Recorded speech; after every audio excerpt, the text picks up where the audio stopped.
Simone Weil remains one of the most paradoxical and penetrating minds of the 20th century. Born in Paris in 1909, dead at 34 in 1943, she left behind a body of work that defies simple categorization. She was a philosopher who worked in factories, a mystic who refused baptism, a pacifist who wanted to fight fascism, a bourgeois intellectual who sought total identification with the oppressed. Most people, if they encounter Weil at all, meet her in fragments, a quote about attention, an essay on the Iliad, perhaps a reference to her death from self-starvation in solidarity with occupied France. But Weil's philosophy forms a coherent and radical whole, one that challenges our most basic assumptions about human existence, power, suffering, and what it means to encounter reality. She is not an easy thinker, not because she uses complex jargon. She writes with startling clarity, but because she demands that we confront truths we spend our lives avoiding. This exploration will take you through the entire architecture of Weil's thought. We will examine her central concepts, not as abstract ideas, but as tools for understanding human experience. We will look at where her philosophy succeeds brilliantly and where it reveals troubling limitations. We will engage with the fierce scholarly debates her work has generated. Most importantly, we will see why Weil matters now, perhaps more than ever, in a world characterized by distraction, oppression, and the evasion of suffering. Part 1. The Nature of Affliction. To understand Simone Weil, you must begin with affliction, which in French she called malheur. This is not the same as suffering or pain or hardship, and the distinction is absolutely critical. Weil argues that affliction is a specific kind of human experience that destroys the soul in a particular way. Let me be precise about what affliction means in Weil's philosophy. Affliction has three components that must exist simultaneously. First, physical suffering or the immediate threat of it, think chronic debilitating pain. Hunger, exhaustion from forced labour, the bodily distress that never relents. Second, social degradation.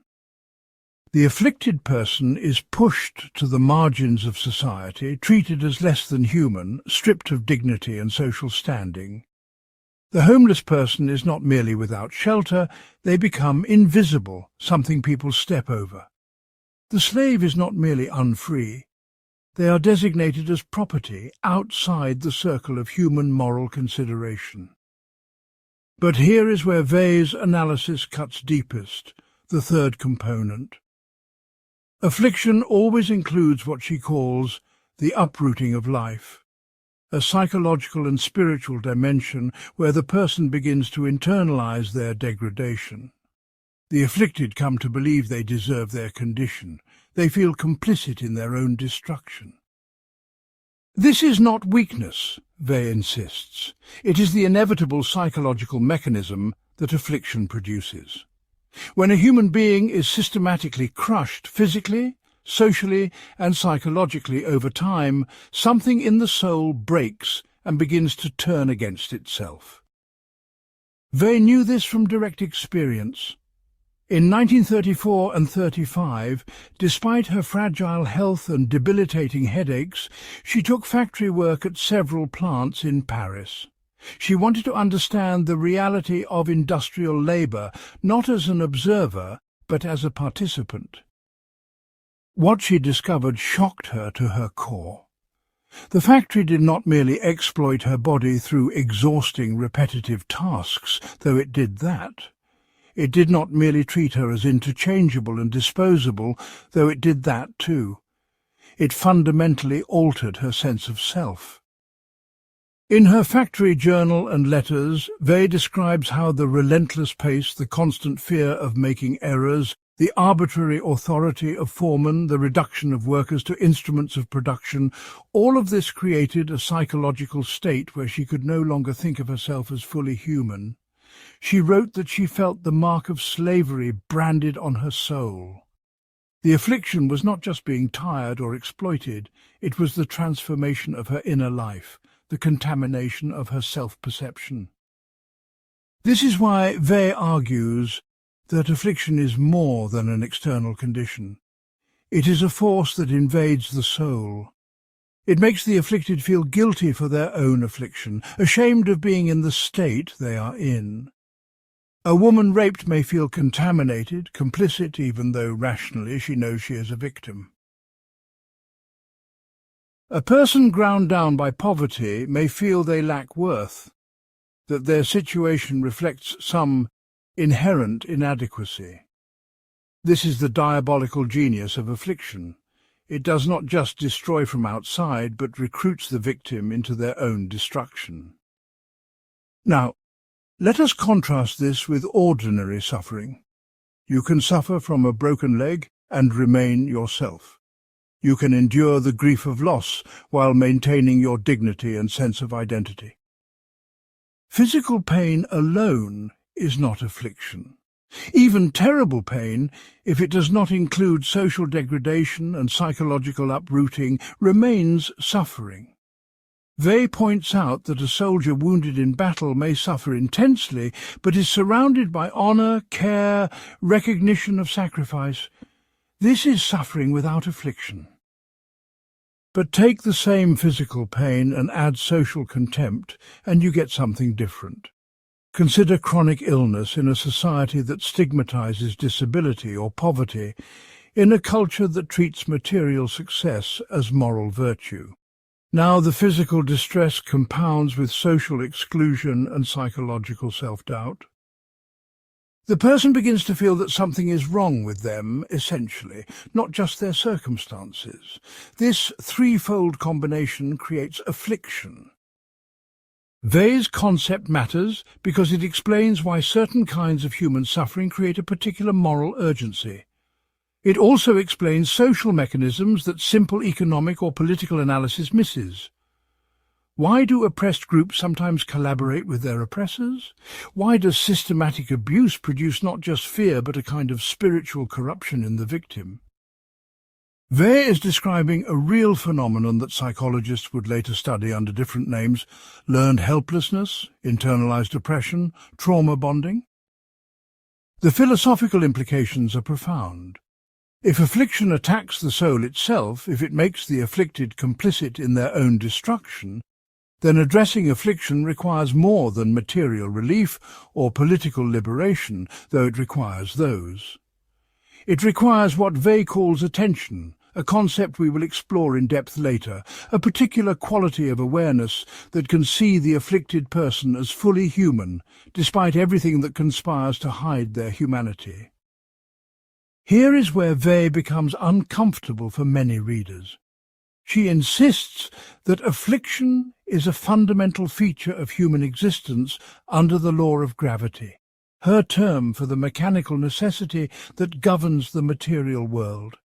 Gravity in Weil's philosophy means the downward pull, the force that makes human beings seek power over others, grasp at false goods, flee from truth and reality.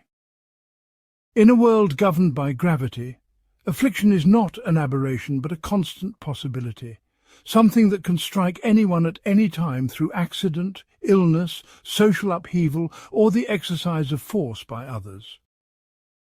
This leads to one of her most challenging claims. Affliction is the condition through which a human being can encounter truth about existence and potentially experience grace. She does not romanticize suffering. She is clear that affliction is an unmitigated evil and horror.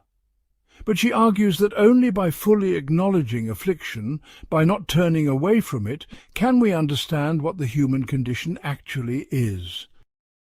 Most of us, she suggests, spend our lives in elaborate evasions, constructing illusions of security, significance and control.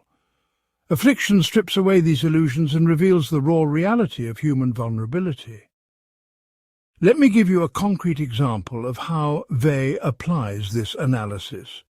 In her essay, The Iliad or the Poem of Force, written in 1939 as Europe descended into war, She reads Homer's epic as a profound meditation on affliction.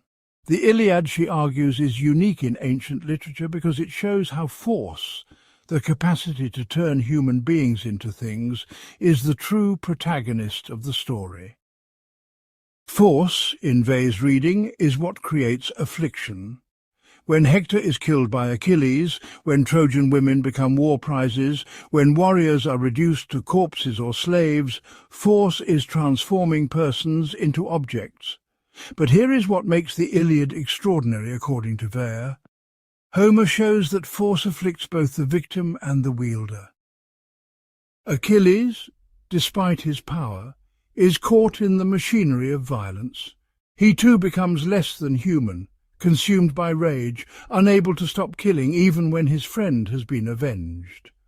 The poem shows how force creates a world where everyone is potentially afflicted, where the powerful are one reversal of fortune away from total destruction. This is why Weil calls the Iliad the poem of force. It reveals how force structures human relations and human consciousness.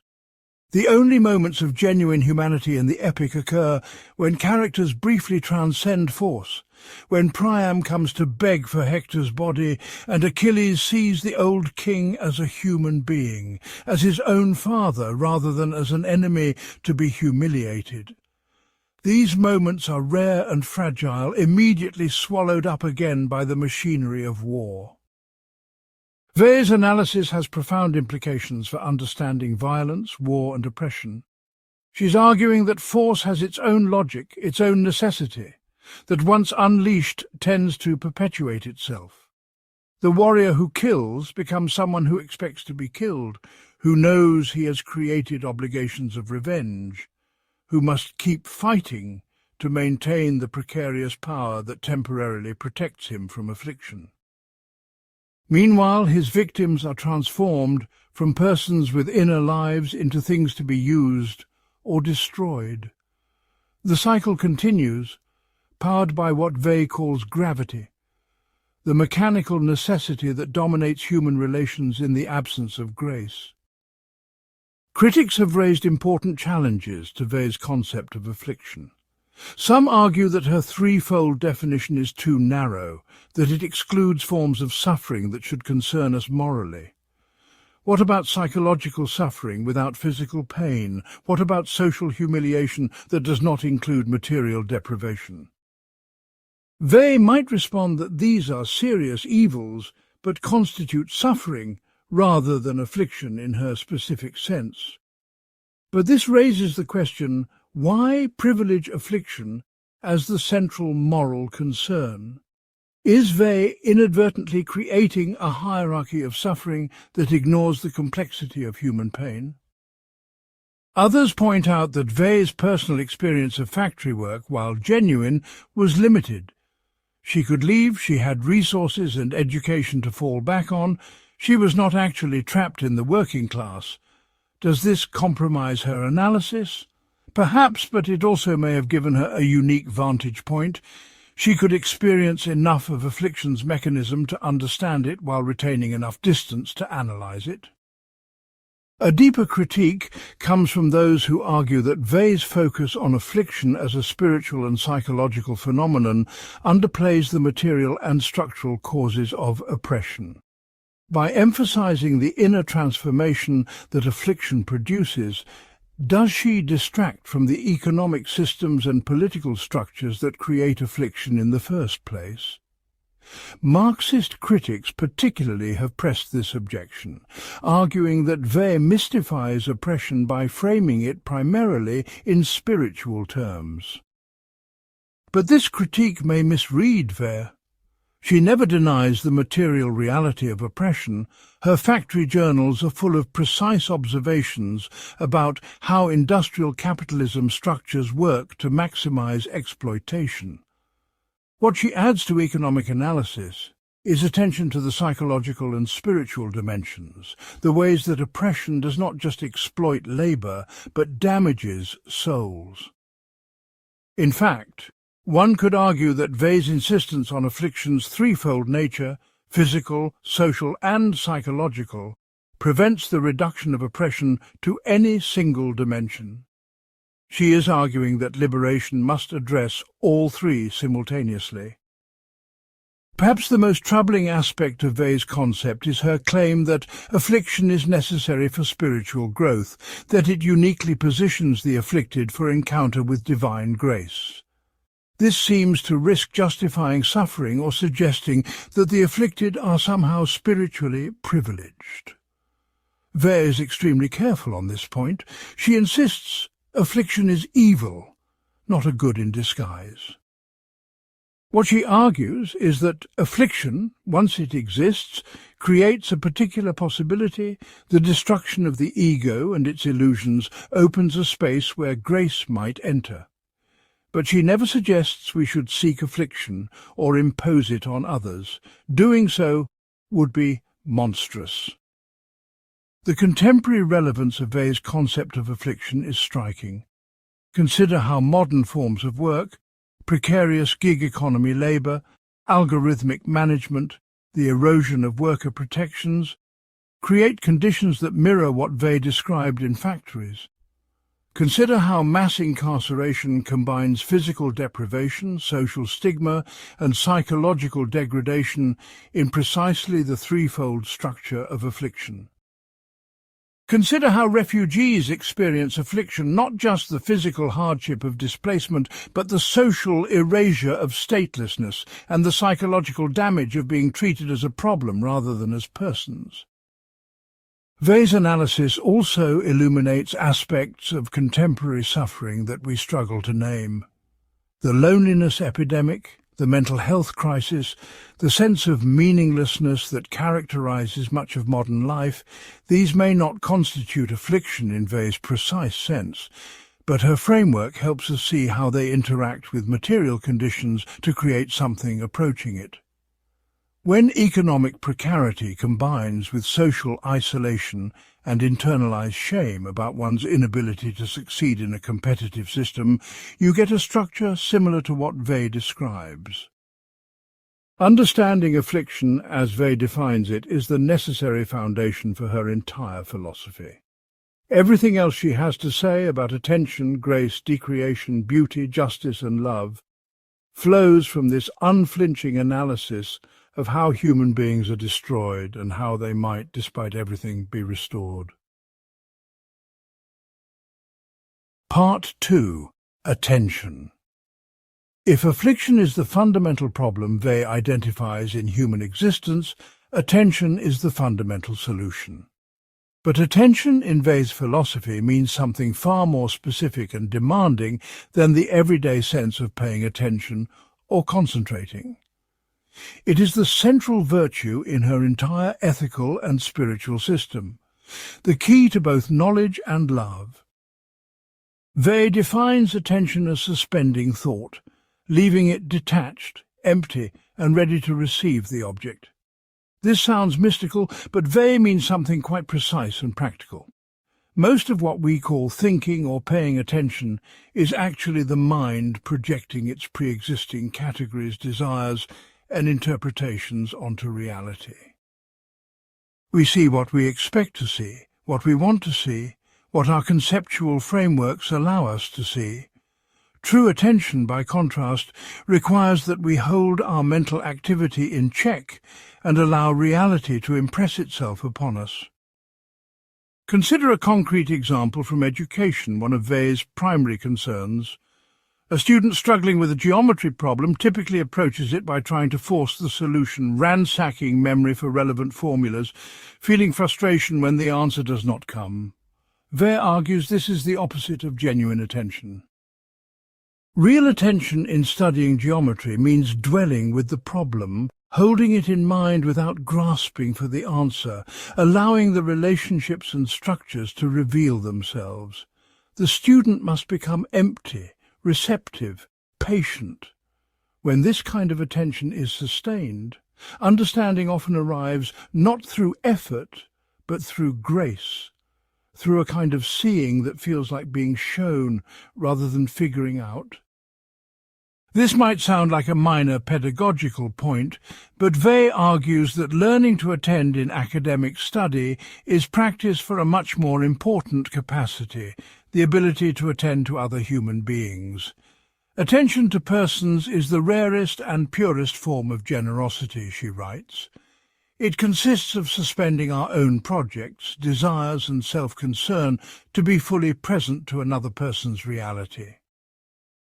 Here is why this is so difficult and so rare. When we interact with others, we are almost always relating to them through the filter of our own needs, judgments and mental categories. We see them as useful or threatening, as allies or obstacles, as people who confirm or challenge our self-image. We think we are listening, but we are actually waiting to speak, formulating responses, positioning ourselves. Or we are judging, fitting the other person into our moral or social categories, reducing their complex reality to something manageable and comprehensible on our terms.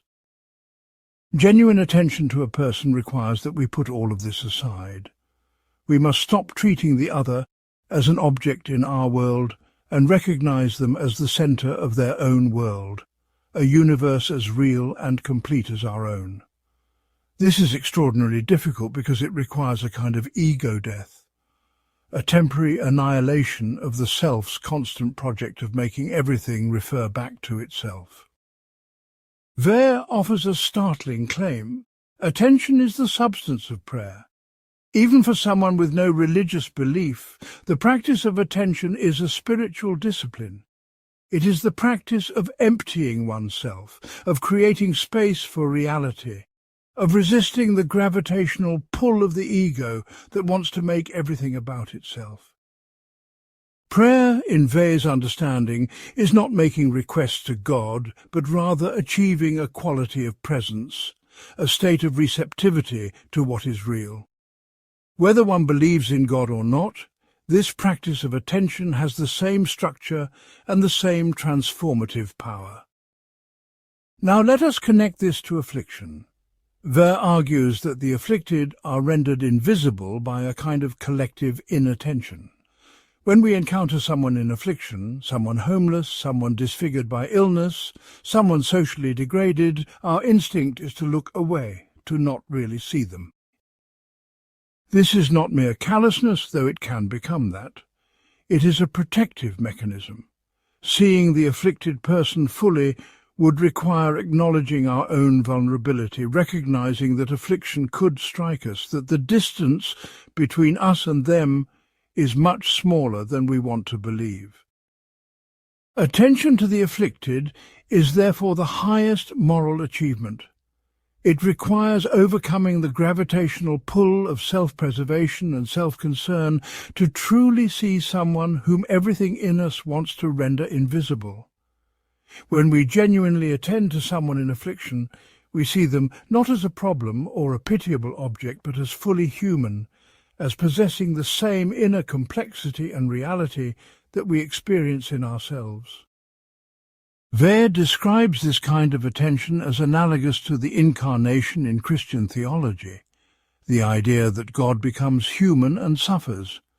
Whether or not one accepts Christian metaphysics, the structure of this idea matters philosophically. It represents a movement from power and invulnerability downward to weakness and exposure. To attend to the afflicted is to make this same movement, to voluntarily give up the protected position of the observer and enter imaginatively into the reality of someone whom society has rendered less than human. This has immediate practical implications. Weil argues that charity without attention is worthless, potentially harmful. We can give money, provide services, advocate for policies, all while maintaining our distance, continuing to see the recipients of our charity as objects of our benevolence, rather than as persons. This kind of charity reinforces the degradation it claims to address because it maintains the fundamental inequality. The helper remains human, while the helped remains a thing to be acted upon. Real justice, real compassion, requires attention first. Before we can help effectively, we must see accurately. This means setting aside our assumptions, our ideologies, our need to fit the other person into a narrative that makes us comfortable. It means asking what this particular person needs, wants, suffers from, in their own terms rather than our projections. It means recognizing that the afflicted person may know things about their situation that we cannot, that they have agency and inner life even when circumstances crush them. Weil developed these ideas partly through her teaching experience. She taught philosophy to young women in French secondary schools during the 1930s. Her pedagogy was radically focused on developing attention. She assigned demanding intellectual work, difficult texts, complex problems, not because she wanted to train elite minds, but because she believed that learning to attend to difficult material was the best preparation for attending to persons and to reality. Every subject properly taught cultivates this same fundamental capacity. Let me give you an example of how this works in practice. Weil assigned her students to study Greek, particularly Greek tragedy and Homer. On one level, this develops linguistic and analytical skills. But on a deeper level, engaging with ancient Greek literature requires an act of radical attention. These texts come from a culture profoundly different from our own, with different assumptions about fate, honor, the gods, human nature. To read them well, students cannot simply impose modern categories onto ancient material. They must suspend their frameworks and allow the strangeness of another worldview to impress itself upon them. This is practice for the ethical work of attending to persons who are different from us, whether different by class, culture, situation, or because they are in affliction. The same mental discipline is required, the same willingness to let go of one's own viewpoint and inhabit another perspective. Weil believed that a rigorous humanistic education was fundamentally a training in love, understood as attention. Now we must examine attention's connection to truth. Weil argues that attention is not just an ethical virtue, but an epistemological one. It is the method by which we come to know reality accurately. Most of what passes for knowledge is actually projection, wishful thinking, ideology, the repetition of received opinions. We see what we expect to see or what we want to see. True knowledge requires that we allow reality to correct our preconceptions, and this requires attention. This applies to scientific inquiry as much as to human relations. A scientist practicing genuine attention does not approach nature trying to confirm a hypothesis or advance a theory. Rather, the scientist observes carefully, patiently, allowing the phenomena to reveal their patterns. Of course, scientists use hypotheses and theories, but these should be held lightly, as provisional frameworks that might be wrong. The moment they become beliefs we defend, rather than tools we test, we have lost attention and entered the realm of ego protection. Weil is describing something that philosophy of science would later articulate in different terms. The problem of confirmation bias, the tendency to see evidence that supports our beliefs and ignore evidence that contradicts them, is fundamentally a failure of attention. So is the problem of paradigms that blind researchers to anomalies. Weil is arguing that the solution is not just better methodology, but a transformed consciousness, a way of being present to reality that resists the ego's gravitational pull towards self-confirmation. The political implications of attention are profound and controversial. Weil argues that political ideologies, whether of left or right, typically function as obstacles to attention. They give us ready-made interpretations of social reality that prevent us from seeing what is actually there. Someone committed to a Marxist analysis sees class struggle everywhere. Someone committed to a conservative analysis sees the breakdown of traditional values everywhere. Both may be seeing something real, but both are also imposing a grid on reality that determines in advance what can be seen. Weil's own political engagements demonstrate this commitment to attention over ideology. She worked in factories to understand working-class reality directly rather than through theoretical abstractions. She went to Spain during the Civil War. Though her time there was brief and somewhat farcical, she was famously clumsy and stepped in a pot of boiling oil. She constantly questioned her own political commitments, willing to criticize the left when she thought it failed to see reality clearly.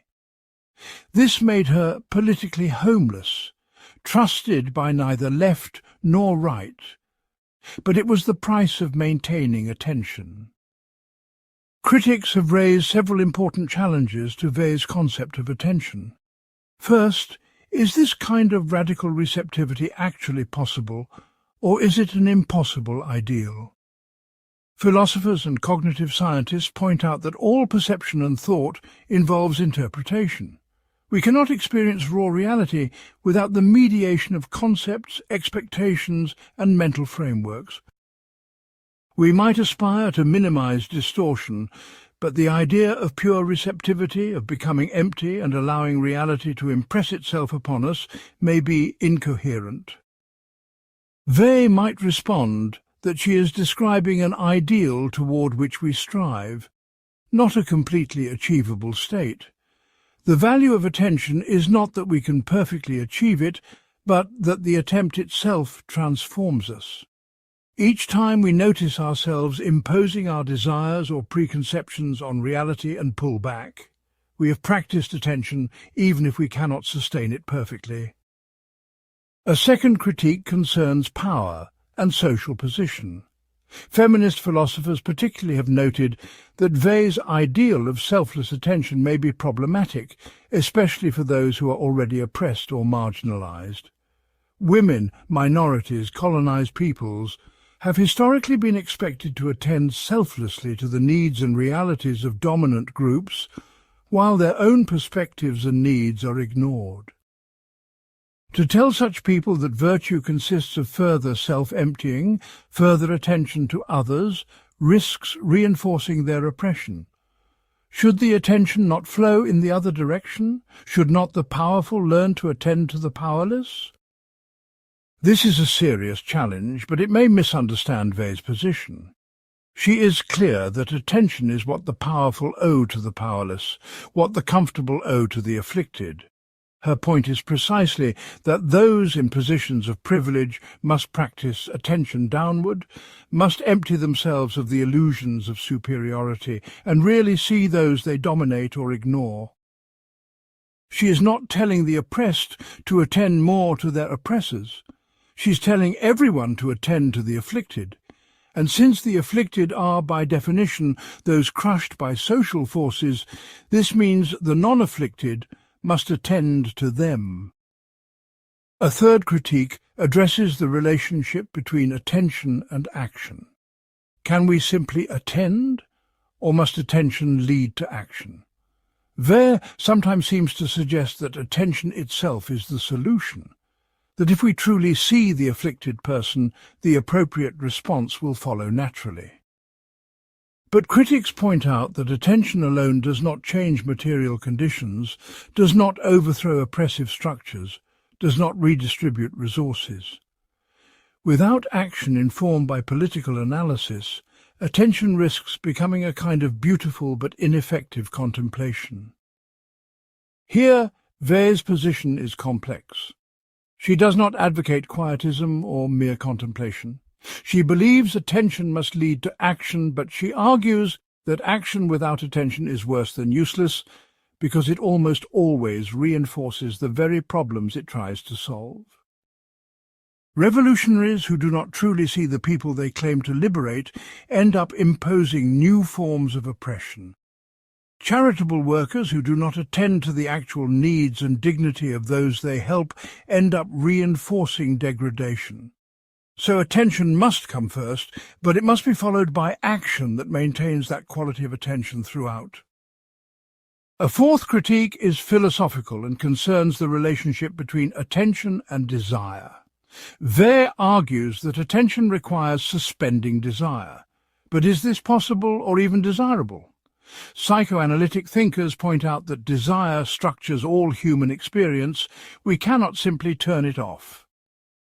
Moreover, some desires are appropriate and necessary, the desire for justice, for example, or the desire to alleviate suffering. Should we suspend these?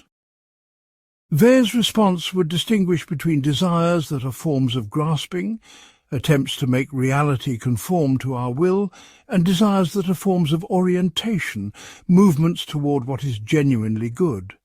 The first kind of desire must be suspended in attention because it prevents us from seeing what is actually there. The second kind of desire is not incompatible with attention, but rather guided by it. When we truly see suffering, we naturally desire to alleviate it, not because of ego gratification, but because we have made real contact with another person's reality. The contemporary relevance of attention, as Weil describes it, is striking. We live in what many call an attention economy, where corporations compete to capture and monetize our mental focus. But this economic use of the word attention is almost the opposite of what Weil means. Corporate attention is about capturing consciousness for external purposes, about making us focus on stimuli designed to provoke consumption or engagement.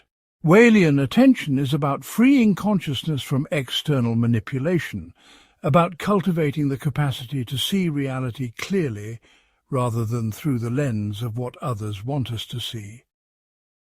Social media and digital technology present unprecedented challenges to attention in Weil's sense. These technologies are designed to trigger reactive, emotional, superficial engagement, the opposite of the patient, receptive, self-emptying awareness that Weil describes. They encourage us to judge instantly, to perform our reactions, to relate to others as audiences or as content rather than as persons. The practice of genuine attention becomes countercultural, a form of resistance to systems designed to prevent it. In education, Weil's ideas about attention offer a powerful critique of certain contemporary trends. When education becomes primarily about skills acquisition, about preparing for employment, about measurable outcomes, it abandons the development of attention. Weil would argue that the humanities, properly taught, are not decorative additions to education, but central to developing the capacity for attention that is the foundation of both ethics and knowledge. The current marginalization of humanistic study in favor of immediately practical training represents a profound civilizational mistake, not because practical skills do not matter, but because without the training in attention that humanistic study provides, we lose the ability to see reality clearly or to treat persons as persons. In medicine and healthcare, attention in Weil's sense points toward what is now called person-centered care. Medical professionals who attend to patients see them as whole persons with particular histories, concerns, and perspectives, not as cases or disease presentations. This kind of attention often reveals dimensions of illness and healing that purely technical approaches miss. But healthcare systems structured around efficiency, standardization, and profit maximization actively prevent this kind of attention, forcing interactions into brief, protocol-driven encounters that treat patients as objects to be processed. Weil's concept of attention ultimately connects everything in her philosophy. It is the link between her epistemology, her ethics, her spirituality, and her politics. Attention is how we come to know reality. It is the substance of love. It is the practice that prepares us for grace, and it is the foundation of justice. Understanding attention is essential for understanding why Weil thinks the way she does about every other topic, from beauty to labour to rights to God. Part 3. Gravity and Grace. Gravity and grace are the two fundamental forces in Weil's metaphysics. They structure all of reality and human experience. Understanding this duality is essential to grasping how Weil thinks about everything from physics to politics to spiritual life. Gravity in Weil's usage is not simply the physical force that makes objects fall. It is a metaphor that extends to psychological, social and spiritual domains. Gravity is the force that pulls downward, that seeks the lowest position, that operates by mechanical necessity rather than freedom. In physical nature, gravity makes water run downhill and objects fall to earth. In human psychology, gravity is the tendency of the ego to seek its own preservation and aggrandizement, to grasp at false goods, to dominate others, to flee from truth and reality when they threaten self-interest. Let me be precise about what Weil means. Gravity is necessity, the realm of mechanical causation, where one thing follows another by deterministic laws. In this realm, force produces effects proportional to its magnitude, action provokes reaction, causes produce predictable consequences. There is no freedom in the domain of gravity, no genuine choice, only the working out of necessity. When Weil looks at human social relations, she sees gravity operating everywhere. Power seeks to expand itself. The powerful dominate the weak because they can, because it serves their interests, because the logic of power operates mechanically like water flowing downhill. The weak submit or attempt to become powerful themselves, and the cycle continues.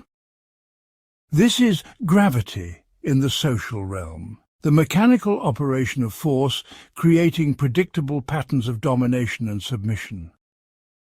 Consider colonialism through the lens of gravity.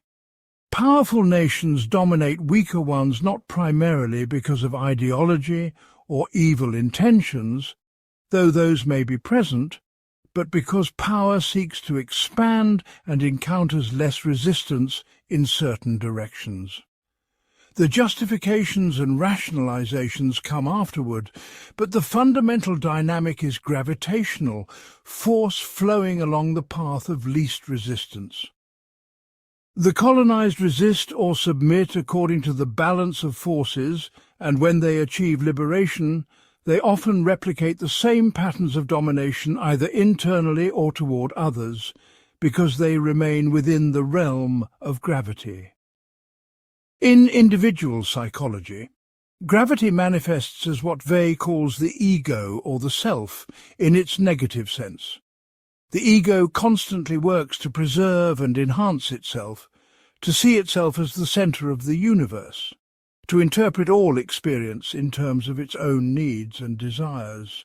This is not conscious selfishness, though it can become that, but rather the mechanical operation of psychological gravity. Just as a physical object naturally falls unless held up by some counterforce, the human self naturally collapses into egocentrism unless lifted by grace.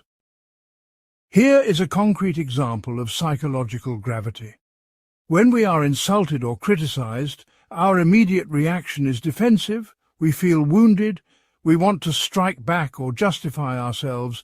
We replay the incident obsessively, seeking interpretations that protect our self-image. This is gravity, the mechanical reaction of the ego to perceived threat. We do not choose this reaction. It happens to us, just as a ball does not choose to fall when dropped. The ego defends itself automatically, compulsively, predictably. Or consider how we relate to good fortune and misfortune. When things go well, we tend to attribute it to our own merit, skill, and virtue. When things go badly, we tend to attribute it to external circumstances, bad luck, or the actions of others. This is not conscious dishonesty, but the gravitational pull of the ego toward self-aggrandizement and self-justification. We naturally take credit and deflect blame because the self operates mechanically to preserve its sense of worth and significance. Weil argues that most of what we call love is actually gravity in disguise. We love people because they gratify our needs, confirm our self-image, provide us with security or pleasure or status. This is not genuine love, but rather a transaction, an exchange where the other person functions as a means to our own ends. The proof is what happens when the other person stops serving these functions, when they disappoint us, when they become inconvenient or demanding. The love evaporates because it was never love at all, but rather gravity, the ego using another person as it uses any object. Now we come to grace, which operates in the opposite direction from gravity. Grace is the force that moves upward, that contradicts mechanical necessity, that introduces freedom into a world of determinism, where gravity pulls everything down toward the ego, toward force, toward mechanical reaction. Grace lifts the soul toward reality, truth, and genuine love. But here is what makes Weil's concept challenging. Grace is not something we can produce or earn. It comes from outside, from beyond the human, from what Weil calls God or the supernatural. We cannot achieve grace through effort, because effort itself operates within the realm of gravity. It is the ego trying to improve itself, still caught in the mechanical logic of cause and effect. Grace is a gift, utterly gratuitous, breaking into the closed system of necessity.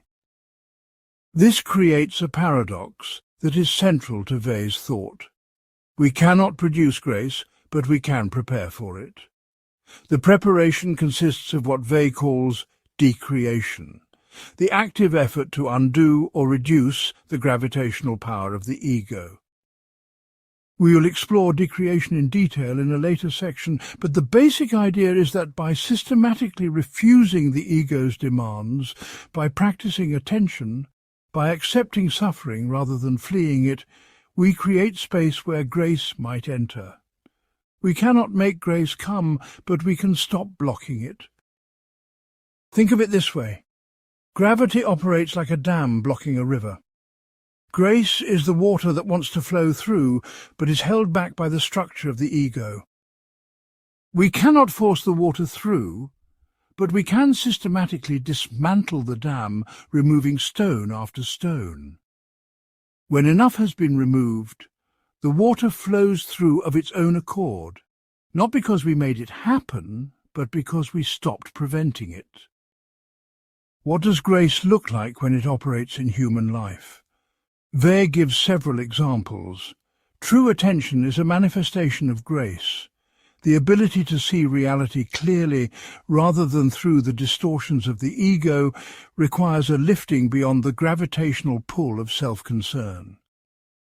Genuine love, what Weil calls supernatural love, is grace operating in human relations, the capacity to see another person as fully real, as the center of their own universe, rather than as an object in ours. Beauty experienced properly is a taste of grace, a moment when the soul is lifted beyond itself. Weil also argues that certain actions reveal grace at work. When someone helps an enemy, when the powerful protect the weak without expecting gratitude or benefit, when a person accepts suffering without bitterness or self-pity, when we see clearly and act justly despite it contradicting our interests, these are signs that grace has broken through gravity's mechanical necessity. The cross in Christian theology represents for Weil the ultimate meeting of gravity and grace. In the crucifixion, gravity operates completely. Force crushes innocence. The mechanics of political power and mob violence produce their inevitable result. Christ is reduced to a thing tortured and killed, experiencing total affliction. But simultaneously, in the very heart of this gravitational horror, grace is perfectly present. Complete acceptance without bitterness, love for enemies, the voluntary embrace of the worst that gravity can inflict.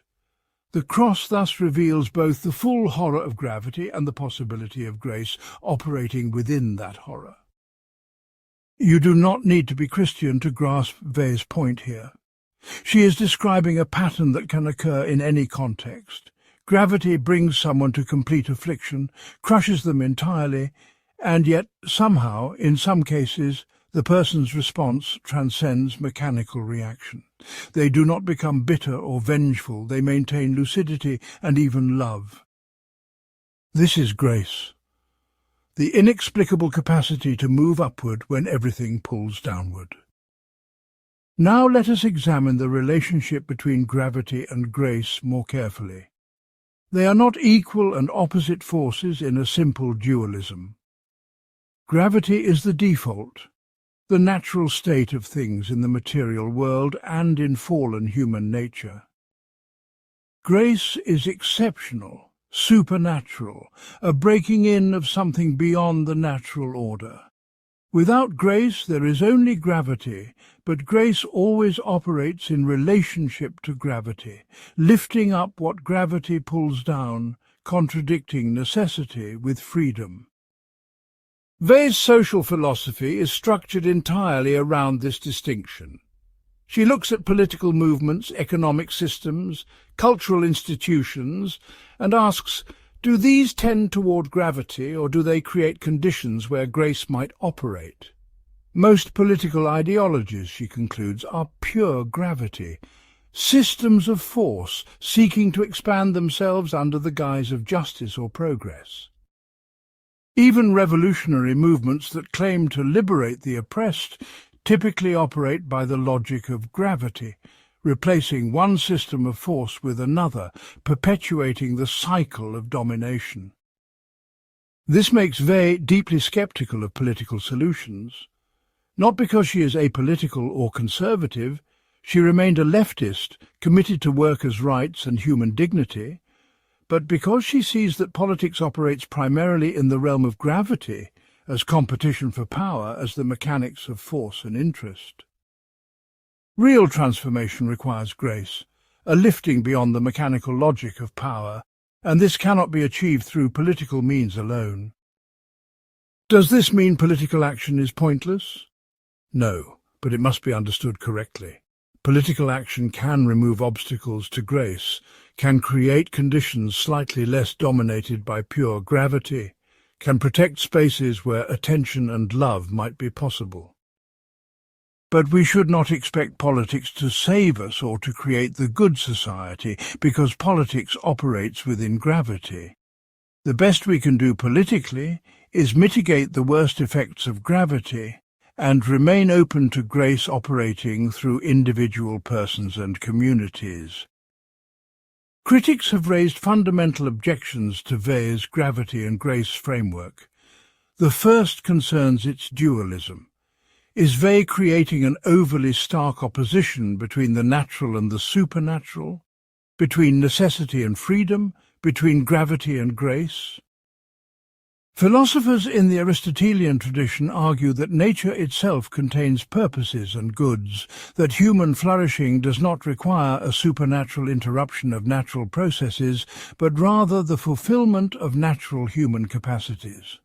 Weil's framework, they suggest, denigrates the natural world and human nature, seeing only mechanical necessity where there is actually inherent goodness and directionality.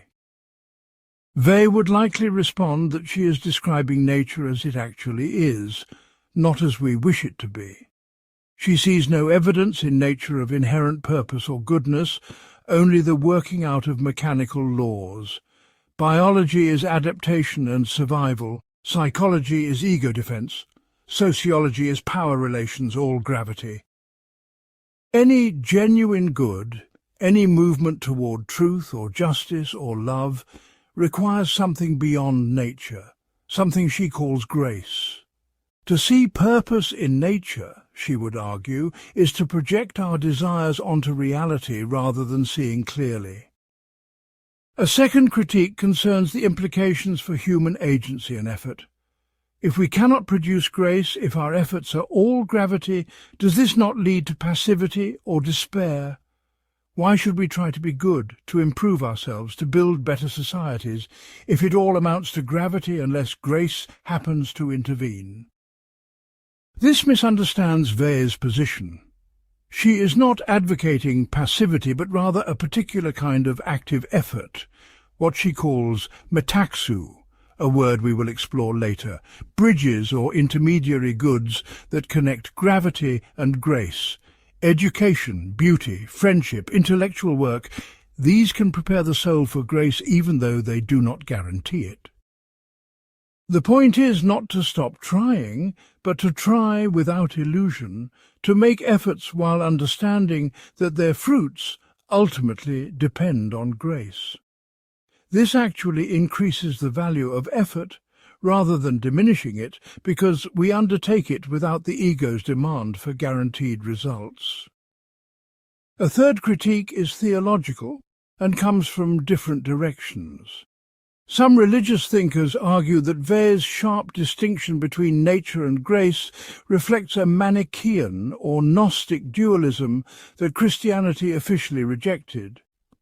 Orthodox Christian theology, they point out, affirms that creation is good, that grace perfects nature rather than contradicting it, that there is continuity between natural human capacities and supernatural gifts.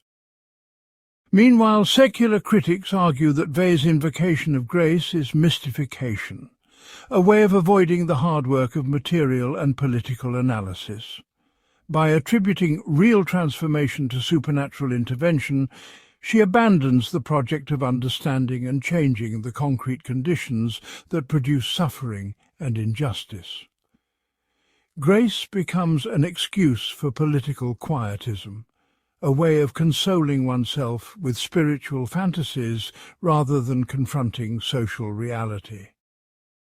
Both critiques miss important nuances in Wei's position. Against the religious critics, Weil would say that she is not denying creation is good in principle, but rather describing how gravity operates in a fallen world. The mechanical necessity she describes is what remains of creation cut off from its source, turned in on itself. Against the secular critics, she would point out that her political commitments remained intense throughout her life. She's not advocating withdrawal, but rather insisting that political change without spiritual transformation replicates the problems it tries to solve. A fourth critique concerns the experiential basis of Wei's claims about grace. How does she know grace exists and operates as she describes? Her evidence seems to be primarily her own mystical experiences and her reading of religious texts, but mystical experiences are notoriously subjective and susceptible to alternative interpretations, while religious texts reflect the particular cultural and historical contexts of their composition. Why should we accept Wei's metaphysical framework rather than a naturalistic account that explains the same phenomena without invoking the supernatural? This is perhaps the deepest philosophical challenge to Weil. Her response would likely be that the proof of grace is experiential. Those who have tasted it know it is real, and that attempting to explain it away in naturalistic terms misses what is most essential. But this kind of response is unlikely to convince skeptics, and Weil knows this. She is not trying to prove grace exists to those who have not experienced it. She is offering a framework for understanding experience to those who have encountered something that cannot be explained by gravity alone. The contemporary relevance of gravity and grace appears in multiple domains. In psychology, Weil's concept of gravity illuminates what is now called the hedonic treadmill, the tendency of humans to adapt to improved circumstances and return to a baseline level of satisfaction. This is gravity, the mechanical operation of the ego that can never be permanently satisfied by worldly goods. The solution is not better circumstances, but a transformation of consciousness, what Weil calls grace. In environmental thought, gravity and grace offer a framework for understanding ecological crisis. The exploitation of nature follows gravitational logic, the pursuit of short-term benefit, the expansion of human power, the treatment of the natural world as mere resource. Technical solutions alone cannot solve this because they remain within gravity's logic. What is required is a different relationship to nature altogether, one that sees intrinsic value rather than utility, that practices attention rather than exploitation, that restrains human power rather than expanding it. This is grace operating in ecological consciousness.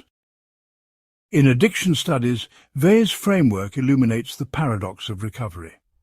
Addicts cannot overcome addiction through willpower alone because willpower operates within gravity, the ego trying to control itself through its own resources. Recovery typically requires admitting powerlessness and opening to something beyond the self, what 12-step programs call a higher power. This is functionally equivalent to Weil's distinction between gravity and grace, the recognition that transformation requires an influx from beyond the closed system of the ego. Weil's gravity and grace framework ultimately provides the metaphysical structure for her entire philosophy.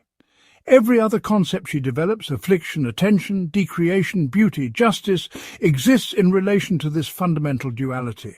Understanding gravity and grace is essential for understanding why Weil thinks certain practices matter, why she values certain experiences, why she analyzes social and political phenomena as she does. Part 4. Force and Power. Force is the central problem in Weil's political philosophy and her analysis of human relations. She understands force as the capacity to turn a human being into a thing, to treat persons as objects, to reduce subjects to mere instruments or obstacles.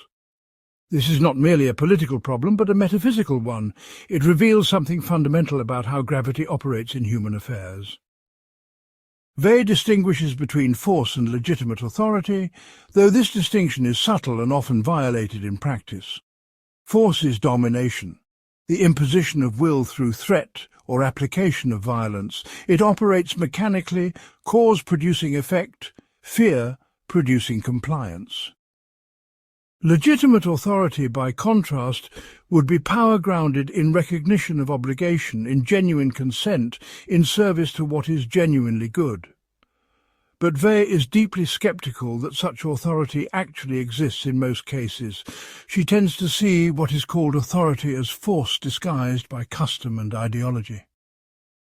Let us return to her essay on the Iliad because it provides the clearest presentation of her theory of force. Weil argues that Homer's epic is a profound philosophical text because it shows force in its pure form, unobscured by justification or rationalization. In the Iliad, force is everywhere. It is the reality that structures all relations. Force has two modes of operation. First, it kills, it reduces the living person to an inert corpse, the most complete transformation of subject into object. When Patroclus is killed by Hector, when Hector is killed by Achilles, force completes its work. A being who thought, felt, willed, loved becomes meat. This is force in its most obvious form. But force has a second mode that is even more insidious. It turns living people into things while they still live. The slave, the prisoner of war, the conquered population, all are persons transformed into instruments or property. They continue to think and feel, but their inner life becomes irrelevant. What matters is only what can be done with them or to them. This living death, Weil argues, is in some ways worse than actual death, because it destroys the soul while leaving the body intact. And force has a third effect that is most devastating of all. It dehumanizes not only the victim but the wielder. The person who possesses force, who can kill or enslave others, becomes intoxicated by this power. They begin to see themselves as godlike, exempt from the vulnerability that characterizes human life. But this is an illusion, and the Iliad shows it repeatedly. Achilles has overwhelming force, but he is haunted by grief, driven by rage, ultimately doomed to die young. His force gives him temporary dominance, but not happiness or meaning or even survival. More than that, wielding force corrupts the soul. To kill others, to dominate them, to treat them as things, requires that the wielder suppress their own capacity for empathy and recognition. They must stop seeing the humanity of their victims, and in doing so, they diminish their own humanity. Force creates a world where everyone is less than human, the victims obviously, but the victors too, caught in the machinery of violence they cannot escape. Weil argues that the Iliad is unique in ancient literature because Homer sees this clearly. Unlike most war poetry, which glorifies the victors and demonizes the defeated, the Iliad shows that force afflicts everyone. Greeks and Trojans suffer equally. Heroes on both sides are shown as human beings with families and hopes and fears, then destroyed by violence. The rare moments of genuine humanity come when characters briefly transcend force, when they see each other as persons rather than as enemies.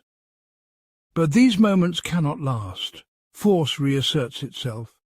The machinery of war grinds on. Now let us apply this analysis to political power. Weil argues that the state is fundamentally an organization of force, a mechanism for imposing will through violence or threat of violence. This is not a Marxist point about particular types of states, but a claim about the nature of state power as such. The state commands, and behind every command is the implicit or explicit threat: obey or face consequences. This is force, even when the state is relatively benign, even when it claims to serve the common good. But does this mean all state power is illegitimate, that we should be anarchists? Weil's position is more complex. She recognizes that some organization of collective life is necessary, that force might be needed to restrain those who would use force against others.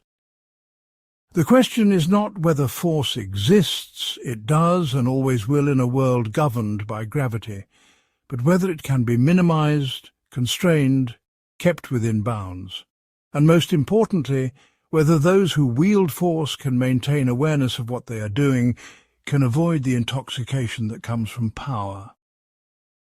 The great danger is that force becomes institutionalized, normalized, invisible. We stop seeing it as force and start seeing it as legitimate order, natural hierarchy, the way things are. The slave owner does not think he is using force, he thinks he is managing his property. The colonial administrator does not think he is dominating others, he thinks he is bringing civilization to savages. The corporate executive does not think he is coercing workers, he thinks he is running an efficient business. In each case, force operates while disguising itself as something else. Weil's time in the factory taught her how force operates in industrial capitalism.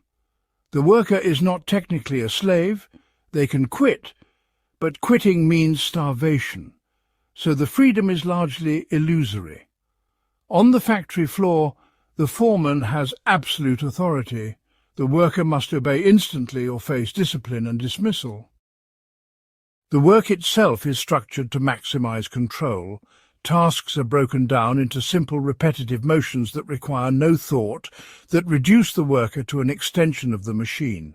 This is force transforming persons into things, not through overt violence, but through systematic organization of labor. The psychological effect is what matters most to Weil. The worker begins to internalize their thinghood, to see themselves as the system sees them, as interchangeable units of labor. This is affliction, the threefold destruction we discussed earlier, but now we can see its connection to force. Affliction is what happens when force operates systematically and completely, crushing not just the body, but the soul. Weil extends this analysis to all hierarchical organizations. Armies, bureaucracies, corporations, schools structured around obedience and discipline all operate by force. The degree varies, but the fundamental pattern is the same. Those with power command, those without power obey. And force is the underlying reality that makes the system work. We become so accustomed to these hierarchies that we stop seeing the force involved, but it is always there. Does this mean hierarchy itself is the problem? Weil is not an absolute egalitarian. She recognizes that some forms of authority might be legitimate if they genuinely serve the good of those subject to them and operate with their genuine consent. But she is deeply skeptical that such arrangements exist in practice. Most hierarchy, she argues, is rationalized force, power seeking to perpetuate itself under the guise of necessity, expertise, or tradition.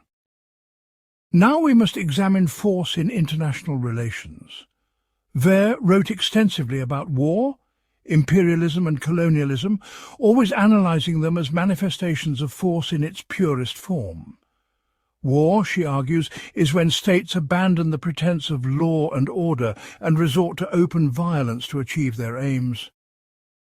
But even in peacetime, relations between nations are structured by force. Stronger nations dominate weaker ones through economic pressure, military threat, or outright occupation. Weil was particularly critical of colonialism, which she saw as force operating with maximum hypocrisy. Colonial powers claimed to bring civilization, Christianity, progress, enlightenment to backward peoples, but the reality was violent domination, exploitation of resources, destruction of indigenous cultures, imposition of foreign rule by force. The colonizers had to convince themselves they were benefactors rather than tyrants, and this self-deception corrupted them spiritually. They wielded force while denying they were wielding force, the most toxic combination. The psychological effect of colonialism on the colonizers interested Weil greatly. To dominate others while maintaining a self-image of moral superiority requires systematic distortion of perception. The colonizer must see the colonized as less than fully human, as children needing guidance or savages needing taming. This failure of attention, this refusal to see the full humanity of the dominated, is a spiritual catastrophe for the dominator. They have become unable to perceive reality, trapped in a delusion that protects their ego at the cost of their soul. On the other side, the colonized experience affliction in its most complete form. They suffer physical deprivation and violence, social degradation and loss of cultural identity, psychological damage as they are forced to see themselves through the colonizer's contemptuous gaze. And often, tragically, liberation movements replicate the same patterns of force because the colonized have learned from their oppressors and know no other model of power. This brings us to Weil's analysis of revolution. She supported revolutionary movements against oppression, particularly in her younger years, but she became increasingly critical of revolutionary ideology and practice because she saw how revolutions tend to perpetuate force rather than transcending it. The problem is that revolution typically fights force with force. The oppressed rise up and use violence to overthrow their oppressors. This may be necessary. Weil does not absolutely condemn it, but she sees that violence corrupts the revolutionary as it corrupted the oppressor. The revolutionary must stop seeing their enemies as human beings and see them instead as obstacles to be removed or enemies to be destroyed. Having learned to use force, having tasted the intoxication of power, the revolutionary movement often recreates hierarchy and domination under new labels. Weil's analysis of the Russian Revolution exemplifies this. She saw the Bolsheviks as initially driven by genuine desire to liberate the oppressed, to create a society without exploitation. But the method was force, violent overthrow followed by violent suppression of opposition, and the result was a new form of tyranny, perhaps worse than the one it replaced. The Soviet Union became a system of total force, where the state controlled every aspect of life and crushed dissent with murderous efficiency. This was not an accident or deviation from socialist ideals, but rather the inevitable result of trying to create a new society through force. Does this mean oppression should not be resisted? Absolutely not. Weil remains committed to resistance, but she insists that resistance must be conscious of the danger of replicating the very force it opposes. The question becomes how to resist without becoming what you resist, how to fight oppression without becoming a new oppressor. Weil suggests several principles. First, never lose sight of the humanity of your opponent, even as you fight them. The moment you dehumanize your enemy, you have entered the realm of force and begun your own corruption. Second, use the minimum force necessary, recognizing that every use of force has a spiritual cost, even when necessary. Third, constantly examine your own motives and methods, watching for the intoxication of power and the temptation to see your cause as justifying any means. Fourth, remember that political victory is not the same as redemption, that changing who wields force does not eliminate force, that real transformation requires grace, not just power. Critics have challenged Weil's analysis of force from several directions. First, does she overstate the role of force in human relations? Many social arrangements involve genuine cooperation, mutual benefit, freely chosen association. To analyze everything as force risks missing the positive dimensions of social life, the ways that people genuinely work together for common purposes. Weil might respond that she is not denying cooperation exists, but that we must distinguish genuine cooperation from cooperation coerced by circumstances or unequal power.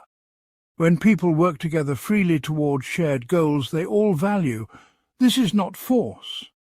But such situations are rarer than we think, and what looks like cooperation often masks underlying coercion. Second, is Weil's pessimism about political power and revolution warranted?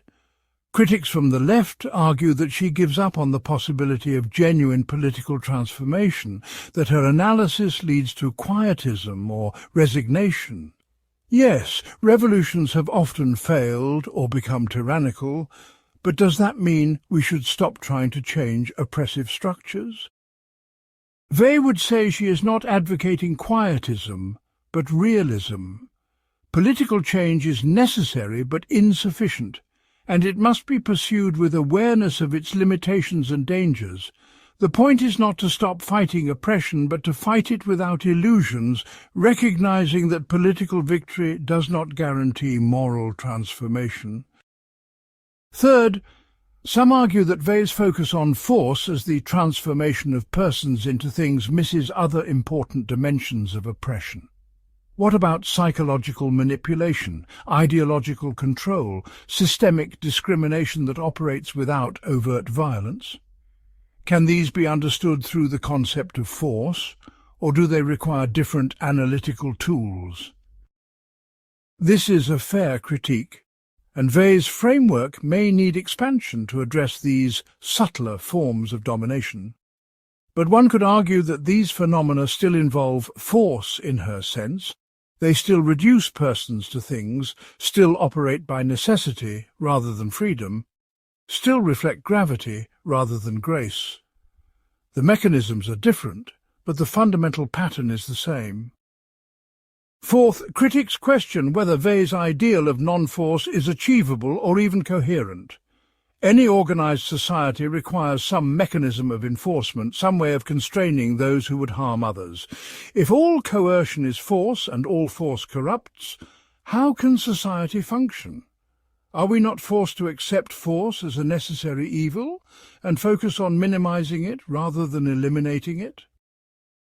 Weil would likely agree with this conclusion, but with an important caveat.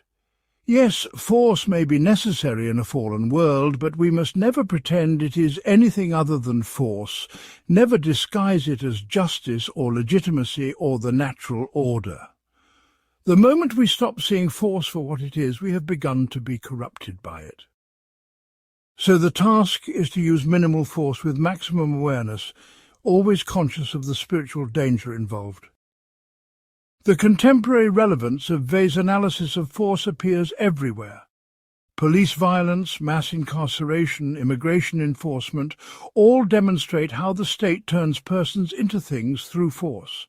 Corporate power, algorithmic management, precarious employment show how economic systems use force while claiming to offer freedom. The global system of production and consumption operates by force, exploiting workers in poor countries while hiding this reality from consumers in rich ones. Social media platforms exercise force over user attention and behavior while denying they are making editorial choices.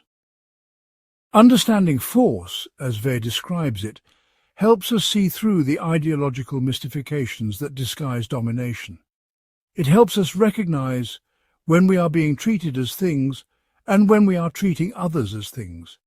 It alerts us to the spiritual dangers of wielding power, even in good causes.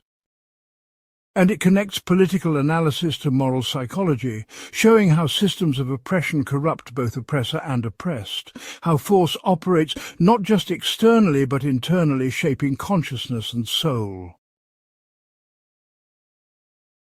Part 5. Decreation and the Self. Decreation is perhaps Weil's most difficult and most radical concept. It refers to the voluntary undoing of the created self, the systematic reduction of the ego, not to achieve annihilation, but to make space for reality and for grace. This is not destruction of the self, which would be suicide or madness, but rather its transformation through a kind of subtraction. To understand decreation, we must first understand what Weil means by the self or the ego. The self, in Weil's terminology, is not the person as such, but rather the false centre we construct, the illusory perspective from which everything appears to refer to us. The self is the gravitational centre of our mental life, the reference point that makes us the hero of our own story, the filter through which we interpret all experience in terms of our own needs and desires. This self is not exactly false, it has a kind of reality, but it is illusory in the sense that it misrepresents the actual structure of reality. The self experiences itself as the centre of the universe, but this is a lie. Each person is equally real, equally centred in their own perspective, and beyond all perspectives is reality itself, which exists independent of any human viewpoint. The self constructs a comfortable delusion where we are important, where our concerns matter cosmically, where the universe somehow cares about us. But this is what Weil calls the ego's gravity, its inward pull that distorts perception. Decreation is the process of undoing this false centre. It is not about becoming nothing or destroying the person, but about achieving a perspective without ego, seeing from nowhere, what Weil sometimes calls becoming transparent to reality. The person continues to exist, continues to act and think and feel, but without the constant gravitational pull of self-concern colouring everything. How does decreation work in practice? Weil describes several methods or approaches, all of which involve systematic withdrawal of the ego's claims. One approach is through attention, which we have already discussed. When we genuinely attend to something, whether a mathematical problem, a work of beauty, or another person, we must suspend the ego's interpretive activity. We stop asking what this means for me, how I can use this, whether this confirms my beliefs, and instead simply receive what is there. This practice of attention is simultaneously a practice of decreation because it requires the temporary vanishing of the self. Another approach is through acceptance of necessity, particularly the necessity of affliction and death. The ego constantly rebels against necessity, insists that things should be different, that we deserve better, that the universe should conform to our desires. This rebellion is understandable but futile, and it keeps us trapped in the ego's perspective. Decreation involves accepting what cannot be changed, not with resignation or bitterness, but with clarity, seeing that this is how things are and that our resistance does not change reality, only our relationship to it. Let me be very precise about what acceptance means here. Weil is not saying we should accept injustice or cruelty or oppression. These are human creations that can and should be resisted. She is talking about accepting the impersonal necessities of existence, the fact that we will die, that we cannot control what happens to us, that the universe does not care about our preferences. When we stop demanding that reality be different, stop insisting that we deserve better, we achieve a kind of freedom, the freedom of seeing clearly without the distortion of ego-driven desire. A third approach to decreation is through what Weil calls distance or renunciation. This means withdrawing from the projects and attachments through which the ego seeks to establish itself. Not necessarily physical withdrawal, though that can be part of it, but psychological distance. The capacity to be in the world without being of it, to participate without clinging. Here is a concrete example. Imagine you create something, a work of art, a piece of writing, a project at work. The ego immediately wants to possess this creation, to use it to establish identity and significance, to receive praise and recognition. Decreation means releasing this creation, offering it without attachment to how it is received or what it does for your reputation. You do the work as well as you can, then let it go, without the ego's grasping at results. Or consider relationships. The ego wants to possess people, to make them confirm our identity and satisfy our needs. We call this love, but it is actually a form of ownership, a project of the self. Decreation in relationships means loving without possession, allowing the other person to be who they are rather than what we need them to be. This is extraordinarily difficult because the ego is deeply invested in its attachments, but it is the only way to achieve what Weil calls pure love, love that sees the other as real rather than as an object of our need. A fourth approach is through what Weil calls malheur, or affliction, though this is dangerous and must be understood carefully. When affliction strikes, when someone is crushed by circumstances beyond their control, the ego's illusions are forcibly stripped away. The comfortable fictions we maintain about our importance, our control, our deservingness all collapse. This is devastating, but it's also an opportunity. In the wreckage of the ego's projects, there is space for grace to enter. The afflicted person stands naked before reality, without the protective illusions most of us maintain, and this terrible clarity can be the beginning of transformation. But Weil is adamant that we should never seek affliction or impose it on others. Affliction is evil, unmitigated horror, not a spiritual practice. What she is saying is that if affliction comes, which it might to anyone at any time, it carries within it a terrible possibility, the possibility of decreation, of the ego's illusions being burned away to reveal reality. But this is like saying that a terrible disease might teach us something important. It does not mean we should seek the disease, only that if it comes, we might learn from it. Now we must address the paradox at the heart of decreation. How can the self undo itself?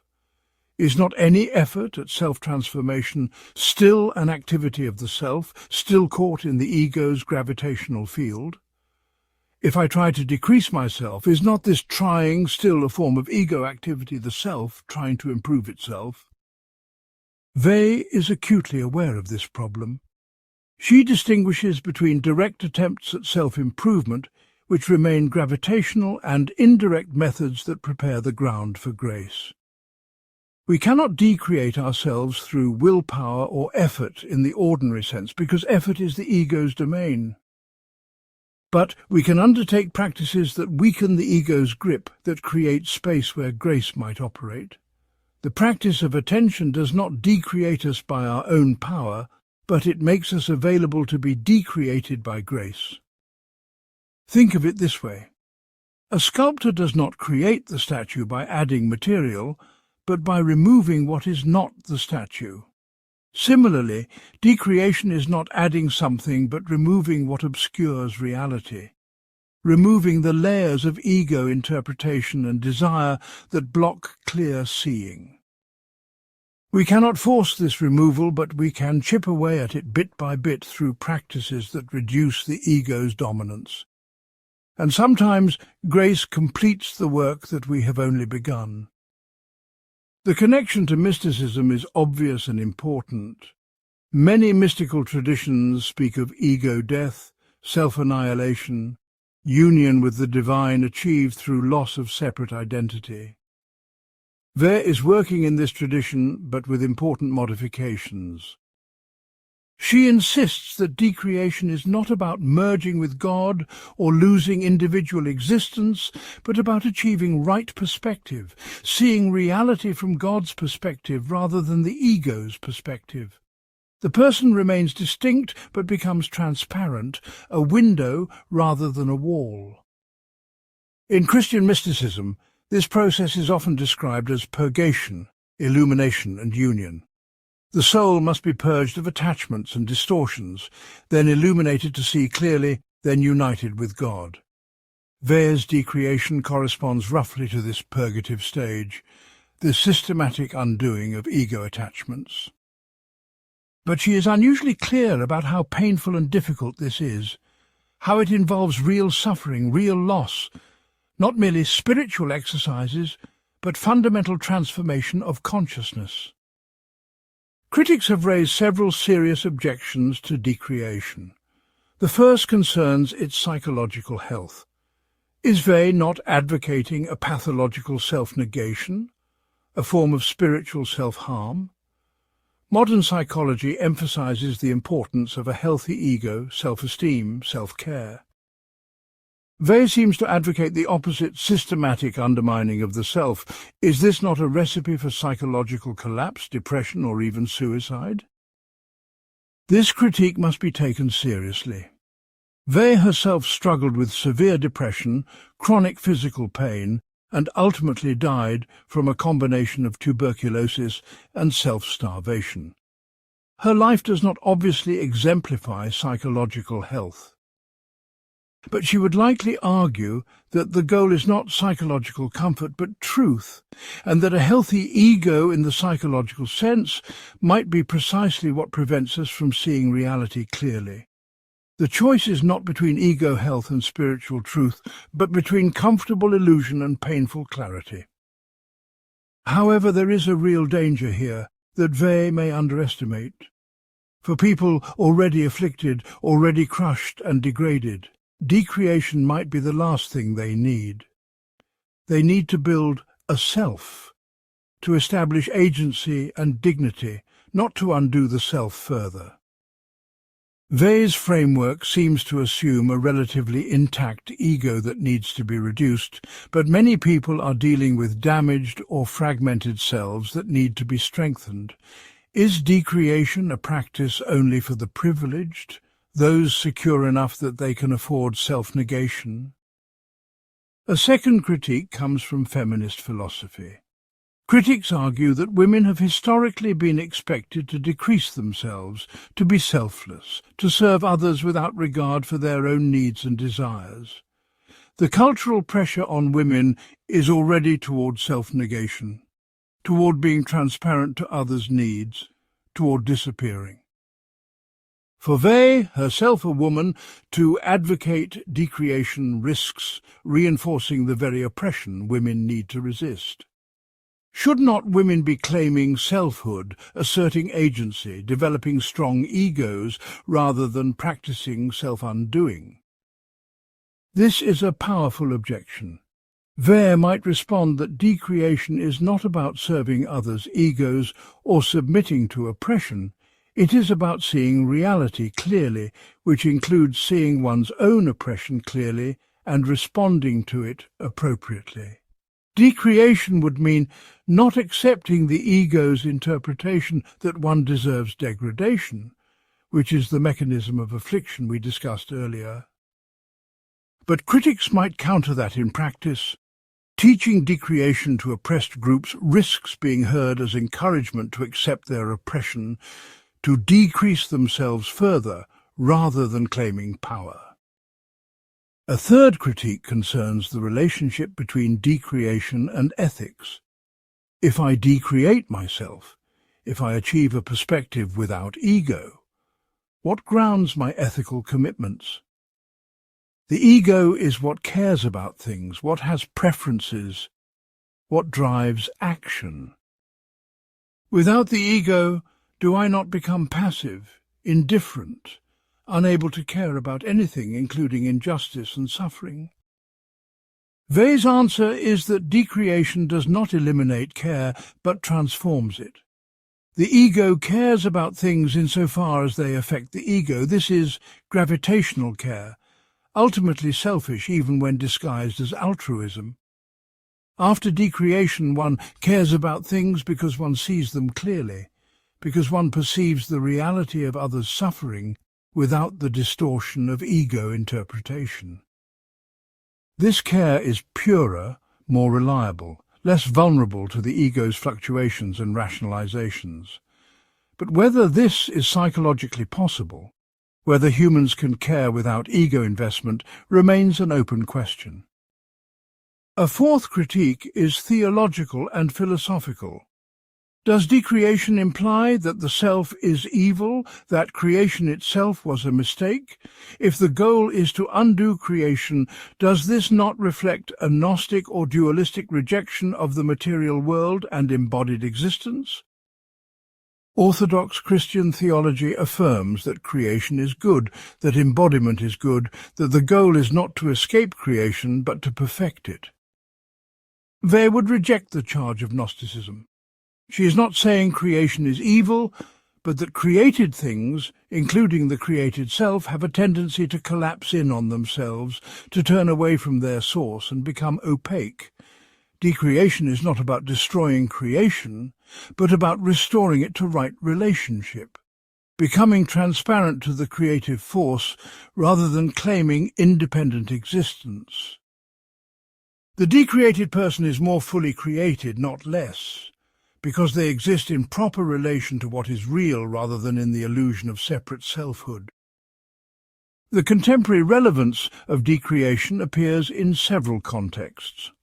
In mindfulness and meditation practices, increasingly popular in secular contexts, there is significant overlap with what Weil describes. The practice of observing thoughts without identification, of recognizing that I am not my thoughts, that there is awareness prior to and distinct from the ego's activity, is a form of decreation. Modern meditation teachers often describe similar goals, seeing through the illusion of a separate self, recognizing the constructed nature of ego identity, achieving a perspective of pure awareness. In environmental ethics, decreation offers a framework for addressing human hubris.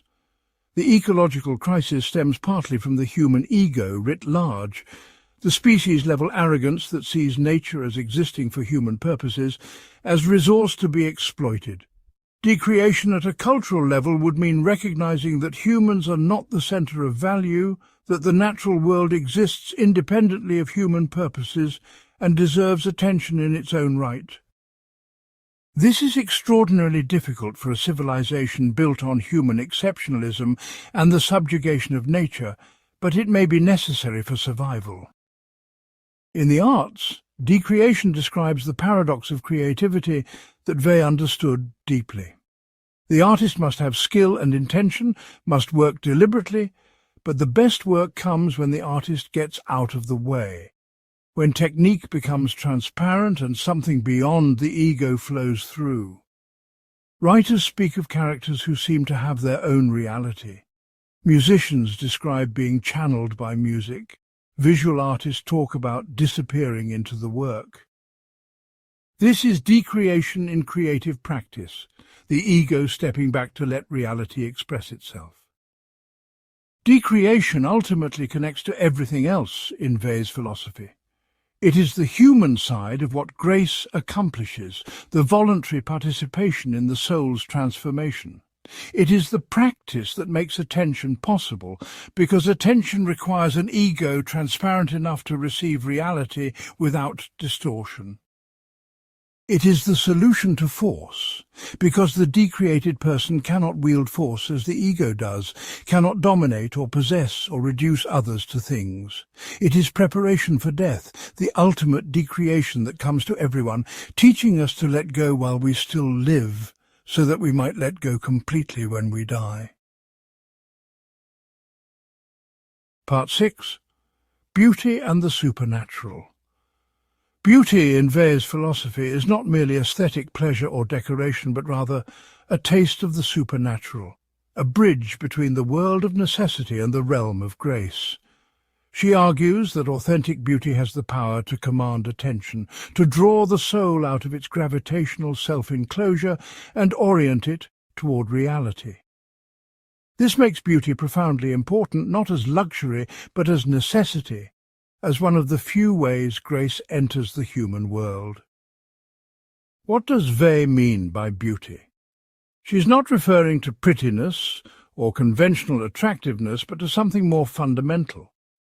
Beautiful things, whether natural objects, works of art, mathematical proofs, or human actions, have a particular quality.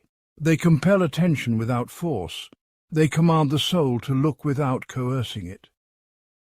Unlike propaganda or advertising or manipulation, which force attention through stimulation and emotional hijacking, beauty invites attention through its own intrinsic worth.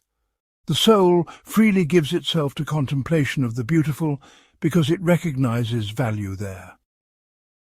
Consider the experience of encountering something genuinely beautiful, a mountain landscape, a piece of music, a theorem, a face. In that moment, something shifts. The ego's constant chatter quiets, the gravitational pull of self-concern lessens, we become absorbed in what we perceive. This absorption is not passive but intensely active, though not in the way ego activity usually is.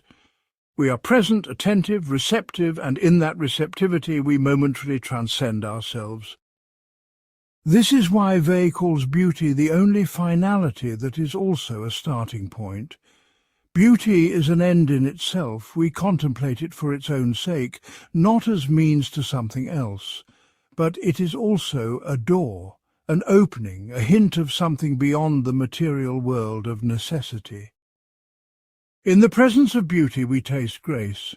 We experience what it would be like to relate to reality without the ego's grasping and resistance. Weil argues that beauty teaches necessity to be loved. This is a difficult and important idea. The world operates by necessity, by mechanical laws that do not care about human preferences or suffering, what Weil calls gravity. Most of our life consists of rebelling against necessity, wishing things were different, resenting the constraints reality imposes. But in the presence of beauty, we spontaneously love necessity. We see that things being exactly as they are produces this value, and we accept it completely. Think of a beautiful mathematical proof. It demonstrates that certain relationships necessarily follow from axioms, that reality has this particular structure. The mathematician does not wish it were different, does not resent that the theorem is true, but rather delights in the necessity, sees it as beautiful precisely because it is necessary. Or think of great tragedy and drama. The catastrophe unfolds with terrible necessity from the characters and circumstances, and we see it as beautiful, even as we suffer with the characters, because the necessity is rendered transparent, meaningful, acceptable. Beauty in nature works similarly. The cycle of seasons, the structure of a flower, the movement of stars, all demonstrate necessity, the working out of physical laws. But when we perceive these as beautiful, we accept and even love their necessity. We see them as right, as complete, as manifestations of order. For a moment we stop demanding that reality conform to our desires and simply receive what is there, with wonder and gratitude. Now let us examine beauty in art, where Weil's analysis becomes more complex. Not all art is beautiful in Weil's sense, and not all beautiful things are art. Art becomes beautiful when it achieves what Weil calls balance or equilibrium, when it organizes necessity in a way that renders it transparent. What does this mean in practice? Consider architecture. A beautiful building is not simply pleasing to look at, but rather organizes matter and space in a way that reveals structural necessity while transcending it.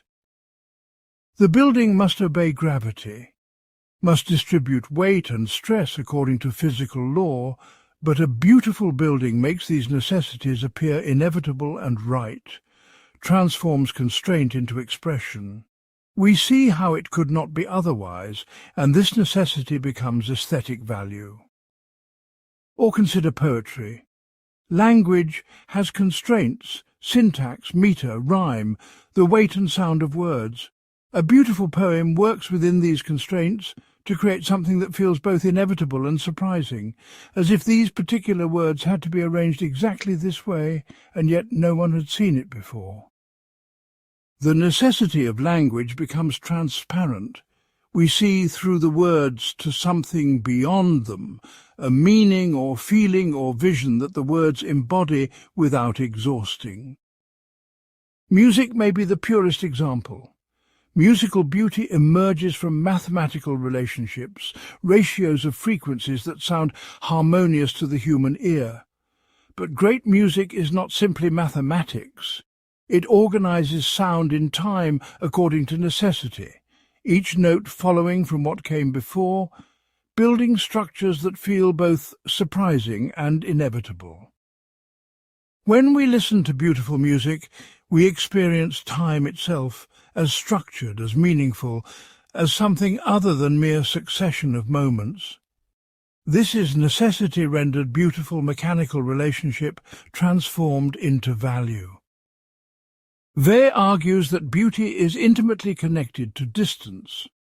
Beautiful things command our attention but do not possess us. They remain at a distance even as we contemplate them. This distance is essential. It prevents the ego from grasping at beauty, from trying to possess or consume it. The beautiful sunset cannot be captured or owned. The beautiful piece of music vanishes as soon as it is played. The beautiful face belongs to another person whom we cannot possess. This irreducible distance protects beauty from the ego's gravitational pull. This is why Weil thinks romantic love becomes beautiful only when it includes renunciation. When we desire to possess the beloved, to make them ours, to use them to gratify our needs, this is gravity, not beauty. But when we desire the beloved's good independently of what it means for us, when we accept that they are separate and complete in themselves, when we love them at a distance, this becomes beautiful. The distance preserves the beauty because it prevents possession, keeps the beloved as an object of contemplation rather than consumption. Now we must examine the relationship between beauty and affliction. Weil makes the startling claim that affliction can be beautiful when it is rendered transparent in art. The Iliad is beautiful precisely because it shows affliction without illusion, without false consolation or justification. Greek tragedy is beautiful because it displays human suffering against cosmic necessity with complete clarity, neither denying the horror nor pretending it has easy meaning. This seems almost obscene. How can we call affliction beautiful? Weil is not saying affliction itself is beautiful. She is clear that affliction is pure evil and horror. But the artistic representation of affliction can be beautiful when it achieves perfect balance, when it neither glorifies suffering nor looks away from it, when it renders the necessity of affliction transparent without justifying it. The cross in Christian iconography is Weil's primary example. The crucifixion is the worst that can happen, total affliction, gravity operating with complete force. But represented in art, the cross becomes beautiful because it shows affliction accepted completely without resistance or bitterness, necessity transformed through grace into something that can be contemplated and loved. This is not about prettifying suffering, but about rendering it meaningful through perfect representation. Critics might object that this aestheticizes suffering, turns real human agony into objects for aesthetic contemplation. But Weil would argue the opposite, that only by rendering suffering beautiful in this sense do we truly honour it, truly see it, truly prevent ourselves from looking away or rationalizing it. The beautiful representation of affliction demands that we attend to it without flinching, that we neither deny its horror nor pretend it means nothing. Beauty also has cognitive and ethical implications in Weil's philosophy. She argues that beauty is a form of proof, a demonstration of reality that is more certain than logical argument. When we encounter authentic beauty, we know something that no amount of reasoning could establish. We know directly that reality contains value, that existence is not merely mechanical but meaningful. This is not about proving God's existence through beauty, though Weil's argument has connections to traditional arguments from design. Rather, beauty breaks through the ego's interpretive screens and gives us direct contact with reality. In the presence of beauty, we cannot doubt that we are encountering something real and valuable beyond our own projections. This is a form of knowledge that precedes and grounds other forms of knowledge, including philosophical and scientific knowledge. Ethically, beauty trains us in right seeing and right acting. The contemplation of beauty is practice for attention, for seeing reality without ego distortion. When we learn to attend to beauty, we develop the capacity to attend to persons, to see others with the same disinterested love we give to beautiful objects. This is why Weil thinks aesthetic education is moral education, not as a metaphor, but literally. Learning to see beauty teaches the soul to see truly, and seeing truly is the foundation of ethical action. Moreover, beautiful action is possible, action that has the same quality as beautiful art. When someone acts with perfect attention, with balance, with necessity rendered transparent through grace, their action is beautiful. The saint's response to affliction, the hero's sacrifice, the mother's care, can all achieve this quality of beauty when they are perfectly appropriate, perfectly fitted to circumstance, expressing necessity through grace. Critics have raised several challenges to Weil's theory of beauty. First, is beauty as universal as she suggests, or is it culturally relative? Different cultures and historical periods have very different standards of beauty. What seems beautiful in one context appears ugly or meaningless in another. If beauty is a bridge to the supernatural, to objective reality, should it not be universal rather than varying with culture? They might respond by distinguishing authentic beauty from culturally conditioned aesthetic preferences. Fashion, decoration, conventional attractiveness, these vary by culture and are not what she means by beauty. But certain structural features, proportion, balance, the rendering of necessity transparent, these appear across cultures, even if the particular forms vary. Mathematical beauty is universal. The beauty of certain natural forms is widely recognized. Great art from different cultures can be appreciated across cultural boundaries if we learn to see clearly. Second, does Weil's emphasis on beauty as contemplative rather than possessive drain it of erotic power? Beauty often attracts us not with disinterested contemplation but with intense desire. We want to possess, to consume, to merge with the beautiful. Is vase beautiful too cold, too distant, missing something essential about aesthetic experience? Weil would acknowledge the power of desire, but argue that desire must be transformed. Initial attraction might be desiring possession, but beauty properly experienced transforms this into something else, into love without possession, attention without grasping. The erotic is not eliminated, but rather purified, redirected away from consumption toward contemplation. Whether this is psychologically realistic or desirable remains debatable. Third, critics question whether beauty can bear the moral weight Weil places on it.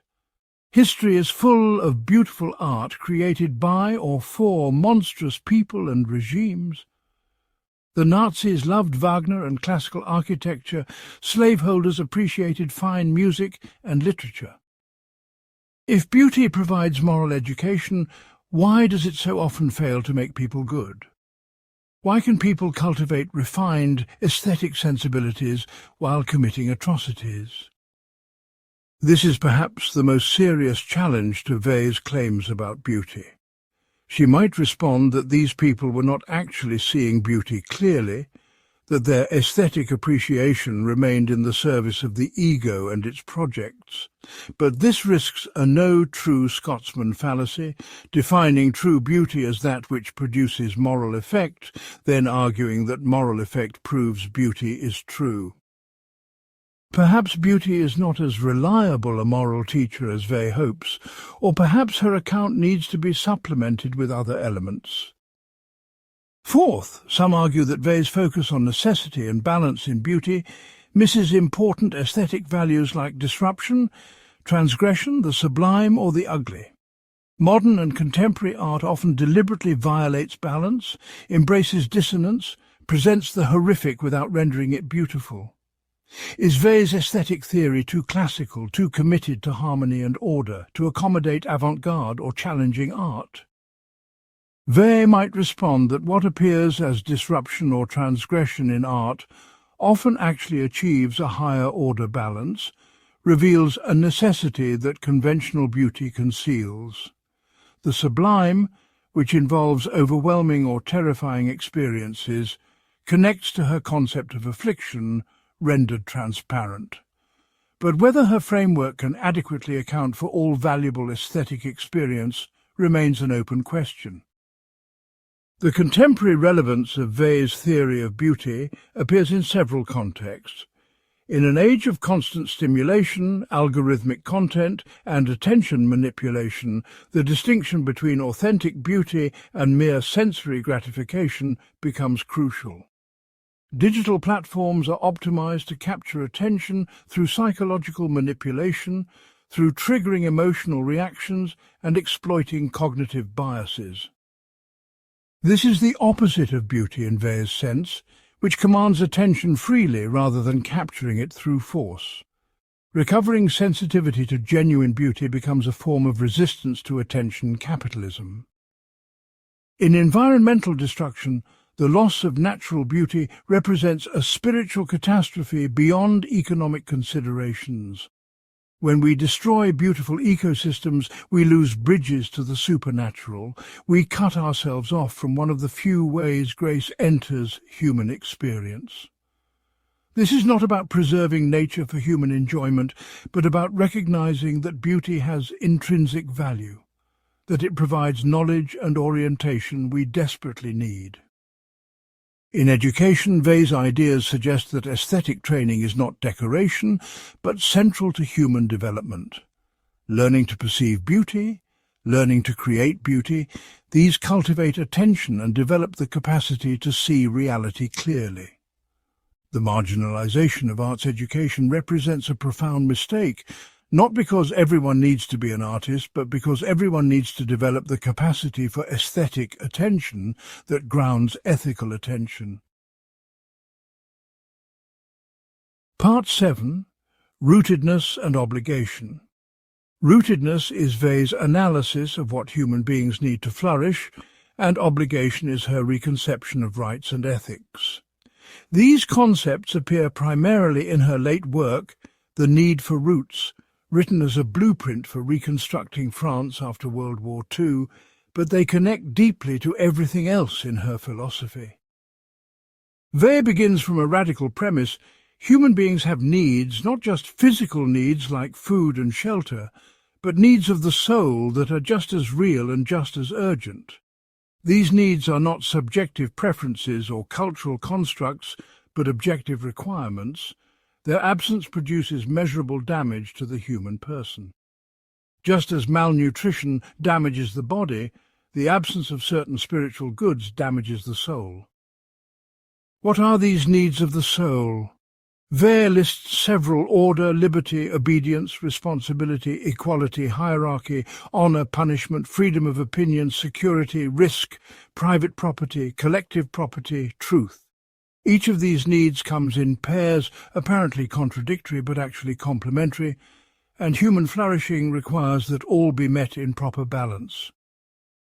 Let us examine several of these in detail. Order means living in a context where things make sense, where there is predictable structure, where one can understand how society functions and one's place in it. Liberty means having space for genuine choice, for initiative, for spontaneity. These seem opposed, but Weil argues both are necessary. Too much order becomes rigid oppression, too much liberty becomes chaotic meaninglessness. Humans need both structure and freedom, boundaries and openness, the security of order and the dignity of choice. Similarly, with obedience and responsibility. Humans need to obey something larger than themselves, to be part of a meaningful order that makes claims on them. But they also need responsibility, the capacity to make decisions and bear their consequences. A society that gives only obedience without responsibility treats people as children or slaves, denying their maturity. A society that gives only responsibility without legitimate claims of obedience leaves people adrift, without orientation or meaning. Equality and hierarchy provide another pair. Humans need equality, the recognition that all persons have the same fundamental dignity and worth, that no one is inherently superior to another. But they also need hierarchy, differentiation of roles and recognition that some people have greater knowledge, skill, or wisdom in particular domains and should be listened to accordingly. The challenge is achieving hierarchy without denying fundamental equality, recognizing differences in capacity and role without implying differences in worth. Weil's analysis of these needs is subtle and resists ideological simplification. Neither traditional conservatism nor revolutionary progressivism adequately addresses the soul's requirements.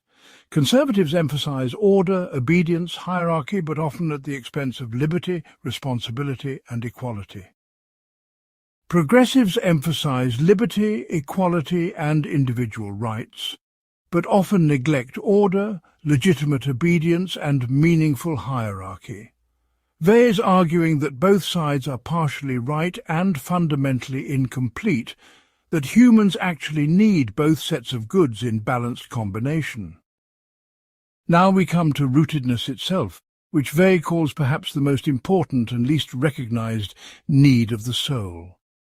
To be rooted means to participate in a community that has continuity over time, that possesses a living past and opens onto a future, that provides context and meaning for individual life. Rootedness is not about stasis or nostalgia, but about connection to something larger and more enduring than the individual. Weil argues that modern society systematically uproots people.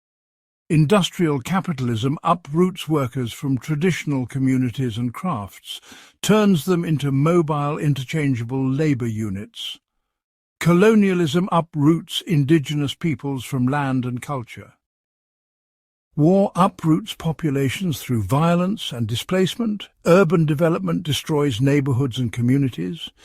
Mass media creates a homogenized culture that erases local particularities. Technology accelerates change to the point where nothing feels stable or continuous. The result is what Weil calls uprootedness, a spiritual disease that affects entire populations. What are the symptoms of uprootedness? Alienation, the sense that life has no meaning or purpose. Vulnerability to totalitarian movements which offer artificial belonging to replace authentic roots. Inability to pay attention or to care deeply about anything. Loss of connection to past and future, living only in an empty present. Susceptibility to propaganda and manipulation because uprootedness leaves people with no stable perspective from which to evaluate claims. Violence and cruelty because uprootedness destroys the moral context that restrains destructive impulses. Weil saw uprootedness as the fundamental problem of modernity, the root cause beneath many surface pathologies. Nazism, she argued, succeeded partly because it offered artificial roots to an uprootedness population, giving Germans a sense of belonging, purpose and destiny. The appeal was not primarily ideological, but existential. Nazism addressed a real need, the need for roots, though it addressed it with poisonous fantasy rather than genuine community. The solution is not to return to some imagined past. Weil is not a reactionary calling for restoration of pre-modern society. She recognizes that certain traditional forms are genuinely oppressive, that modernity has brought real goods like individual liberty and equality before the law.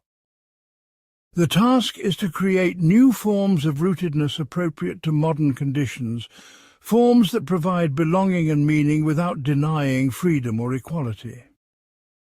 What might such rootedness look like? Weil points to several possibilities. Workers need connection to their craft, understanding of the whole process and product of their labour, not just repetitive fragmented tasks.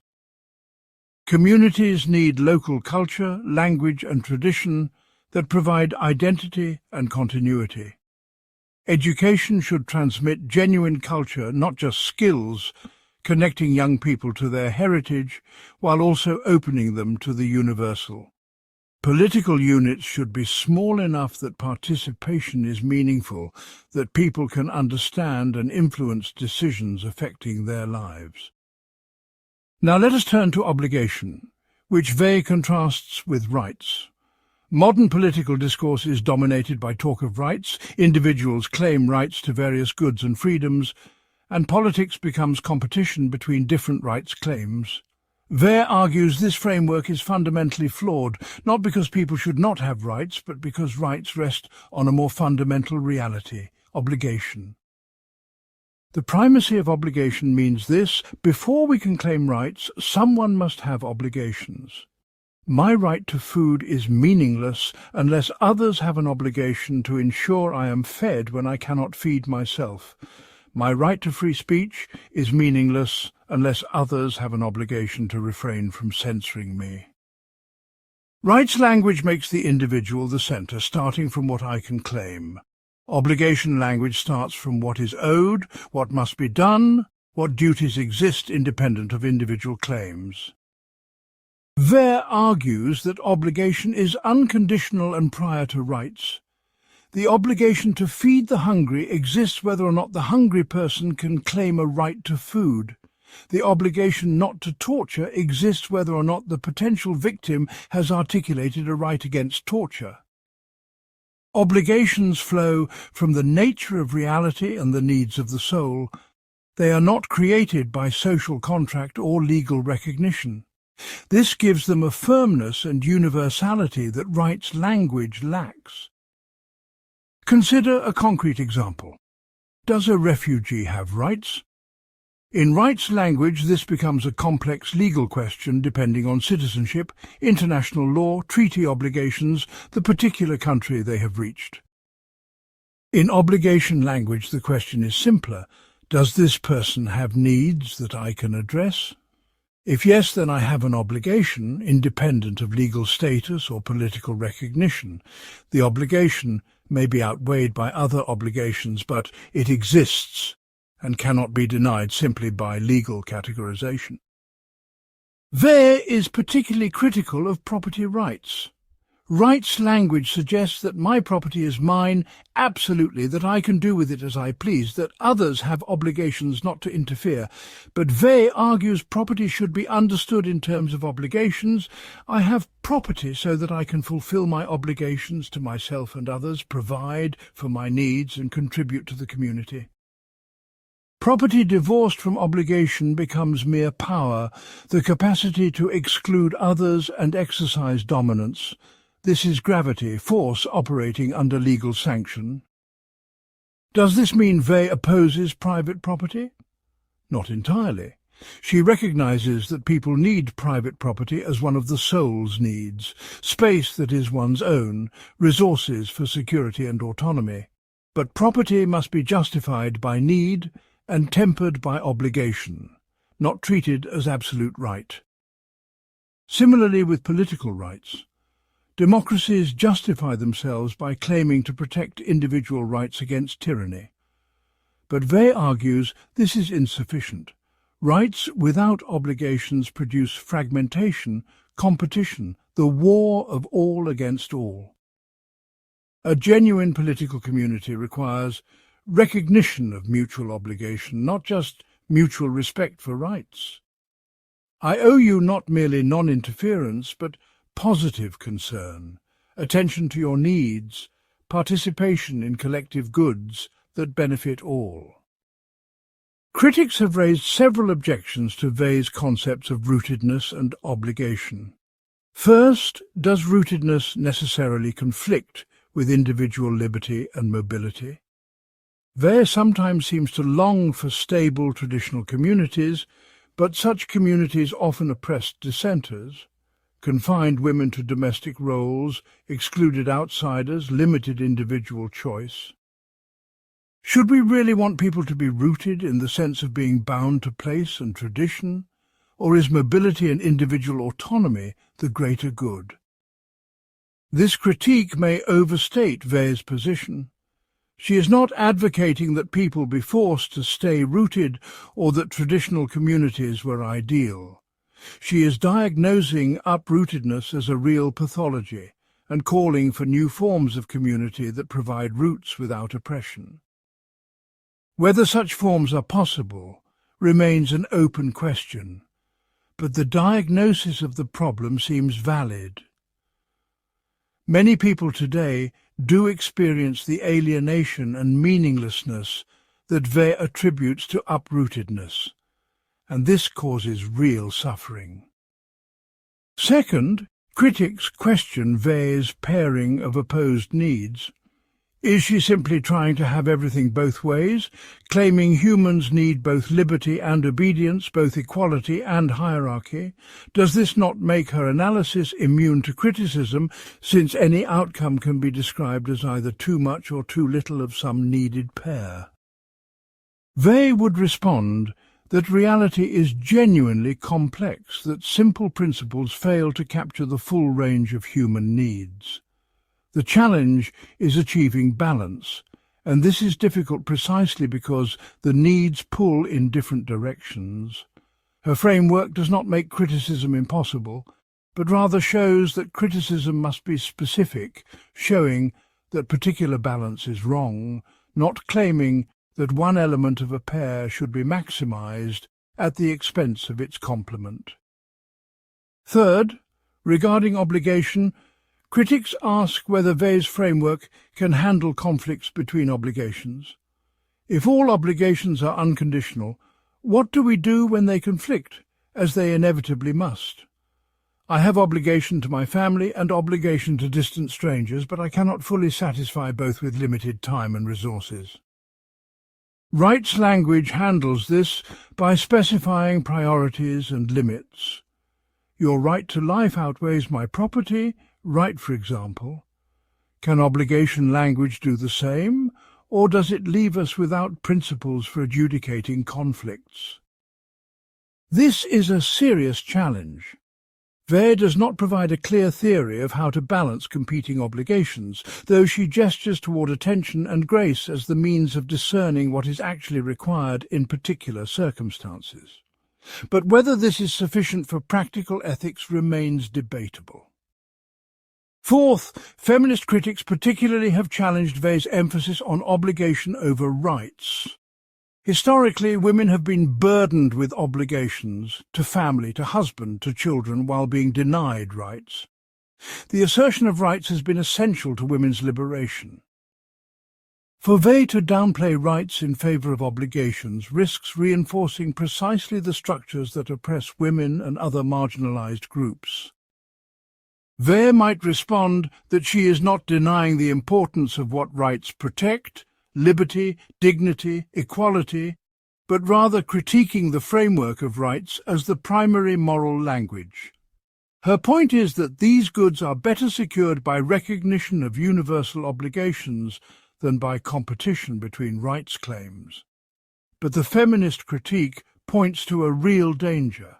Obligation language has historically been used to demand sacrifice from the powerless. The contemporary relevance of rootedness and obligation is profound.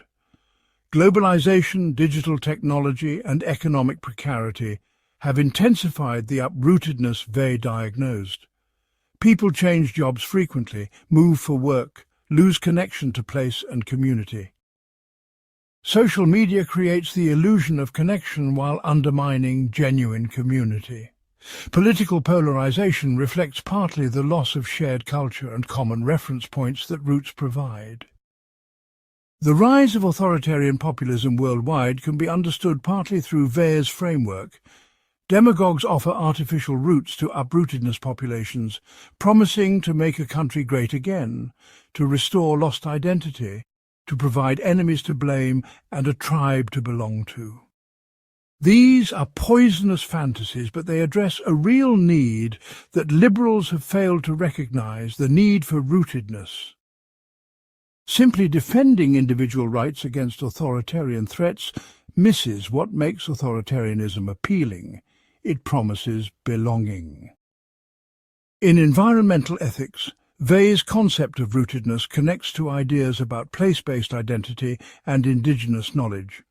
Environmental destruction is partly a consequence of uprootedness. When we have no lasting connection to place, we treat it as mere resource to exploit. Ecological sustainability may require rerouting people in landscapes, developing relationships to local ecosystems that provide meaning and constrain destruction. In business and labour, Weil's analysis of work and craft points toward alternative models. Worker cooperatives, craftsperson guilds, local economies, these might provide routes that corporate employment cannot. The key is restoring connection between worker and product, between labour and meaning, between work and community. Rootedness and obligation together suggest a vision of human life radically different from dominant modern assumptions.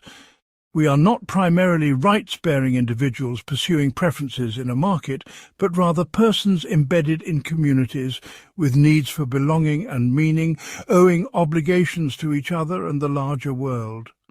The task of politics is not just protecting individual liberty, but cultivating the conditions where souls can be rooted and obligations can be fulfilled. Part 8. Her mysticism and religious thought. Weil's mysticism is the heart of her philosophy, the source from which everything else flows, yet it remains the most controversial and least understood aspect of her work. She had intense mystical experiences, felt direct contact with what she called Christ or God, but her religious thought resists easy categorization as Christian or as anything else. Understanding her mysticism requires seeing how it connects to everything we have discussed: affliction, attention, grace, decreation, beauty. Weil's first significant mystical experience occurred in 1938 at Solesmes, a Benedictine monastery in France, during Holy Week services. She was suffering from severe headaches, pain so intense that she described it as driving everything else from consciousness. Yet while listening to Gregorian chant, something happened. She experienced what she called Christ coming down and possessing her, a direct encounter with divine presence that occurred paradoxically at the moment of maximum physical suffering. Pain, instead of blocking awareness of God, became the medium through which God became present. This experience established a pattern in Weil's mysticism, the conjunction of affliction and grace. She did not experience God in moments of peace or comfort, but rather in moments of suffering, particularly suffering that was fully accepted without resistance. This connects directly to her understanding of the cross, which represents the meeting point of extreme gravity, total affliction, and perfect grace, complete acceptance. Later, in 1938, she had another decisive experience while reading George Herbert's poem, Love. This is a poem about the soul's reluctance to accept divine love, feeling unworthy, and divine love's gentle insistence. While reciting this poem, Weil felt Christ's presence so intensely that she described it as possession. What is striking is that this happened through a text, through attention to words, suggesting that mystical experience for Weil was not separate from intellectual and aesthetic engagement, but rather could occur through them. From these and other experiences, Weil developed her understanding of what mysticism means. It is not ecstasy or visions or extraordinary states of consciousness, though these might occur. Rather, mysticism is the direct contact with reality beyond the ego's mediation, the transparency to what is real that comes when the self is decreated. The mystic sees clearly because the ego's distorting interpretations have been removed, allowing reality to be perceived as it is. In religious language, this means seeing the world from God's perspective rather than the human perspective, though Weil insists that what the mystic sees is reality itself, not subjective experience. Weil's relationship to Christianity is deeply ambiguous. She felt profound connection to Christ, read the Gospels obsessively, attended Mass regularly, and considered much of Christian tradition to be expressions of genuine spiritual insight. But she refused baptism, refused to formally join the Church, and maintained critical distance from Christian doctrine and institution. Why did she refuse baptism? Several reasons appear in her writings. First, she felt called to remain on the threshold, to stay with those outside the Church rather than joining the saved. She believed that being unbaptized allowed her to identify with the uprooted, the excluded, the anonymous masses who have no religious home. Second, she had intellectual reservations about certain Church doctrines, particularly the claim that outside the Church there is no salvation, which she considered morally monstrous and factually false. Third, she felt that joining any particular religious tradition would limit her ability to see truth wherever it appears, whether in Greek philosophy, Hinduism, Buddhism, or other traditions. This raises a fundamental question. Was Weil Christian? The answer depends on what we mean by Christian. If Christianity means accepting Christ as divine and central to spiritual life, then yes, she was deeply Christian.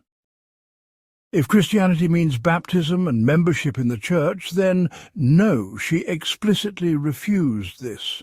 If Christianity means accepting Orthodox doctrine, then her position is ambiguous. She affirmed much but rejected some central claims. Weil preferred to think of herself as drawn to truth wherever it appears, and she found the same truth in multiple religious traditions.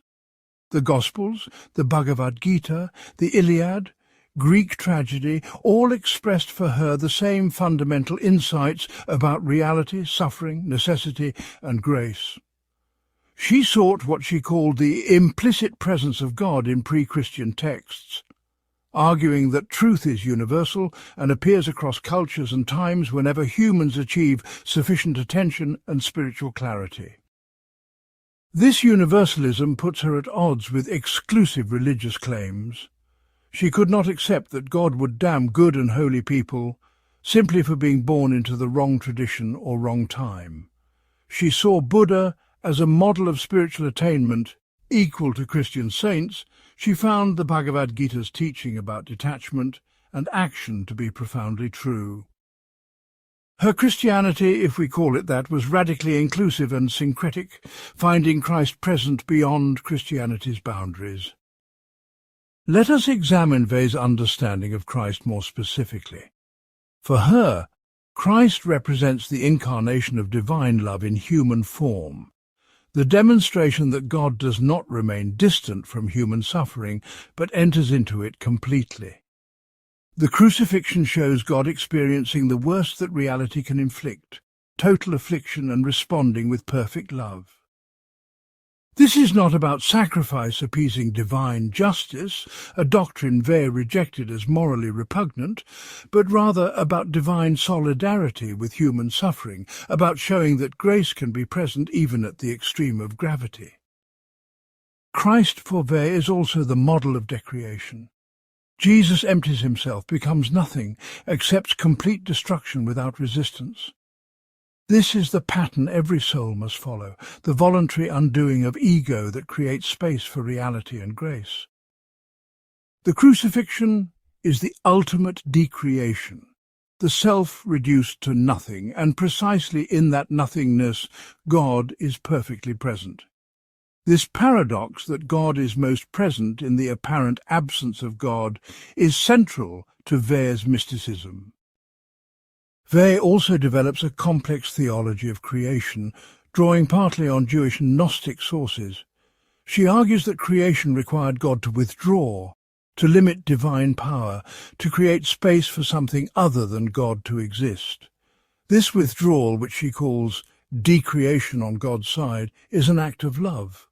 God makes room for creation by accepting limitation.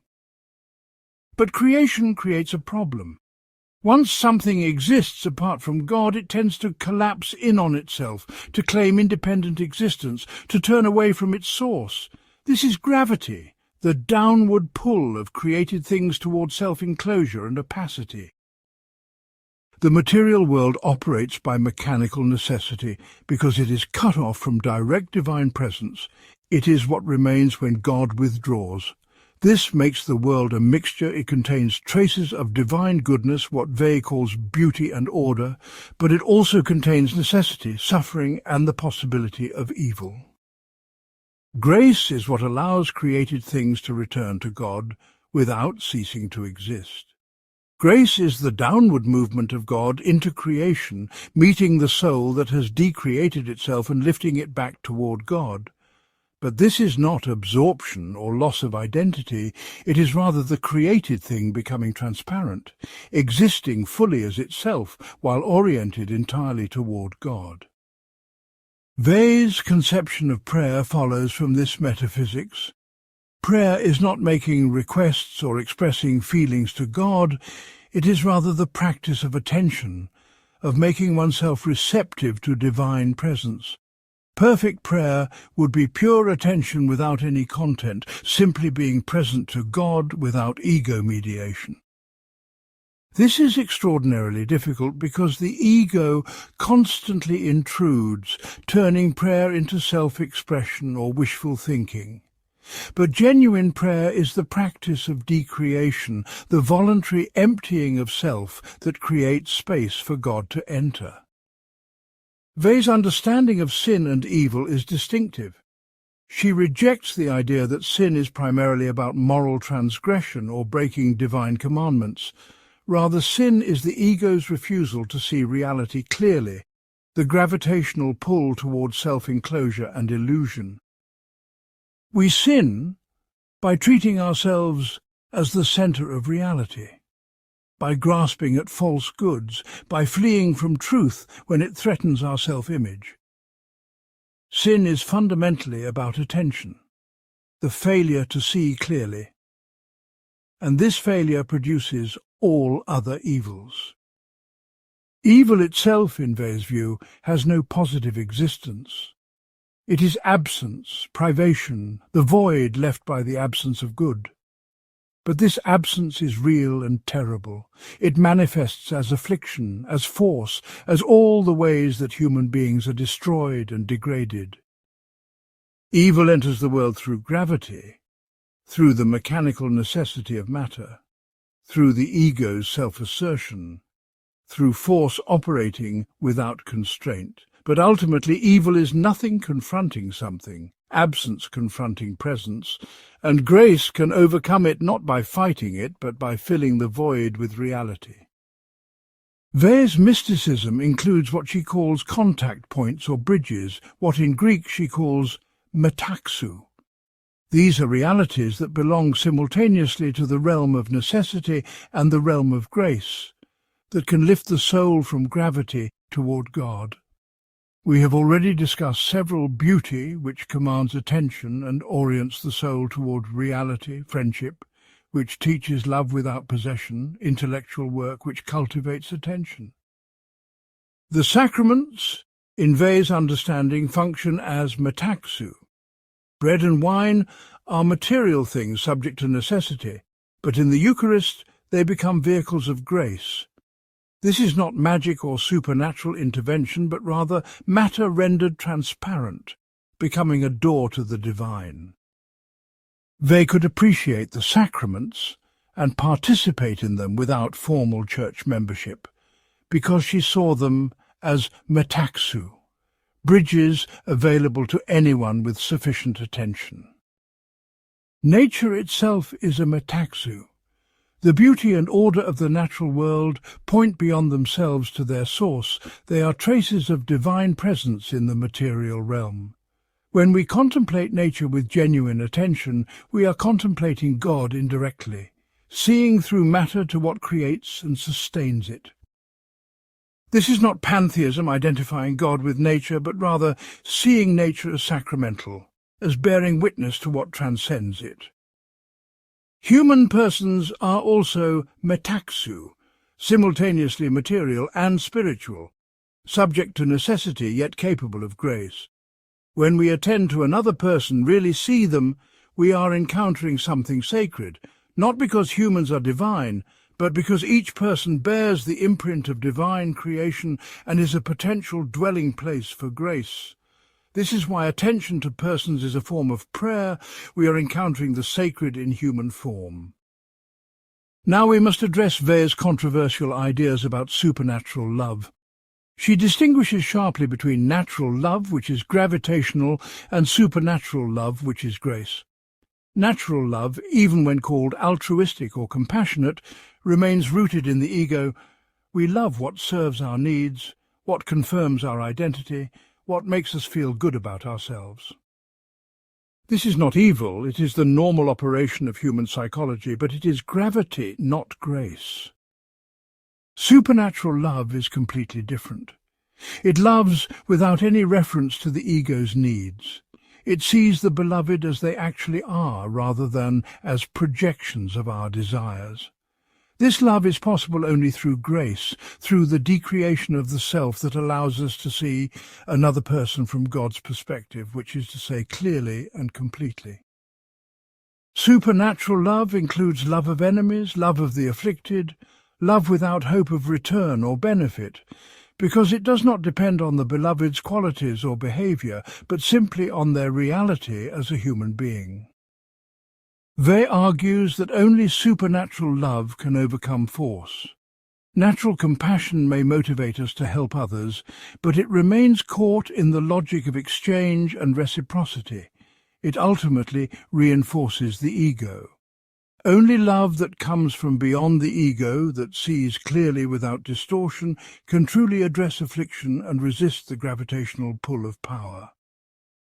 This is why mysticism is not optional for ethics in Weil's system. Moral action requires spiritual transformation, requires grace, not just good intentions. Critics have raised fundamental challenges to Weil's mysticism and religious thought. First, the epistemological question: how do we know that mystical experiences reveal truth rather than psychological projection? Weil's experiences, however intense and transformative for her, occurred in her own consciousness and cannot be independently verified. Mystics from different traditions report conflicting experiences and draw contradictory conclusions. What makes Weil's interpretation of her experiences reliable? They would likely respond that mystical experience is self-validating for those who have it, just as sensory experience is self-validating. She would also point to the coherence of mystical testimony across traditions, arguing that beneath surface differences, mystics see the same fundamental reality. But this may not satisfy skeptics, who see mysticism as elaborate self-deception, the ego projecting its desires onto the cosmos and calling the result divine encounter. Second, the theological question, is Weih's Christianity recognizably Christian? Orthodox theologians argue that she deviates from core Christian doctrines in ways that place her outside Christianity proper. She rejects the idea that the Church is the unique vessel of salvation. She draws heavily on non-Christian sources, treating them as equally valid. She refuses baptism and church membership. Her Christianity is so universalized, so stripped of particularity, that it becomes something else, perhaps a philosophical spirituality that borrows Christian imagery but rejects Christian substance. This critique depends on how we define Christianity. If Christianity requires adherence to specific doctrines and membership in the Church, then Weih is not Christian. If Christianity can be understood more broadly as a life oriented around Christ in the Gospels, then her claim to be Christian makes sense. Weih herself might reject the entire question, arguing that labels matter less than truth, and truth appears wherever there is sufficient attention and grace. Third, the psychological question, was Weih's mysticism a product of her suffering and illness? She had chronic, debilitating headaches, probably from childhood illness. She struggled with depression and anxiety. She died at 34 from a combination of illness and self-starvation. Did her mystical experiences emerge from psychological and physical distress rather than genuine encounter with transcendent reality? The connection between Weih's suffering and her mysticism is undeniable. She herself emphasized it. But whether this discredits her experiences depends on one's framework. From a naturalistic perspective, mystical experiences are always products of brain states and psychological conditions, so Weih's suffering explains her mysticism completely. From Weih's perspective, suffering creates conditions where the ego's illusions are stripped away and reality can be encountered directly, so her suffering enabled rather than invalidated her mystical insight. There may be no neutral ground from which to adjudicate this dispute. Fourth, feminist critics have challenged Weih's emphasis on self-abnegation and suffering. Her mysticism centers on decreation, self-emptying, acceptance of affliction, themes that mirror traditional expectations for female spirituality. Women have been told for centuries to be selfless, to suffer piously, to empty themselves for others. Does Weih's mysticism reinforce these oppressive patterns, offering a spiritual justification for women's subordination? This is a serious charge. Weih's life and work resist easy categorization as conventionally feminine. She was intellectually aggressive, politically engaged, physically courageous in ways that defied gender expectations. But her spiritual teaching does emphasize self-negation in ways that could be heard as reinforcing women's traditional role. The question is whether decreation applies universally, including to powerful men who need to empty their egos, or whether it functions differently when prescribed to already marginalized groups who need to claim rather than deny selfhood. Fifth, the question of exclusivity and elitism. Is Weih's mysticism accessible only to a few? She describes spiritual states and practices that seem extremely difficult, requiring intense suffering, extraordinary intellectual capacity, years of disciplined attention. Does this make her spirituality available only to spiritual athletes, to those with her particular combination of brilliance and suffering? What about ordinary people living ordinary lives? Can they achieve what Weil describes, or is she articulating a path open only to rare individuals? Weil might respond that the capacity for attention and grace is universal, available to anyone regardless of education or circumstances. She points to simple people, workers, peasants, as often more spiritually advanced than intellectuals because they are less trapped in abstraction, more in contact with reality through their labour. But whether her complex philosophical mysticism is really accessible to all remains questionable. The contemporary relevance of Weil's mysticism appears in several contexts. In an increasingly secular age, where traditional religious institutions have lost authority for many, Weil offers a spirituality that does not require doctrinal belief or institutional membership. Her emphasis on direct experience, on attention as spiritual practice, on finding the sacred in everyday life, resonates with contemporary spiritual seekers. In interfaith dialogue, Weil's universalism provides a model for appreciating multiple traditions without relativism. She does not say all religions are equally true in every detail, but rather that truth appears across traditions and can be recognized by those with sufficient attention. This allows genuine conversation between traditions, seeking what is true in each without demanding that one tradition monopolize truth. In contemplative practice, Weil's ideas connect to growing interest in meditation and mindfulness. Her emphasis on attention, on being present without ego mediation, parallels Buddhist ideas about mindfulness and no-self. Her understanding of decreation resembles Zen concepts of emptying and transparency.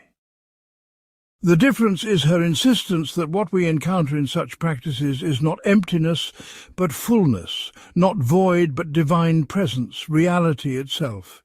But the practices are similar, and Weil's Christian mysticism might help Western practitioners understand contemplative practices that often come from Eastern traditions. In ethics and activism, Weil's mysticism grounds her political commitments in something beyond ideology. She can criticize injustice and fight oppression without making politics ultimate, without expecting political solutions to save humanity. Her mysticism provides perspective, recognizing that material conditions matter but are not everything, that souls need more than economic redistribution or political rights. This prevents both despair when political movements fail and idolatry when they succeed, keeping activism tethered to transcendent reality rather than temporal power. Weil's mysticism ultimately integrates everything else in her philosophy. Affliction is the human side of the cross, where gravity reaches its maximum and grace can enter. Attention is the practice that prepares the soul for mystical encounter with reality. Decreation is the process by which we become capable of receiving grace.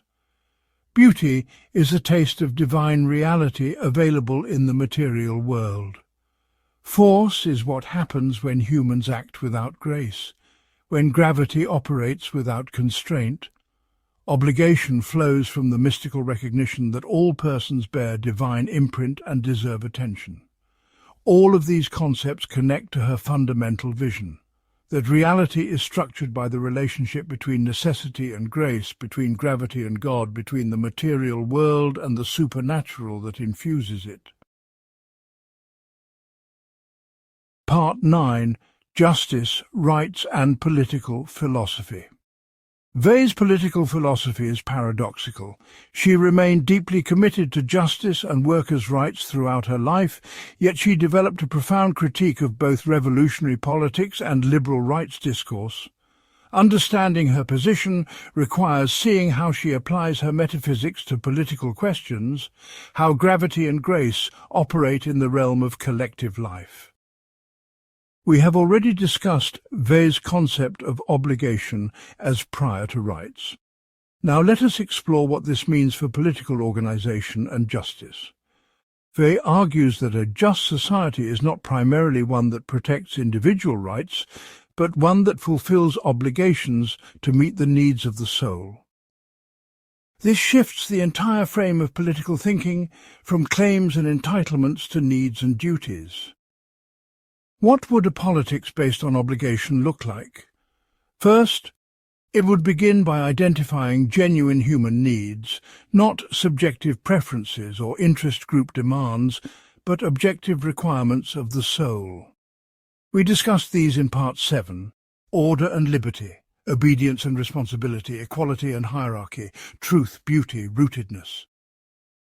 The task of political institutions is to create conditions where these needs can be met for all persons. Second, such politics would recognize that obligations are universal and unconditional. The obligation to ensure that no one starves exists whether or not we have agreed to a social contract, whether or not the hungry can claim legal rights. The obligation flows from the reality of human need and our capacity to address it. This means politics cannot be reduced to negotiation between competing interests, because some things are owed regardless of bargaining power or social position. Third, obligation-based politics would focus on the weakest and most vulnerable. Those with greatest need have the strongest claim on our obligation, not because they have bargaining power or can reciprocate, but precisely because they are powerless. Weil's politics naturally orients toward the afflicted, toward those crushed by force, toward those society renders invisible. Weil was particularly concerned with workers and the conditions of industrial labour. Her factory experience convinced her that capitalism as organised in modern industry violates fundamental obligations to the human person. The factory system reduces workers to instruments, fragments their labour into meaningless tasks, denies them understanding of or connection to what they produce, subjects them to arbitrary authority, exhausts their bodies while numbing their minds. This is not merely economic exploitation, though it is that, but spiritual destruction, systematic prevention of the soul's needs being met. What would fulfill obligations to workers? Not merely higher wages, though material security matters. Workers need understanding of the whole productive process, connection between their labour and meaningful results, participation in decisions affecting their work, craft skill rather than repetitive motion, time and energy for life beyond work. The factory, as organised around maximum efficiency and profit, cannot provide these things. It is structured by gravity, by mechanical necessity, by the logic of force and domination. Does this make Weil a socialist? She was sympathetic to socialist ideals, particularly workers' control of production and equitable distribution of goods, but she became deeply critical of actually existing socialist movements and particularly of Marxist theory. Her critique focused on several points. First, Marxism reduces everything to economic relations and class struggle, missing the spiritual dimensions of human life. Workers need more than economic equality. They need meaningful work, rootedness, beauty, truth, attention to their full humanity. A socialism that provides material security while maintaining the soul-crushing structure of industrial production fails fundamentally. Second, Marxism enshrines historical necessity and progress, treating history as having a direction and goal. Weil sees this as a form of idolatry, worshipping becoming rather than being, expecting salvation from temporal process rather than supernatural grace. History is not going anywhere. It is gravity operating, the mechanical working out of force and necessity. To expect history to deliver justice or liberation is delusional, a projection of human hopes onto an indifferent cosmos. Third, revolutionary socialism typically employs force to achieve its aims, and force corrupts. We discussed this in Part 4, but it is worth emphasizing here. The Russian Revolution attempted to create a just society through violent overthrow and violent suppression of opposition, and the result was totalitarian tyranny. This was not an accident or deviation, but the inevitable consequence of fighting force with force, using mechanical means to achieve spiritual ends. Violence produces counter-violence, domination produces counter-domination. The cycle continues endlessly because it remains within gravity. They observed the Spanish Civil War firsthand in 1936, joining anarchist militias to fight Franco's fascism. What she saw there disillusioned her profoundly. The Republican side, supposedly fighting for workers and freedom, committed atrocities against priests and suspected enemies. They witnessed the execution of a young fascist prisoner, probably terrified and perhaps coerced into his position, and she was horrified by the casual brutality of those claiming to fight for justice. The experience confirmed her sense that revolutionary violence corrupts those who employ it, turning liberators into oppressors. Does this mean they opposed all resistance to oppression? Absolutely not. She continued to support workers' struggles, to criticize injustice, to advocate for the oppressed, but she insisted on several principles that made her uncomfortable for both left and right. First, never lose sight of the humanity of your opponent. The moment you dehumanize the enemy, treating them as pure evil or as obstacles to be removed, you have entered the realm of force and begun corrupting yourself. Even while fighting, you must see your opponent as a human being, as someone who might be wrong or even monstrous, but who remains human. Second, use minimum necessary force with a maximum awareness of the spiritual cost. Sometimes force may be necessary to restrain those who would use force against others, but it is always a tragedy, always a failure, always spiritually dangerous. The person who uses force, even in a good cause, must recognize what they are doing and its effect on their own soul. Third, never expect political victory to solve fundamental problems. Changing who holds power does not eliminate power. Redistributing wealth does not eliminate the soul's deeper needs. Defeating one oppressor does not prevent new oppression. Political action is necessary but insufficient. It must be accompanied by spiritual transformation, by grace, or it simply replicates the patterns it opposes. Fourth, attend to those you claim to serve. Revolutionary movements often speak for the oppressed without truly seeing them, imposing ideological interpretations on their lives rather than attending to their actual needs and perspectives. Genuine solidarity requires genuine attention, seeing the other as they are rather than as your theory says they should be. These principles made Weil politically isolated. The left considered her defeatist or mystical, abandoning material struggle for spiritual fantasy. The right found her too critical of capitalism and hierarchy, too sympathetic to workers and revolution. She fit no existing category, which is precisely what her philosophy demands. Genuine attention to reality cannot conform to ideological templates. Weil's analysis of the state is particularly severe. She sees the state as fundamentally an organization of force, whether democratic or totalitarian, capitalist or communist. The state claims monopoly on legitimate violence and uses this monopoly to enforce its will. Laws are backed by force, taxes are collected under threat of punishment, borders are maintained by violence or threat of violence. This is the nature of state power. It operates by force, however much it disguises this reality with legal language and democratic procedure. Even relatively benign states, even democracies with strong protections for individual rights, remain structures of force. The question is not whether force exists, but how much, how constrained, how conscious of its own nature.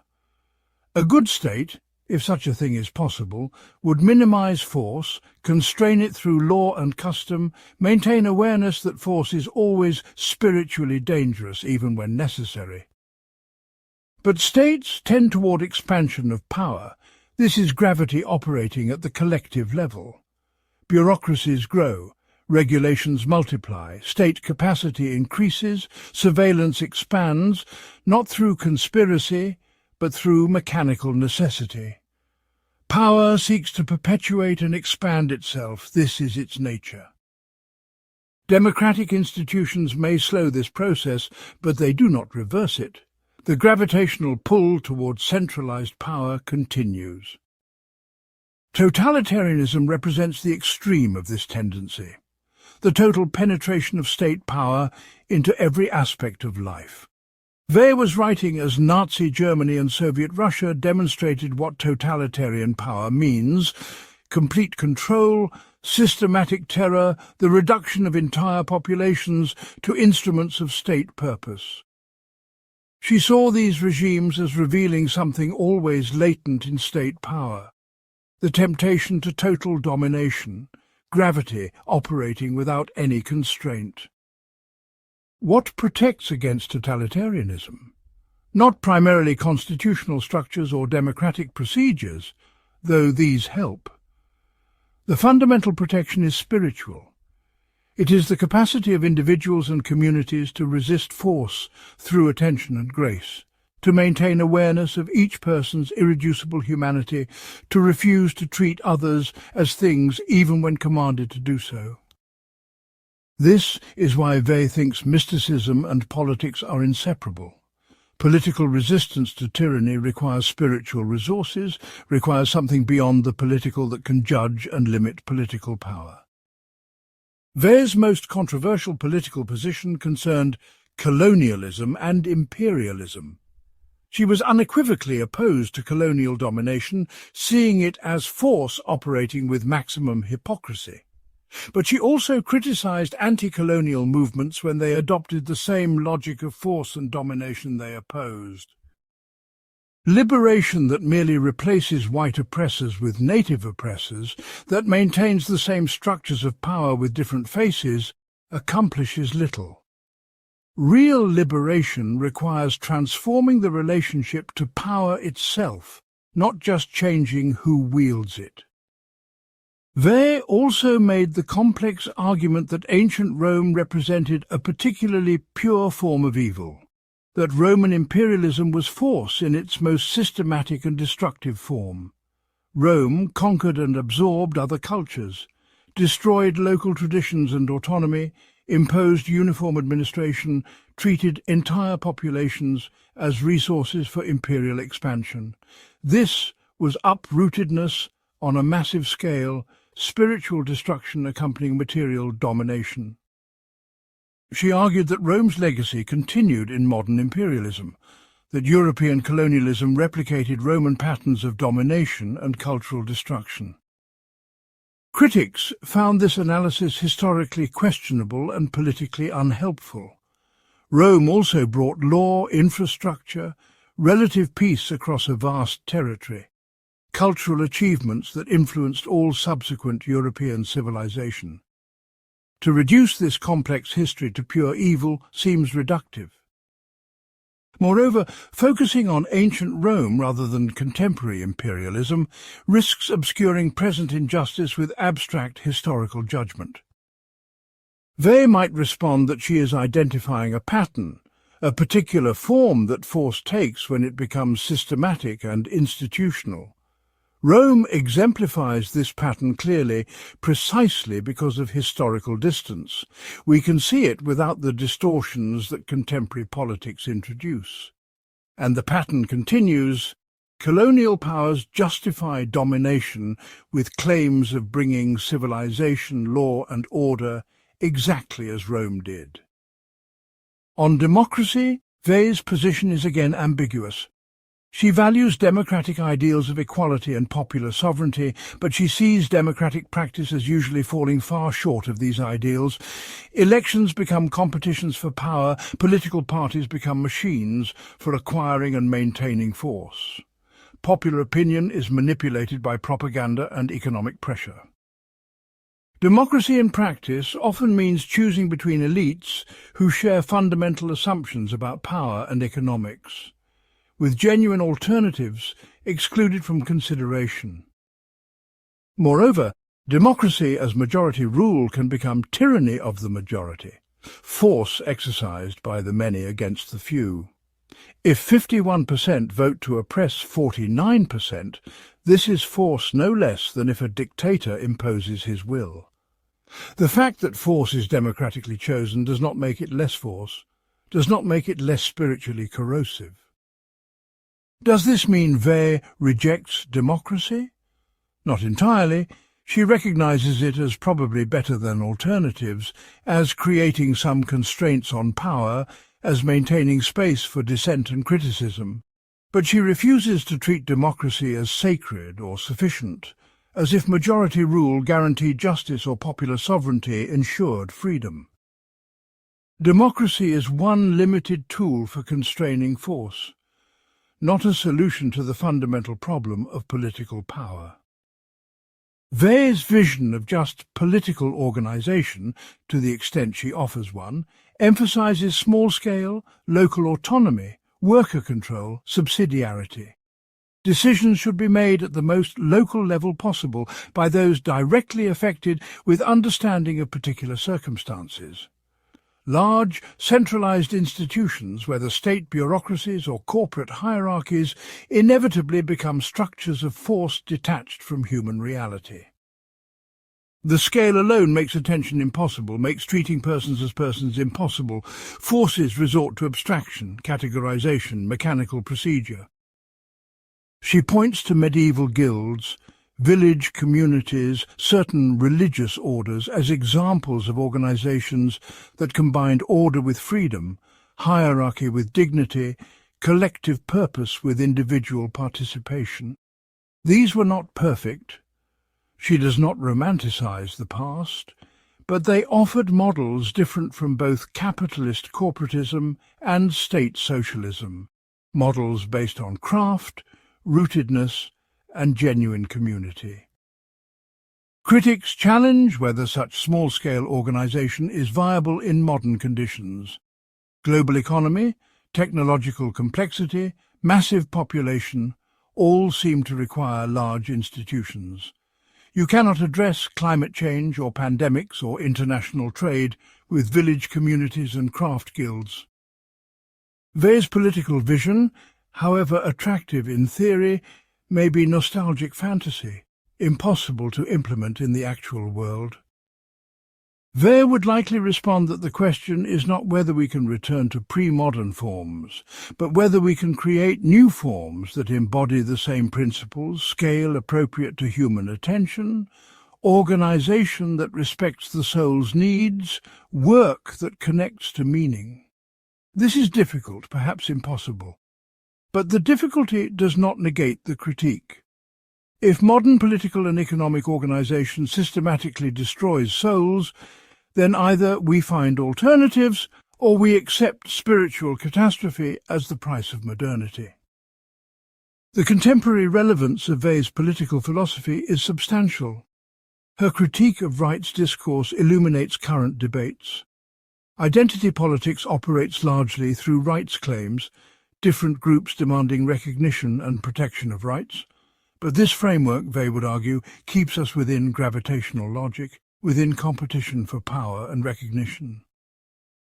What is missing is the recognition of universal obligation, the acknowledgement that we owe each other attention and care regardless of group identity, legal status, or ability to assert claims. Her analysis of force and state power helps explain why progressive movements often fail to achieve lasting change. Electoral victories, policy reforms, legal protections all operate within structures of state power that remain fundamentally unchanged. Power changes hands but does not transform. Force continues operating with different justifications. Without deeper transformation, without addressing the spiritual dimensions of domination and submission, political change remains superficial. Her skepticism about revolutionary violence speaks to contemporary debates about tactics and strategy. Can we fight fascism with violence? Can we punch Nazis? Can we use force against those who would use force to oppress? Weil does not give simple answers, but she insists we recognize the spiritual cost of violence, that we not pretend force used for good causes is somehow not force, that we remain vigilant against the corruption that wielding force produces. Her vision of work and labour organisation offers alternatives to both capitalism and state socialism. Worker cooperatives, local economies, craft production, democratic workplaces all attempt to realise principles Weil advocated, giving workers control and connection to their labour. These remain marginal but growing, suggesting that her vision, however difficult to implement widely, is not merely utopian fantasy. Weil's political philosophy ultimately refuses consoling illusions, whether of left or right. She will not tell us that revolution will save us, that democracy guarantees justice, that economic growth solves fundamental problems, that any political arrangement eliminates the reality of force and the necessity of grace. Politics matters, injustice must be fought, the afflicted must be defended, but politics is not ultimate, cannot provide salvation, operates always within gravity's domain. This can sound defeatist, but Weil intends it as liberation, freeing us from political idolatry to see reality clearly and act with genuine rather than illusory hope. Part 10. Labour, Work and Oppression. Work occupies a central place in Weil's philosophy, both as a site of oppression and as potential connection to reality and meaning. Her factory experience provided direct knowledge of how modern industrial labour destroys the soul, but she also developed a positive vision of work as spiritual practice, as a way of encountering necessity and participating in creation. Weil distinguishes between labour as it could be and labour as it is organised under industrial capitalism. The factory system she experienced represented the worst form of work, and understanding her critique requires seeing how it connects to her concepts of affliction, force and attention. In the factory, workers are reduced to instruments of production. The work is broken into simple repetitive tasks that require no thought, no skill, no understanding of the whole. A worker might tighten the same bolt thousands of times per day, never seeing the completed product, never understanding its purpose or function. This fragmentation is deliberate, designed to maximize efficiency and control, to make workers interchangeable, to minimize the power that skill or knowledge provides.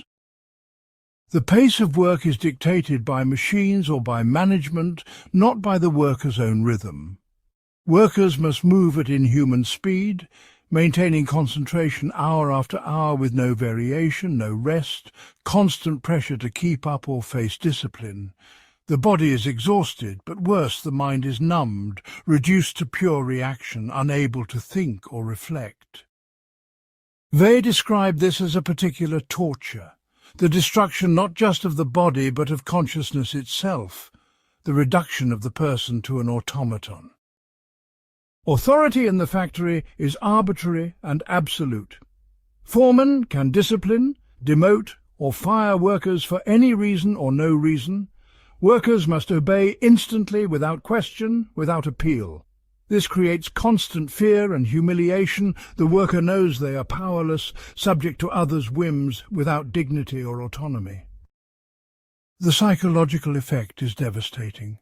Workers internalize their thinghood, begin to see themselves as the system sees them, as interchangeable units of labour without human worth. This is affliction in its purest form, the threefold destruction we discussed earlier. Physical exhaustion and pain, social degradation and powerlessness, psychological internalization of one's own worthlessness. The factory does not merely exploit workers economically, it destroys them spiritually, brands the mark of slavery on their souls. Weil argued that this form of labour is not necessary for production. It is chosen because it maximizes profit and control. Work could be organized differently. Workers could understand what they produce and why, could participate in decisions about how work is done, could develop skills and craftsmanship, could work at human pace with time for rest and reflection. But such organization would transfer some power to workers, would reduce efficiency slightly, would prioritize human dignity over maximum productivity. Capitalism will not choose this because capitalism operates by gravitational logic, seeking profit and power without regard for souls. But Weil also develops a positive philosophy of work, describing what labour could and should be. Work is humanity's fundamental relationship to material reality, the way we engage necessity, transform matter, participate in the creative process that sustains life. Properly understood and organized, work is spiritual practice, a way of encountering truth and developing virtue. Manual labour particularly has this potential because it brings us into direct contact with physical reality and its constraints. When you work with materials, stone or wood or metal or soil, you must attend to their properties, respect their resistance, understand their possibilities. The material pushes back, teaches you what is possible and what is not, disciplines your desires with necessity. This is education in reality, learning to see clearly what is there rather than projecting what you want. Agricultural work exemplifies this especially clearly. The farmer must attend to seasons, to weather, to soil conditions, to plant needs. Nature operates by necessity, not by human preference, and the farmer who does not attend to this necessity fails. But in attending to natural necessity, in working with rather than against it, the farmer participates in the cycle of growth and harvest, connects to something larger and more enduring than individual life. This is meaningful work because it connects labour to reality and to the fundamental sustaining of human existence. Craft work also has this quality.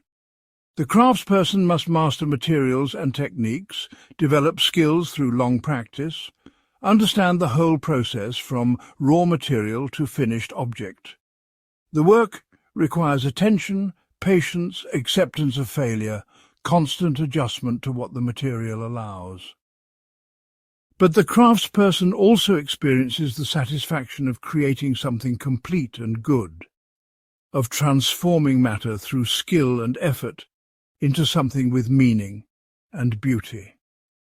This is work that develops the person, that cultivates virtue, that connects labour to value. Weil contrasts this with both factory labour and with intellectual work detached from material reality. Factory labour fragments and numbs, intellectual work untethered to physical constraint, tends toward abstraction and fantasy, losing contact with what is real. The ideal would combine thought and manual labour, reflection and physical engagement, understanding and skill.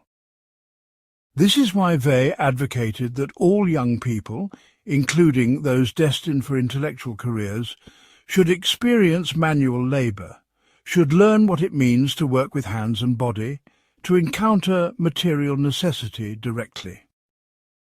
Work also has social and communal dimensions that matter profoundly. Traditional crafts were embedded in guild structures, apprenticeship systems, local communities where work connected people to each other and to shared purposes. The modern factory isolates workers even as it crowds them together, prevents genuine community, reduces social relations to competition and mutual surveillance. Work should connect people, should be organised, so that cooperation is genuine, so that workers understand their interdependence and share in collective achievement. Weil's vision of transformed work includes several key elements. First, workers must understand what they produce and why, must see how their particular task connects to the whole, must comprehend the purpose and value of what they make. This requires education, transparency, time for reflection rather than pure reactive labour. Second, workers must participate in decisions about how work is organised, must have voice and agency, must not simply obey but genuinely cooperate in collective enterprise. This does not mean absolute equality or elimination of all hierarchy. Weil recognizes that expertise and experience create legitimate differences in authority. But it means that authority must be earned and exercised with attention to those affected, not imposed by external ownership or bureaucratic hierarchy. Third, work must be organized at human scale and pace, allowing time for rest, for relationships, for life beyond labor. The drive for maximum productivity, for constant acceleration, for the elimination of all empty time destroys the soul.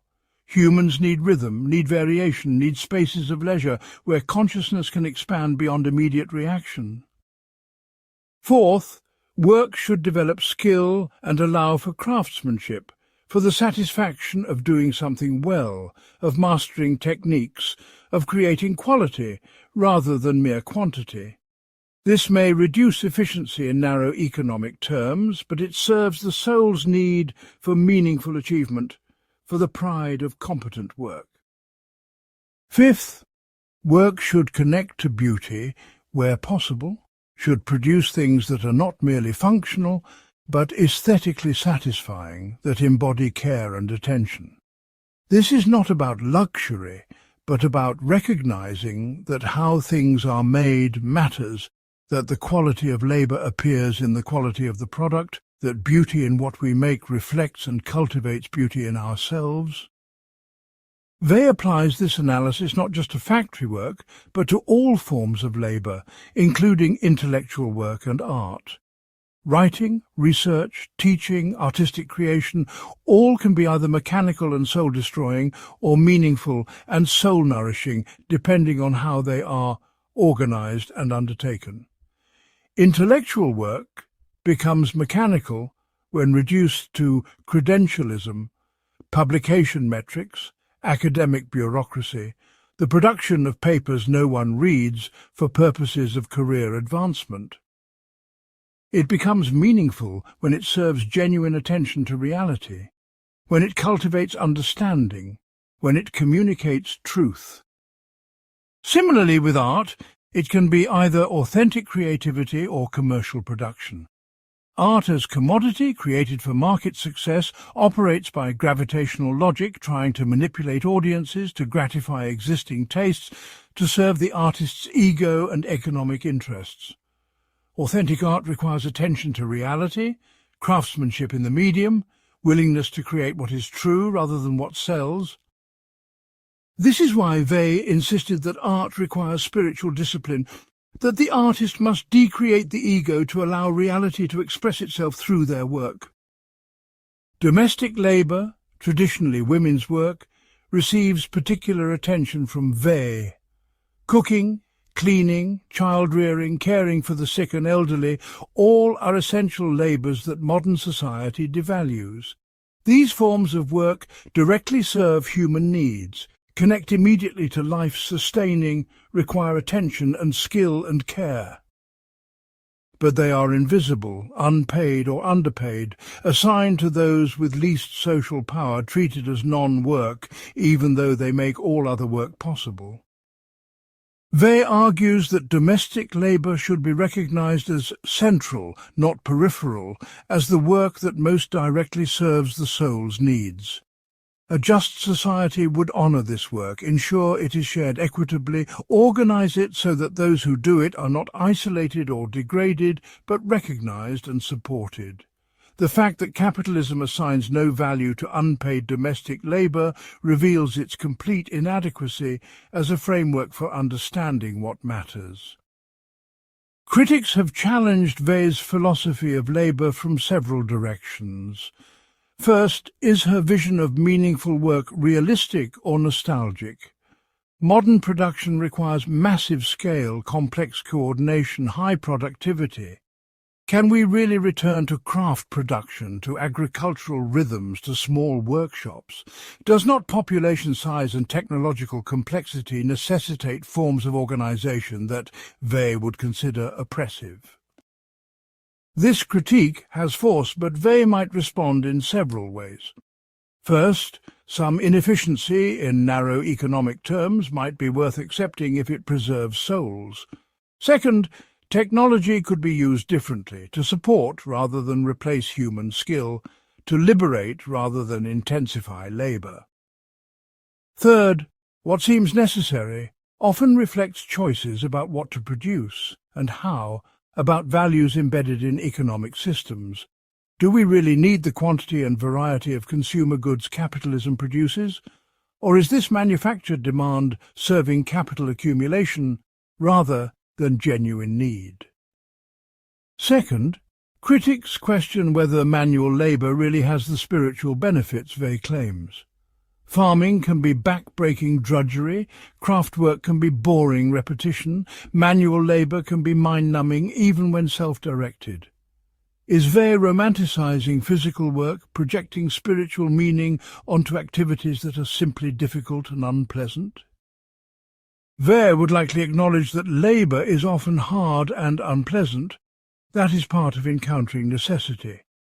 The point is not that work should be easy or fun, but that it should be meaningful, should connect to reality and value rather than being pure meaningless repetition. The craftsperson repeating the same motion hundreds of times is different from the factory worker doing the same, because the craftsperson understands the purpose, sees the whole, participates in creating something complete. The farmer's drudgery connects to growth and harvest, to feeding people, to participating in natural cycles. This does not eliminate difficulty but transforms it from meaningless suffering to meaningful effort.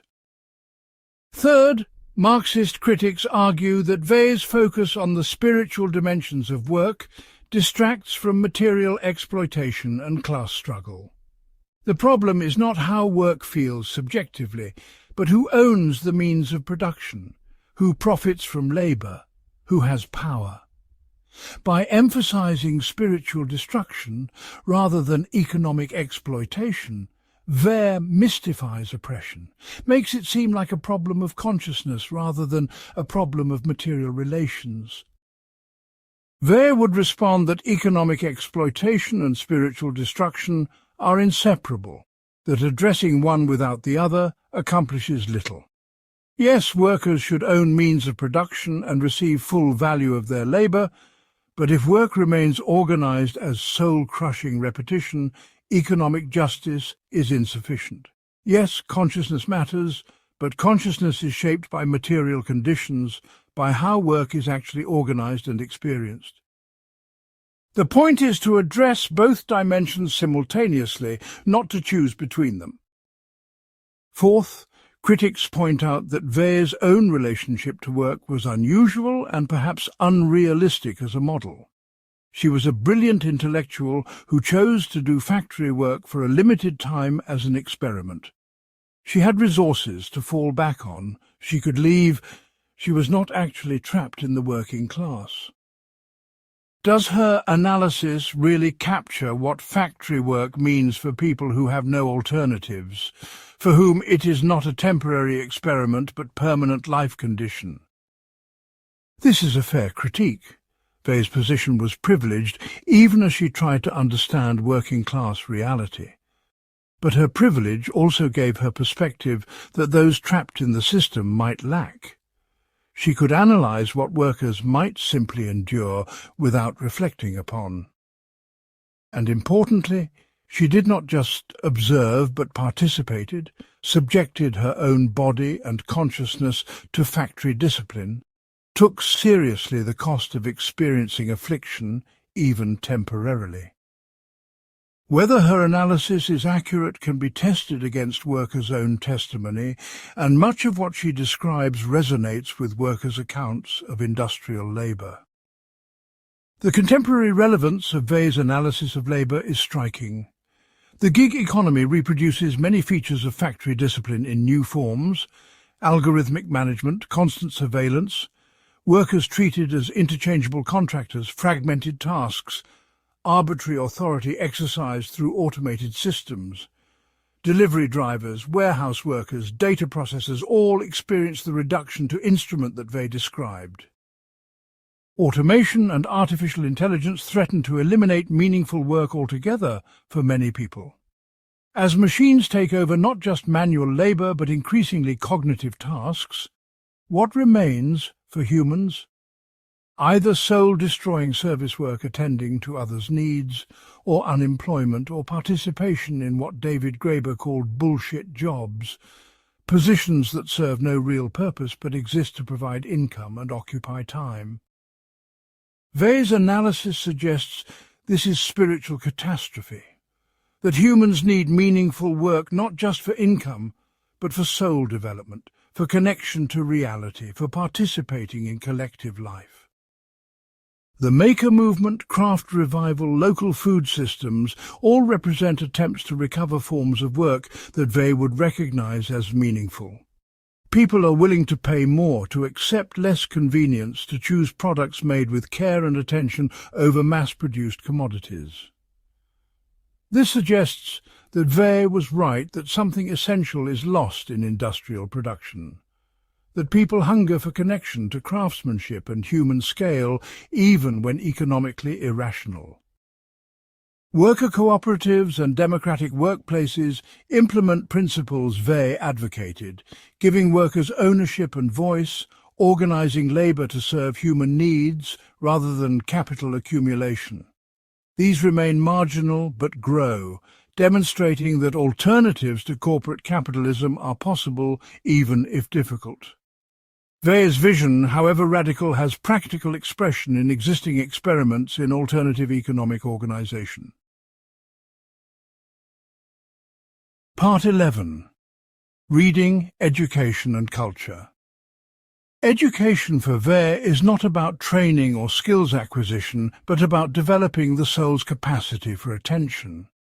This makes her educational philosophy radically different from contemporary approaches that emphasize employability, competencies and measurable outcomes.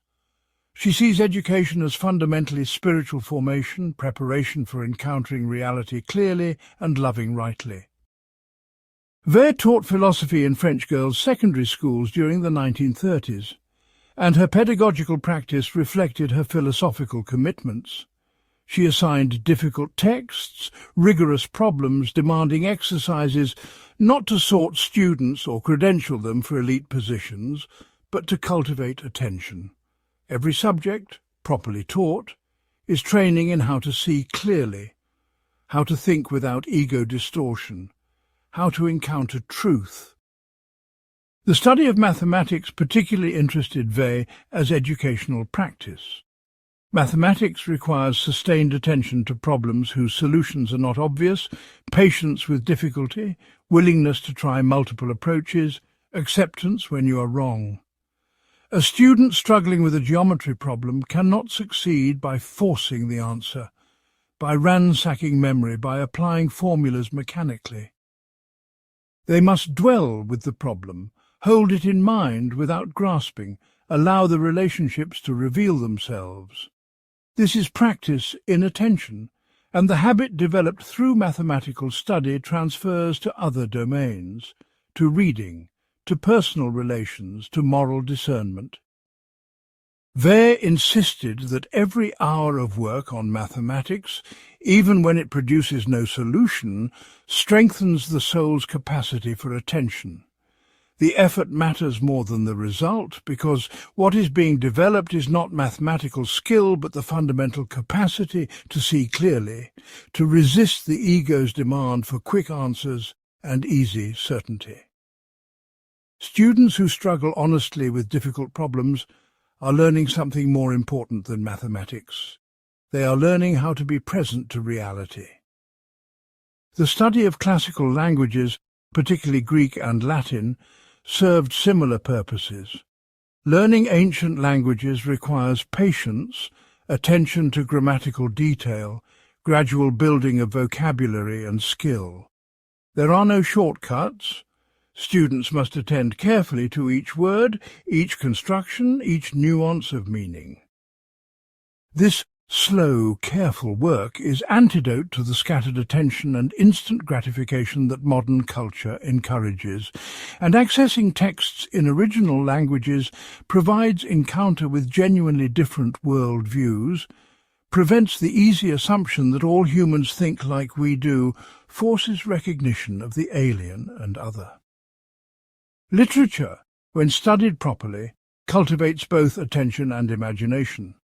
Reading great texts requires that we suspend our own assumptions and enter into different perspectives, see the world through other eyes, understand motivations and worldviews different from our own. This is practice for ethical attention to real persons, for seeing others as fully human rather than as objects or instruments. But Weil insists that literature must be read slowly, carefully, with sustained concentration. The modern habit of rapid consumption of texts, skimming for information or entertainment, produces no real engagement. We must dwell with texts, reread them, think about them, allow them to work on us over time. A single poem read slowly and completely with full attention does more for the soul than hundreds of books scanned quickly for content. Weil's own reading practice exemplified this. She would memorize poems, recite them during walks or while falling asleep, let them inhabit her consciousness. She would read a few lines of Homer or Sophocles repeatedly in Greek, attending to every word, every sound, every implication. This is not efficiency in consuming information, but depth in encountering beauty and truth, allowing great texts to shape consciousness rather than merely passing through it. The study of history should teach attention to human complexity and the reality of other times and places. But most history education, Weil argued, fails completely, reducing the past to dates and events, to narratives serving present ideologies, to superficial coverage of too much material. Real historical understanding requires dwelling with particular moments and persons, trying to see the world as they saw it, understanding their choices and constraints from within rather than judging from outside. For example, studying ancient Greece should not mean memorizing when battles occurred or what political systems existed. It should mean reading Homer and Herodotus, thinking about tragedy, trying to understand how Greeks experience fate and honor and the gods. It should mean recognizing that these people were fully human, as complex as we are, but lived in a world with radically different assumptions. This is training in attention and humility, in recognizing that our own assumptions are not universal or necessary, but particular and contingent. Science education should focus less on facts and formulas, more on the process of attending to natural phenomena and allowing them to reveal their patterns. Students should observe carefully, notice details, form hypotheses tentatively, test them honestly, except when data contradicts expectations. This is attention applied to nature, and it develops the same capacity for clear seeing that humanistic study cultivates. Science is not about accumulating information, but about learning to see what is actually there, rather than what we expect or want to see. Weil was particularly critical of what she called the prestige of science, the way modern culture treats scientific authority as absolute and scientific knowledge as the only real knowledge. This scientism is a form of idolatry, treating a particular mode of knowing as if it were the whole of truth. Science reveals certain truths about material causation, but it cannot address meaning, value, beauty, obligation, all the things that matter most for human life. Education that privileges science over humanities is fundamentally miseducating, producing people who can manipulate nature but cannot see reality, who have technical skill but lack wisdom. Culture in Wei's understanding, is not entertainment or leisure activity, but the collective inheritance that provides meaning and rootedness. Culture includes language, literature, art, music, religious practices, craft traditions, stories and symbols that connect, present to past and individual to community. Without culture, people are uprootedness, lacking orientation, susceptible to manipulation because they have no stable perspective from which to judge claims. But culture must be living, not merely preserved in museums or studied academically. Living culture means participating in traditions, practicing crafts, telling stories, creating new expressions that honour old forms while addressing present circumstances. When culture becomes purely historical object, when we study it but do not inhabit it, it dies, becomes mere curiosity rather than living inheritance. Modern mass culture destroys living culture, Weil argued. Mass media, advertising, commercial entertainment all create homogenized global culture that erases local particularities, destroys traditional forms, reduces everything to commodity. This produces what Weil calls cultural uprootedness, people who consume entertainment but have no genuine culture, no inheritance that provides meaning and identity. Television, radio, newspapers, these were the mass media of Weil's time, and she saw them as profoundly dangerous. They capture attention through stimulation rather than commanding it through value. They manipulate emotion rather than cultivating judgment. They present superficial coverage of everything rather than deep engagement with anything. The result is population that knows many facts but understands nothing, that has opinions about everything but genuine conviction about nothing. Reading for Weil is the antidote to mass media's superficiality. But not all reading is equal.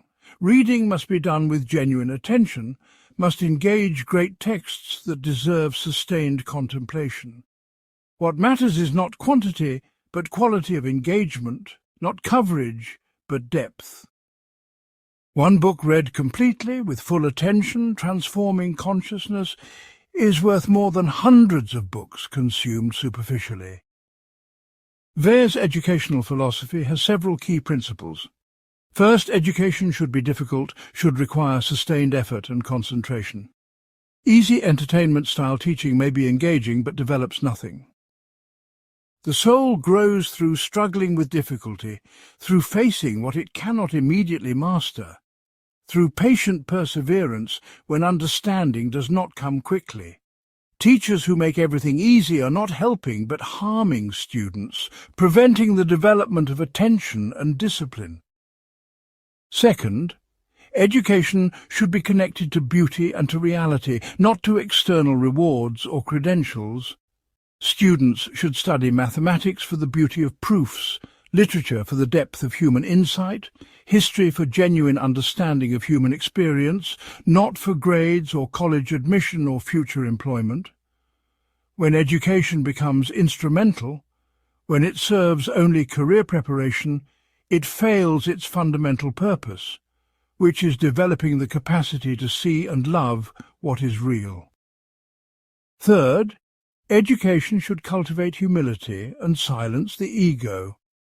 The student who learns truly discovers how much they do not know, how difficult real understanding is, how their initial assumptions were wrong or superficial. This humility is essential for continued learning and for ethical life, because the person who thinks they know everything cannot pay attention, cannot receive reality, cannot see others clearly. Fourth, teachers must themselves be people of attention, must embody what they teach. You cannot teach attention unless you practice it, cannot cultivate love of beauty unless you genuinely love beauty, cannot inspire intellectual honesty unless you are intellectually honest. Teaching is not transferring information but awakening capacities, and this requires that the teacher be already awake. Fifth, Education should connect across subjects, showing the unity of truth rather than fragmenting knowledge into disciplines. Mathematics connects to philosophy, literature to history, science to ethics, all are different ways of attending to reality. The fragmentation of knowledge into separate departments, each with its own methods and jargon, obscures the fundamental unity of truth and prevents students from seeing reality whole. Critics challenge Weil's educational philosophy on multiple grounds. First, is it elitist? Her emphasis on difficult classical texts, on rigorous intellectual work, on developing refined capacities for attention, seems suited only to a small minority with intellectual gifts and leisure for sustained study. What about students who struggle academically, who need practical skills for employment, who come from backgrounds where high culture is alien? Is Weil's vision only for the privileged few? Weil would reject this charge vehemently. She insisted that every human being, regardless of background or aptitude, needs and is capable of attention. The capacity to see clearly, to love beauty, to think without ego distortion, these are not luxuries for the elite, but necessities for all souls. Education should be democratized in the sense of making genuine culture available to everyone, not degraded in the sense of reducing everything to the lowest common denominator. Workers need Homer and geometry as much as bourgeois students do, perhaps more, because workers experience more directly the reality of necessity and affliction that these subjects address. Second, is Weil's approach practical in actual classrooms with real students? Teachers face time constraints, mandatory curricula, standardized testing, students with varying preparation and motivation. Can teachers really spend weeks on a single geometry problem or a few lines of poetry? Does not the system require coverage, efficiency, measurable outcomes? Weil would argue that the system is fundamentally wrong, that education organized around coverage and testing fails completely. Better to genuinely understand one thing than to superficially cover many things. Better to develop real attention than to accumulate information that will be forgotten. If the system prevents genuine education, then the system must be changed, not our understanding of what education should be. Third, critics question whether classical texts and traditional culture should be privileged. Why Greek rather than Chinese literature? Why European philosophy rather than African or indigenous thought?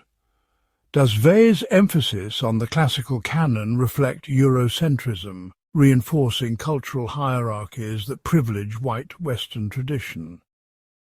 This critique has more force than Weil might have acknowledged in her time.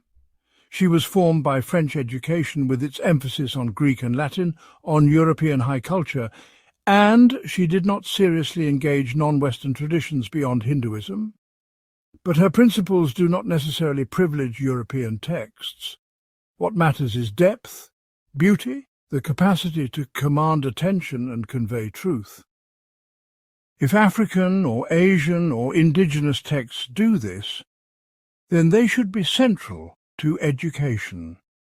The criterion is not European origin, but genuine value, though determining value is itself contested and cannot be separated from power relations and cultural positioning. Fourth, critics argue that Weil's vision ignores how education functions socially to reproduce class hierarchies and economic structures. Schools do not just transmit culture, but sort students, credential elites, prepare workers for their positions in capitalist production. To talk about education primarily in spiritual terms, about attention and beauty and truth, ignores these material functions and may inadvertently serve elite interests. Weil was aware of these dynamics and critical of them.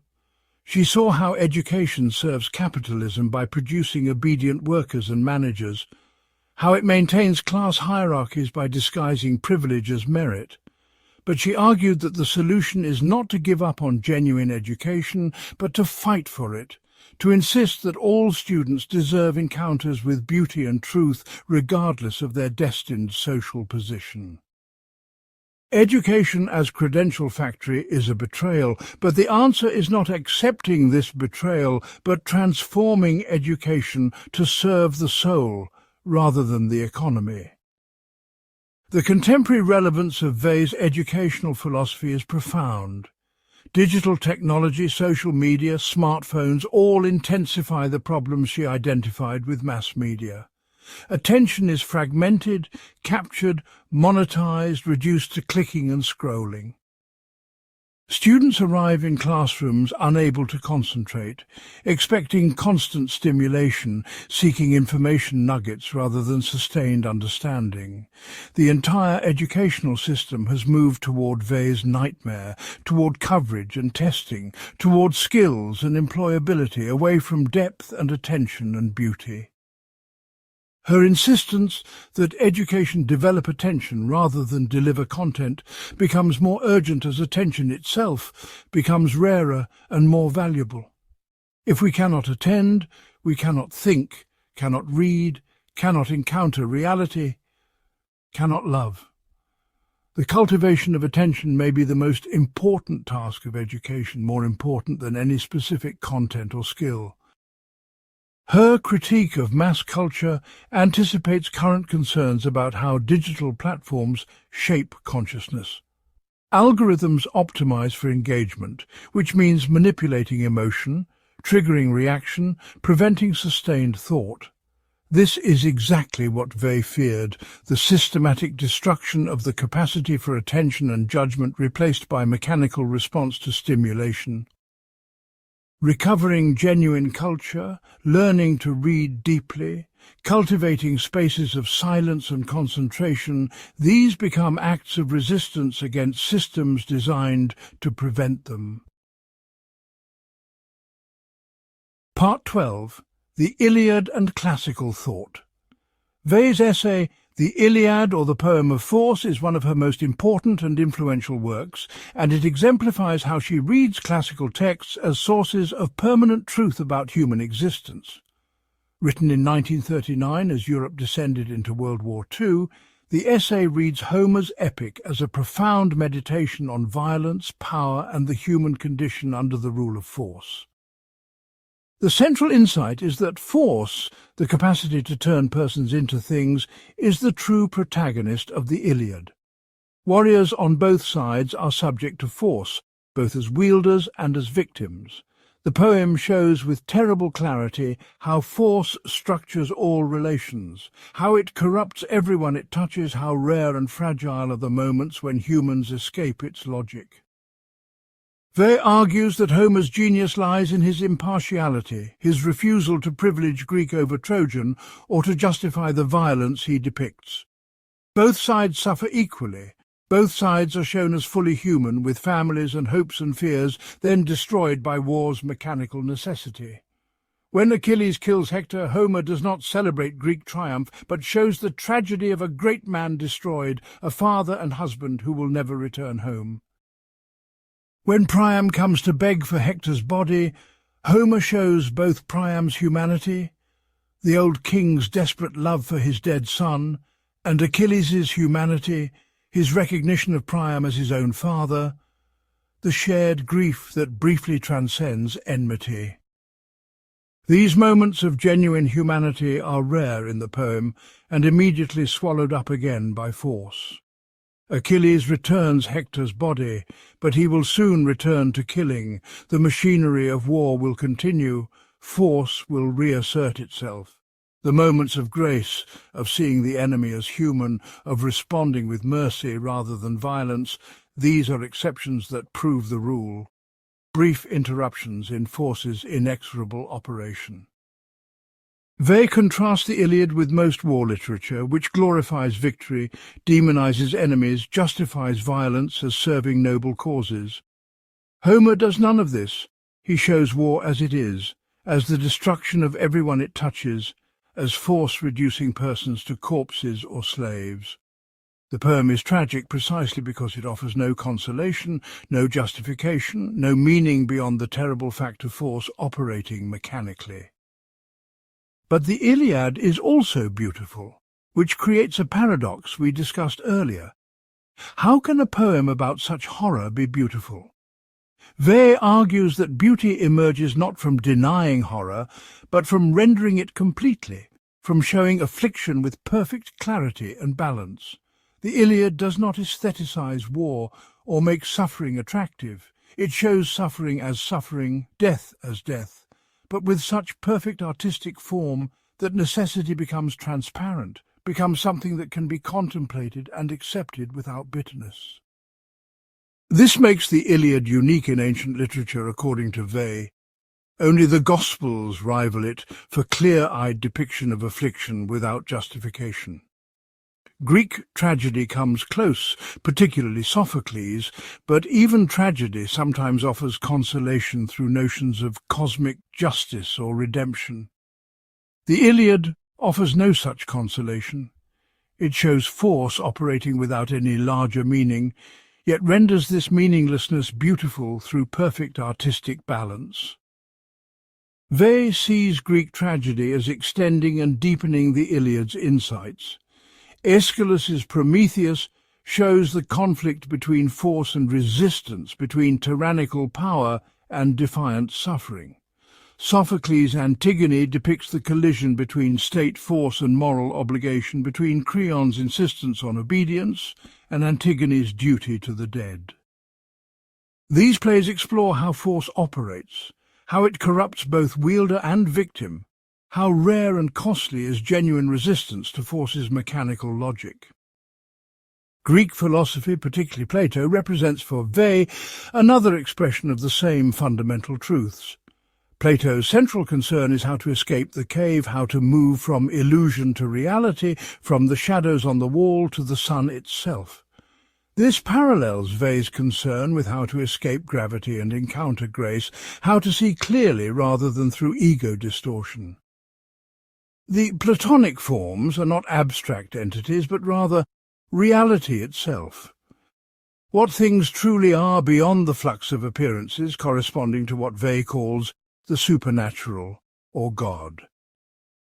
Plato's emphasis on mathematics as preparation for philosophy maps onto Weil's understanding of mathematical study as cultivating attention.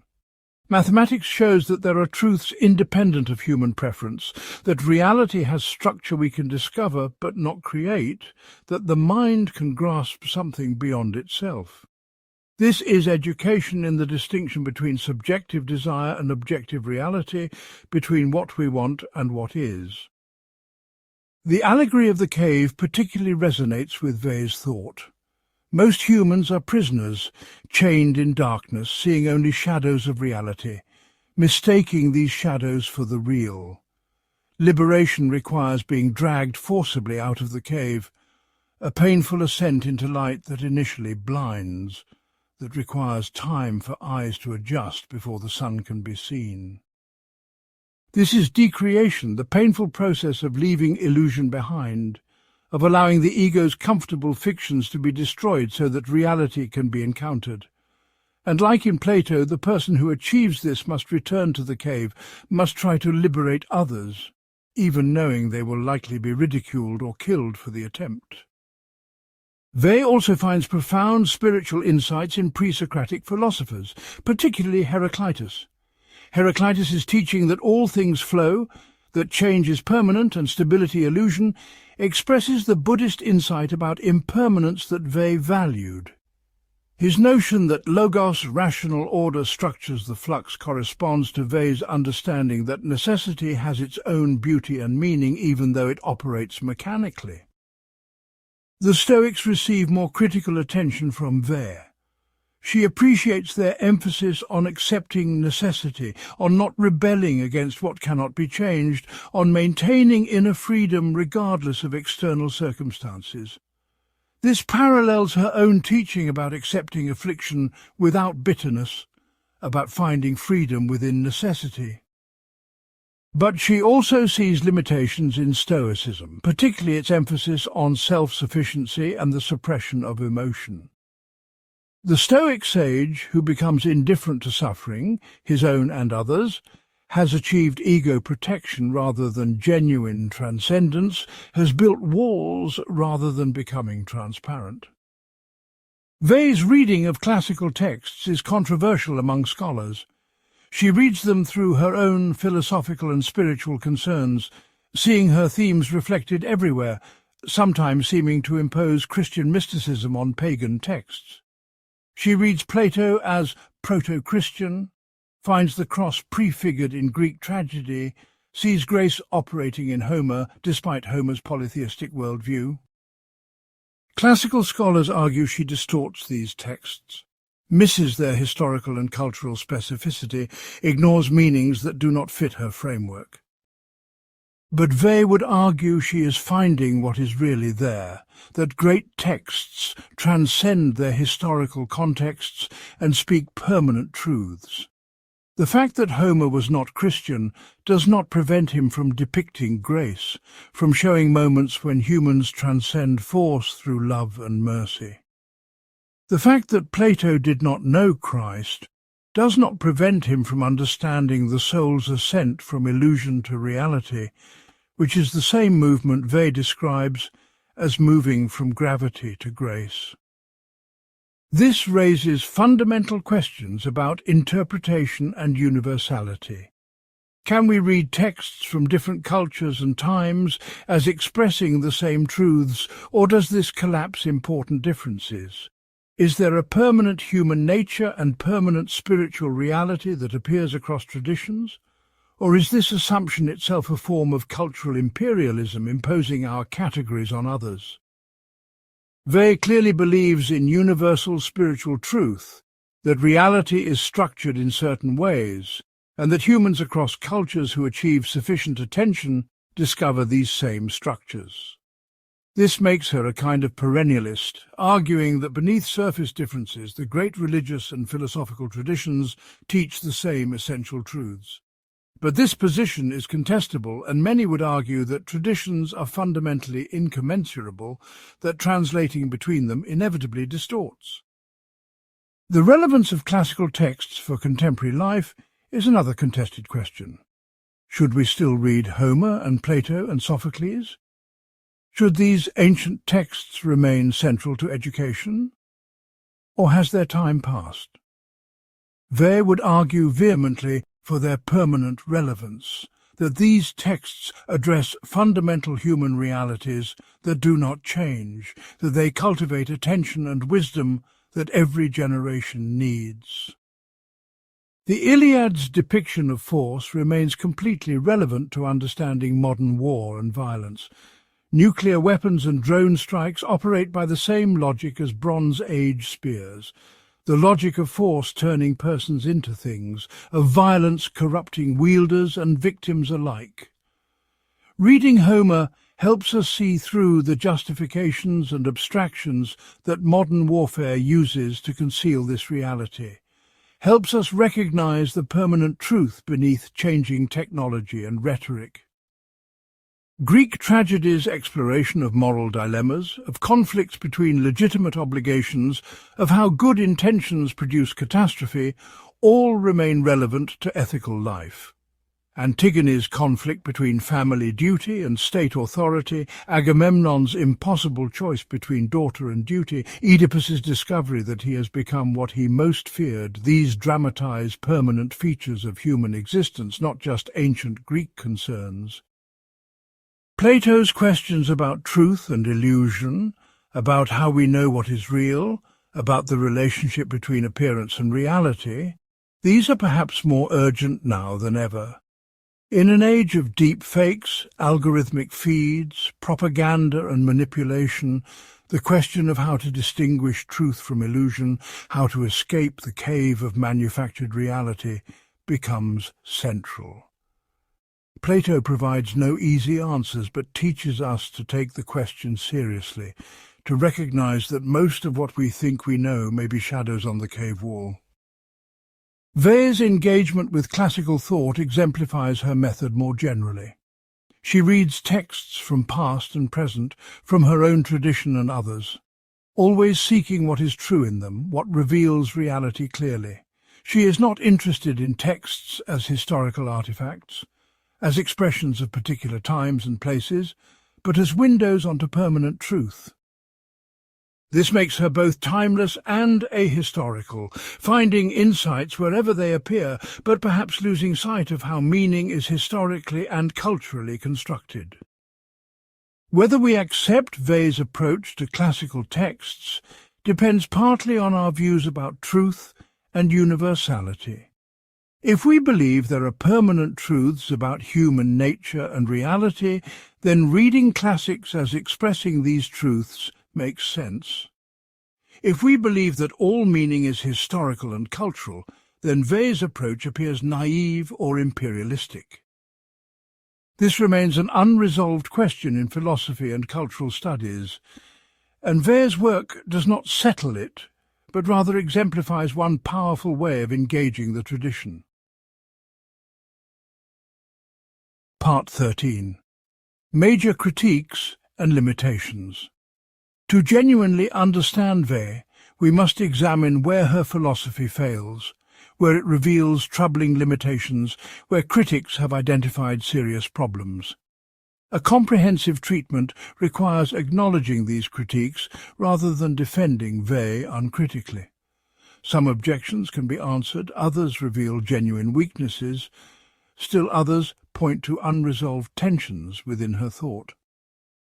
The first major critique concerns Weil's relationship to suffering and self-destruction. Her life ended in self-starvation at age 34. She struggled with severe health problems throughout her life. She seemed drawn to affliction and hardship in ways that appear pathological. Does her philosophy rationalize a self-destructive tendency, turning psychological issues into spiritual principles? Weil's death particularly raises difficult questions. She had tuberculosis and was in England working for the Free French Resistance. She refused to eat more than the rations she believed were available to French people under occupation, and her condition deteriorated until she died. Was this solidarity taken to self-destructive extreme? Was it anorexia disguised as political commitment? Was it suicidal impulse rationalized through concern for others? The relationship between Weil's thought and her self-destructive behavior cannot be easily separated. Her philosophy does emphasize accepting affliction, decreating the self, following Christ's pattern of self-sacrifice. These ideas taken to extremes could justify or enable self-destruction. But Weil always insisted that affliction is evil, that we should not seek it, that decreation is not destruction of the person but transformation. Whether she successfully maintained this distinction in her own life is questionable. Critics argue that Weil's spiritualization of suffering is dangerous, particularly for vulnerable people. Her framework risks making suffering seem noble or necessary, risks encouraging people to accept rather than resist oppression, risks turning victims into complicit in their own victimization. Even if Weil did not intend this, her rhetoric of accepting affliction and decreating the self can be heard this way, particularly by those already suffering. The feminist critique of Weil is particularly sharp on this point. Women have historically been told to be selfless, to sacrifice for others, to suffer nobly, to accept subordination. Weil's emphasis on decreation, on self-emptying, on accepting necessity, mirrors and potentially reinforces these oppressive expectations. Her own life, rejecting femininity, denying her body's needs, destroying herself partly through excessive identification with others' suffering, exemplifies patterns that feminism has identified as damaging to women. Moreover, Weil showed little interest in women's specific oppression or in feminism as a movement. She did not write about gender inequality, did not address women's particular experiences of force and affliction, did not connect her analysis of oppression to patriarchy. This silence is striking for someone so attuned to domination and injustice. Some feminists read Weil as having internalized misogyny, rejecting her own femininity and female embodiment, unable to see patriarchy as a system because she had so thoroughly adopted masculine intellectual culture. However, other feminists find resources in Weil for feminist thought. Her critique of force, her emphasis on attention, her insistence that intellectual work can be done by anyone regardless of class or gender, her elevation of domestic labour's importance, all provide tools for feminist analysis. Her life as an independent intellectual woman who refused conventional female roles could be read as feminist practice, even if not explicitly feminist theory. A second major critique concerns Weil's political thought and its implications. Her profound skepticism about political solutions, her insistence that revolution replicates oppression, her emphasis on spiritual transformation over material change, all can sound like apology for the status quo, like counsel of resignation rather than resistance. Leftist critics particularly have challenged this aspect of Weil's thought. Her critique of Marxism, her rejection of revolutionary violence, her mystical spirituality, all mark her as retreating from genuine political engagement into individualistic contemplation. By insisting that political change without spiritual transformation accomplishes nothing, she gives ammunition to those who oppose all political change, who argue that oppression is inevitable because human nature is fallen. Her analysis of force, while insightful, may also be too totalizing. If force is everywhere, if all political organization is fundamentally domination, if even resistance becomes corrupted by violence, then what hope is there? This can lead to despair or quietism, to accepting oppression because resistance seems futile or self-corrupting. Weil did not intend this. She remained committed to fighting injustice. But her philosophy provides inadequate resources for collective political action, for building movements, for sustaining hope through long struggles. Her vision of small-scale, rooted communities as alternative to both capitalism and state socialism may be attractive but seems unrealistic. Modern problems, climate change, pandemic disease, global economy, nuclear weapons, all require coordination at scales that Weil's framework cannot address. Decentralization and local autonomy are valuable but insufficient, and Weil provides no clear account of how to coordinate action across communities without recreating the centralized power structures she criticizes. A third major critique addresses Weil's Christianity and her relationship to the Church. Her refusal of baptism while claiming Christian identity creates ambiguity that bothers both Christians and non-Christians. Christians argue she cannot truly be Christian without joining the Church, without accepting doctrines, without participating in sacraments as a full member. She claims Christ, but rejects Christianity as a social and institutional reality, which seems to want the spiritual benefits without the communal commitments. Moreover, some of Weil's theological positions are heterodox or problematic. Her notion that God withdrew from creation, that the material world is abandoned by God and operates by necessity alone, sounds more Gnostic than Christian. Her universalism, treating all religions as equally valid paths to truth, contradicts traditional Christian exclusivism. Her interpretation of the crucifixion, emphasizing abandonment and affliction more than resurrection and redemption, is incomplete at best. From a non-Christian perspective, Weil's mysticism raises epistemological problems we discussed earlier. Her experiences, however intense for her, cannot be verified by others. Her interpretations of these experiences through Christian categories might be one possible framework among many, with no way to establish it as uniquely correct. The entire mystical dimension of her thought rests on claims about supernatural reality that naturalistic worldviews cannot accept. A fourth major critique concerns Weil's concept of attention and whether it is as pure or neutral as she suggests. Feminist epistemologists and post-colonial theorists argue that what counts as attention, what is recognized as clear seeing, is itself shaped by power and position. Weil assumes that attention can be practiced without bias, that decreation removes distorting perspectives to reveal objective reality. But what if perspectives are inescapable? What if there is no view from nowhere? What if different social positions provide different valid views of reality?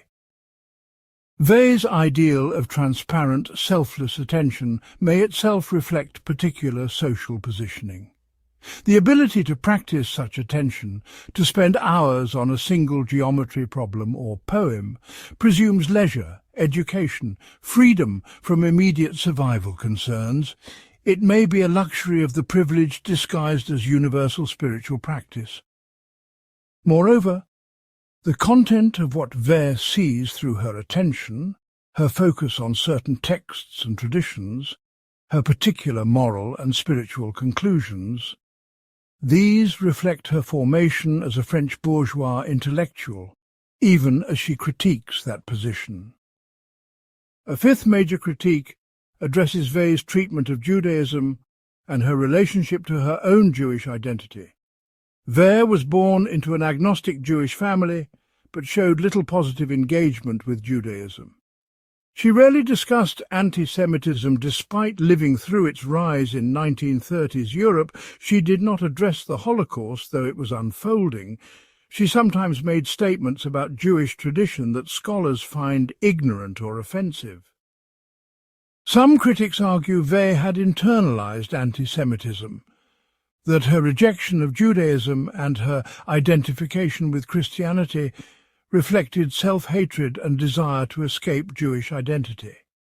Her silence about the persecution of Jews, her refusal to acknowledge Jewish particularity in her universalism, her occasional critical statements about Jewish religion all suggest discomfort with or rejection of her own heritage. This is particularly troubling given that she was writing during the Nazi period, that her own family fled occupied France, that her Jewish identity marked her for extermination. However, other interpreters argue that Weil's universalism was principled rather than self-hating, that she rejected all particularist identities in favour of attention to universal truth. She criticised Christian exclusivism as sharply as Jewish particularism. She found spiritual insight in multiple traditions. She insisted on the implicit presence of Christ beyond Christianity's boundaries. Her position may have been politically naive, but was philosophically coherent with her overall framework. A sixth major critique concerns the sheer difficulty and elitism of Weil's philosophy. Her writing assumes extensive classical education, familiarity with philosophy and theology, capacity for sustained abstract thought. Her lived example, working in factories, fighting in wars, engaging in extreme asceticism, is not replicable for most people. Despite her insistence that attention and grace are available to all, her actual philosophy seems accessible primarily to educated elites with leisure for contemplation. Moreover, Weil's standards are impossibly high. Perfect attention, complete decreation, supernatural love, seeing reality without ego distortion, these are ideals that perhaps no human can fully achieve. To present them as standards risks inducing guilt and discouragement rather than inspiration. Most people will fail to achieve what Weil describes, will fall short in attention, will remain caught in ego's gravitational pull.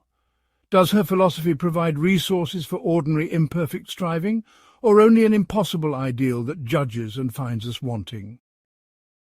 A seventh major critique addresses internal tensions and unresolved contradictions within Weil's thought. How do we reconcile her emphasis on accepting necessity with her insistence on fighting injustice? How do we balance her call for selfless attention to others with the need for self-care and psychological health? How do we connect her mystical individualism with the need for collective action and solidarity? Weil was still young when she died, still developing her philosophy, and many questions she raised she did not resolve.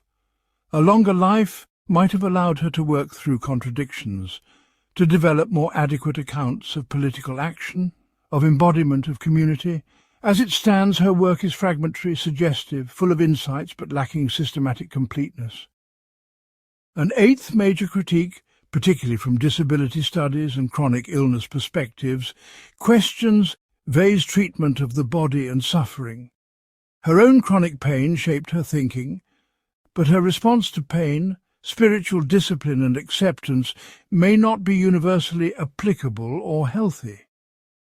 People with disabilities and chronic conditions often need to advocate for accommodation, to refuse to accept unnecessary suffering, to demand that society change rather than spiritualizing their pain. Weil's framework risks pathologizing disabled bodies, treating them as sites of affliction to be accepted rather than as different ways of being that deserve support and respect. Despite all these critiques, and they are serious and substantial, Weil's philosophy retains power and relevance. Her limitations do not negate her insights, they contextualize and complicate them.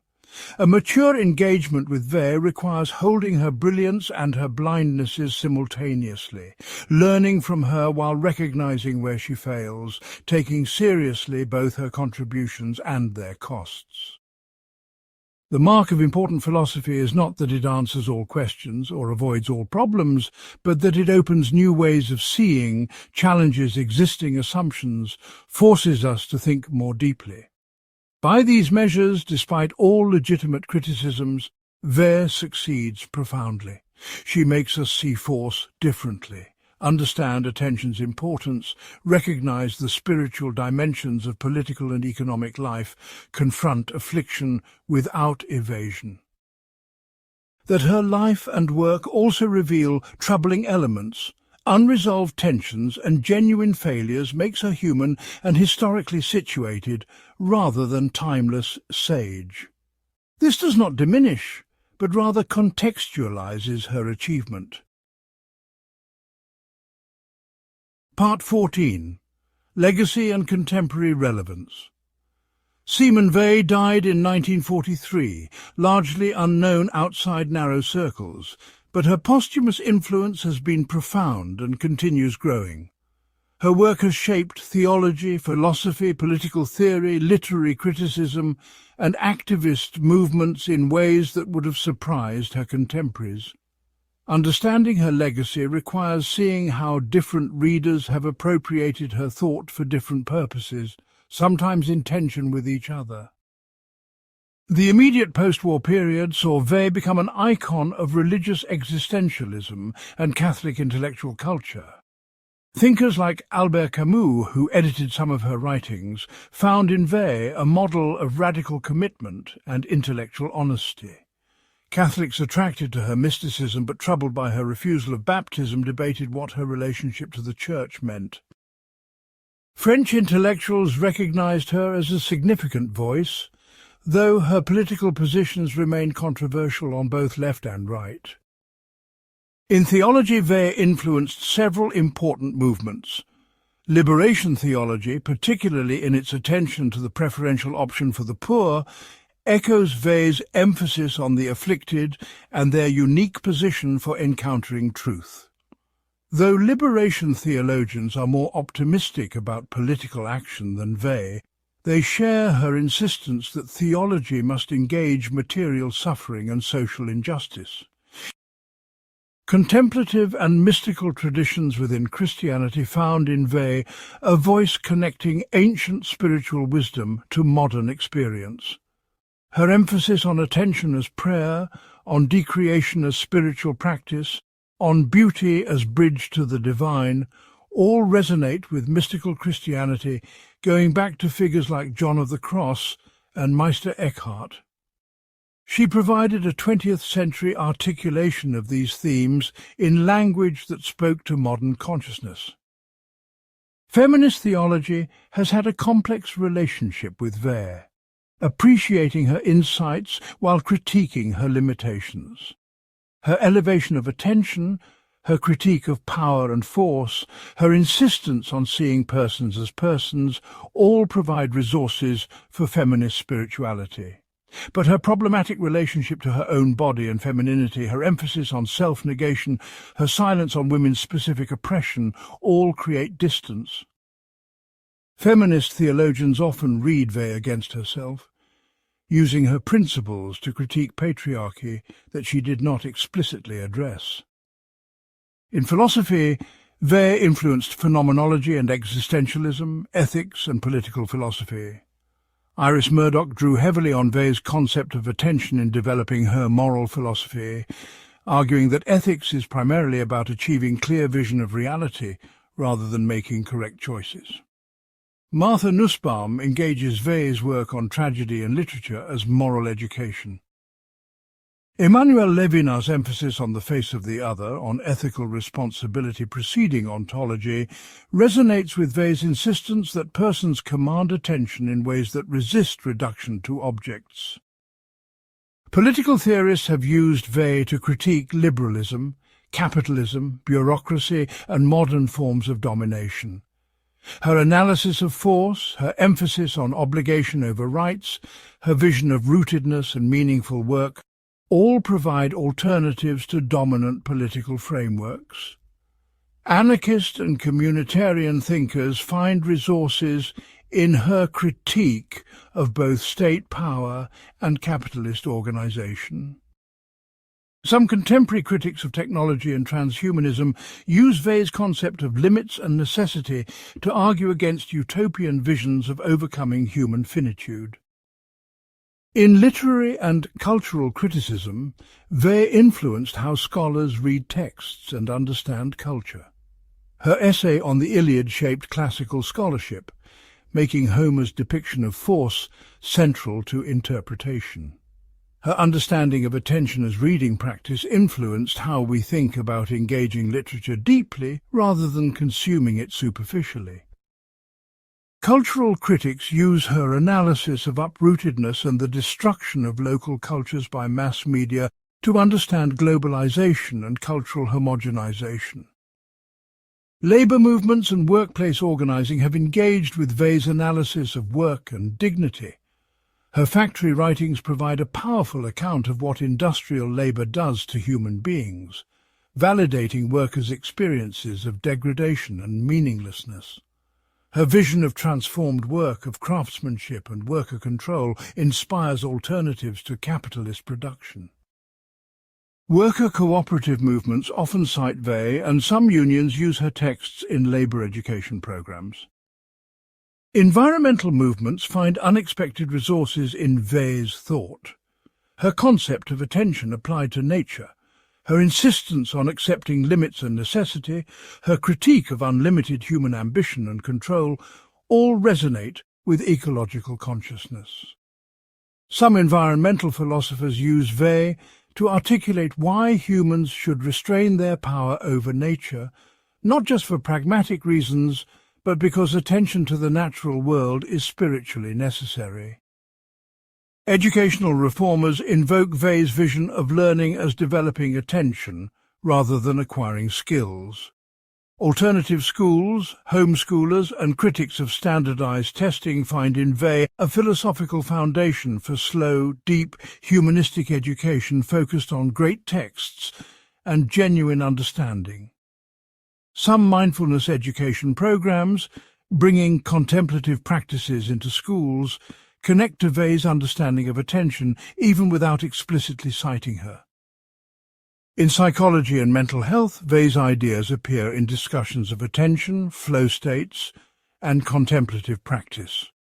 Though she predated modern psychology's interest in mindfulness, her descriptions of attention parallel what psychologists now study empirically. Her concept of decreation connects to therapeutic work on ego attachment and identity flexibility. However, Mental health professionals also point to ways Wei's philosophy could enable self-destructive patterns, warning that her emphasis on self-negation must be carefully contextualized. Contemporary activism, particularly in social justice movements, shows Wei's influence in complex ways. Her insistence on truly seeing the oppressed, on attention over ideology, on recognizing each person's humanity despite systems that render them invisible, informs movements against police violence, mass incarceration, immigration enforcement. Her concept of affliction helps explain why oppression is not just material deprivation, but psychological and spiritual destruction. However, activists also struggle with Wei's political pessimism and her skepticism about collective action. Movements require hope, solidarity, willingness to use power and sometimes force against oppressors. Wei's warnings about how movements become corrupted, how violence taints those who employ it, how political victory does not guarantee transformation, can sound defeatist to those engaged in struggle. The challenge is using Wei's insights about force and attention without succumbing to despair about possibilities for change. In interfaith dialogue and comparative religion, Wei's universalism provides a model for appreciating multiple traditions. Her insistence that truth appears across cultures and religions, that the same spiritual realities can be expressed in different languages and symbols, encourages dialogue while avoiding relativism. She demonstrates how to honor particularity while seeking universal truth, how to read texts from other traditions with attention rather than appropriation. Wei's relevance to contemporary digital culture is increasingly recognized. Her analysis of attention, written decades before smartphones and social media, perfectly diagnoses problems these technologies create. The attention economy monetizes consciousness, fragment focus, prevents sustained concentration, exactly as Weil feared mass media would. Her insistence that attention is spiritual practice, that it must be cultivated and protected, becomes more urgent as digital platforms systematically undermine it. Her concept of decreation resonates with contemporary interest in minimalism, digital detox, rejection of consumer culture. People recognize intuitively what Weil articulated philosophically, that the ego's constant grasping produces suffering, that letting go and simplifying creates space for what matters. Though most contemporary minimalism lacks Weil's spiritual depth, the impulse connects to her critique of acquisitiveness and her vision of freedom through renunciation. Climate crisis and ecological collapse make Weil's critique of unlimited growth and technological optimism prescient. She warned against treating nature as mere resource, against human hubris that ignores limits, against faith in technical solutions to spiritual problems. The contemporary recognition that humans must restrain their power, must accept planetary boundaries, must learn to see nature as having intrinsic value, all echo themes central to Weil's thought. The rise of automation and artificial intelligence raises questions Weil addressed about work and meaning. If machines perform most labor, what gives human life purpose and dignity? Weil's insistence that humans need meaningful work, not just income, that connection to reality through labor is spiritually necessary, challenges assumptions underlying automation. Her vision suggests that eliminating work eliminates something essential, that we need to transform work rather than abolish it. Political polarization and the breakdown of shared reality make Weil's emphasis on attention and truth urgent. When people live in separate information bubbles, when facts are disputed, when attention is captured and manipulated, how do we encounter reality together? Vea's concept of attention as discipline, as practice requiring effort and humility, offers an approach beyond simply asserting one's version of truth against others. The mental health crisis, particularly among young people, connects to problems Weil identified: loss of rootedness, fragmented attention, absence of meaning, isolation from genuine community. Her diagnosis of modern society as systematically destructive of souls helps explain why material prosperity does not guarantee well-being, why people with every advantage can still experience deep meaninglessness. Her vision of what humans need, roots, beauty, meaningful work, genuine relationships, points toward what is missing. However, applying Weil's thought to contemporary problems requires care and critical engagement. She wrote in a specific historical moment, mid-20th century Europe, with particular concerns and blind spots. Direct application of her ideas without attention to different contexts risks misusing her thought. The task is not to ask what Weil would say about current issues. She is dead and cannot respond, but rather to use her concepts and insights as tools for thinking through problems she could not have anticipated. Weil's legacy is not a doctrine or system to be followed, but a way of seeing and a set of questions to be engaged. How do we pay attention in a world designed to prevent it? How do we recognize and resist force in its many forms? How do we create conditions where human beings can flourish rather than being destroyed? How do we maintain hope without illusion, commitment without fanaticism, spiritual depth without otherworldly escape? How do we love persons rather than using them, see reality rather than projecting desires, encounter truth rather than defending ego? These remain urgent questions, and Weil's thought provides resources, not answers, for addressing them. Her relevance lies not in having solved problems, but in having seen them clearly, in having articulated dimensions of human experience that remain perennially true. Force still operates, attention still matters, affliction still destroys, grace still occasionally breaks through. As long as these realities persist, Weil's philosophy will remain relevant, challenging each generation to see clearly and love rightly despite everything that prevents it. Part 15. Conclusion and Synthesis. We have journeyed through the entirety of Simone Weil's philosophy, from affliction to attention, from gravity and grace to decreation and beauty, from her political thought to her mysticism, from her classical scholarship to contemporary relevance. Now we must draw together these threads, see the whole that emerges from the parts, understand the vision that unified her thought despite its fragmentary expression. At the centre of Weil's philosophy stands a simple but profound recognition. Human beings are caught between two forces, gravity and grace, necessity and freedom, the mechanical and the supernatural. Everything we experience, individually and collectively, reflects the play between these forces. Most of life operates by gravity, the downward pull toward force, ego, illusion, the reduction of persons to things. But grace can break through, lifting us momentarily toward reality, truth, genuine love, the recognition of persons as persons.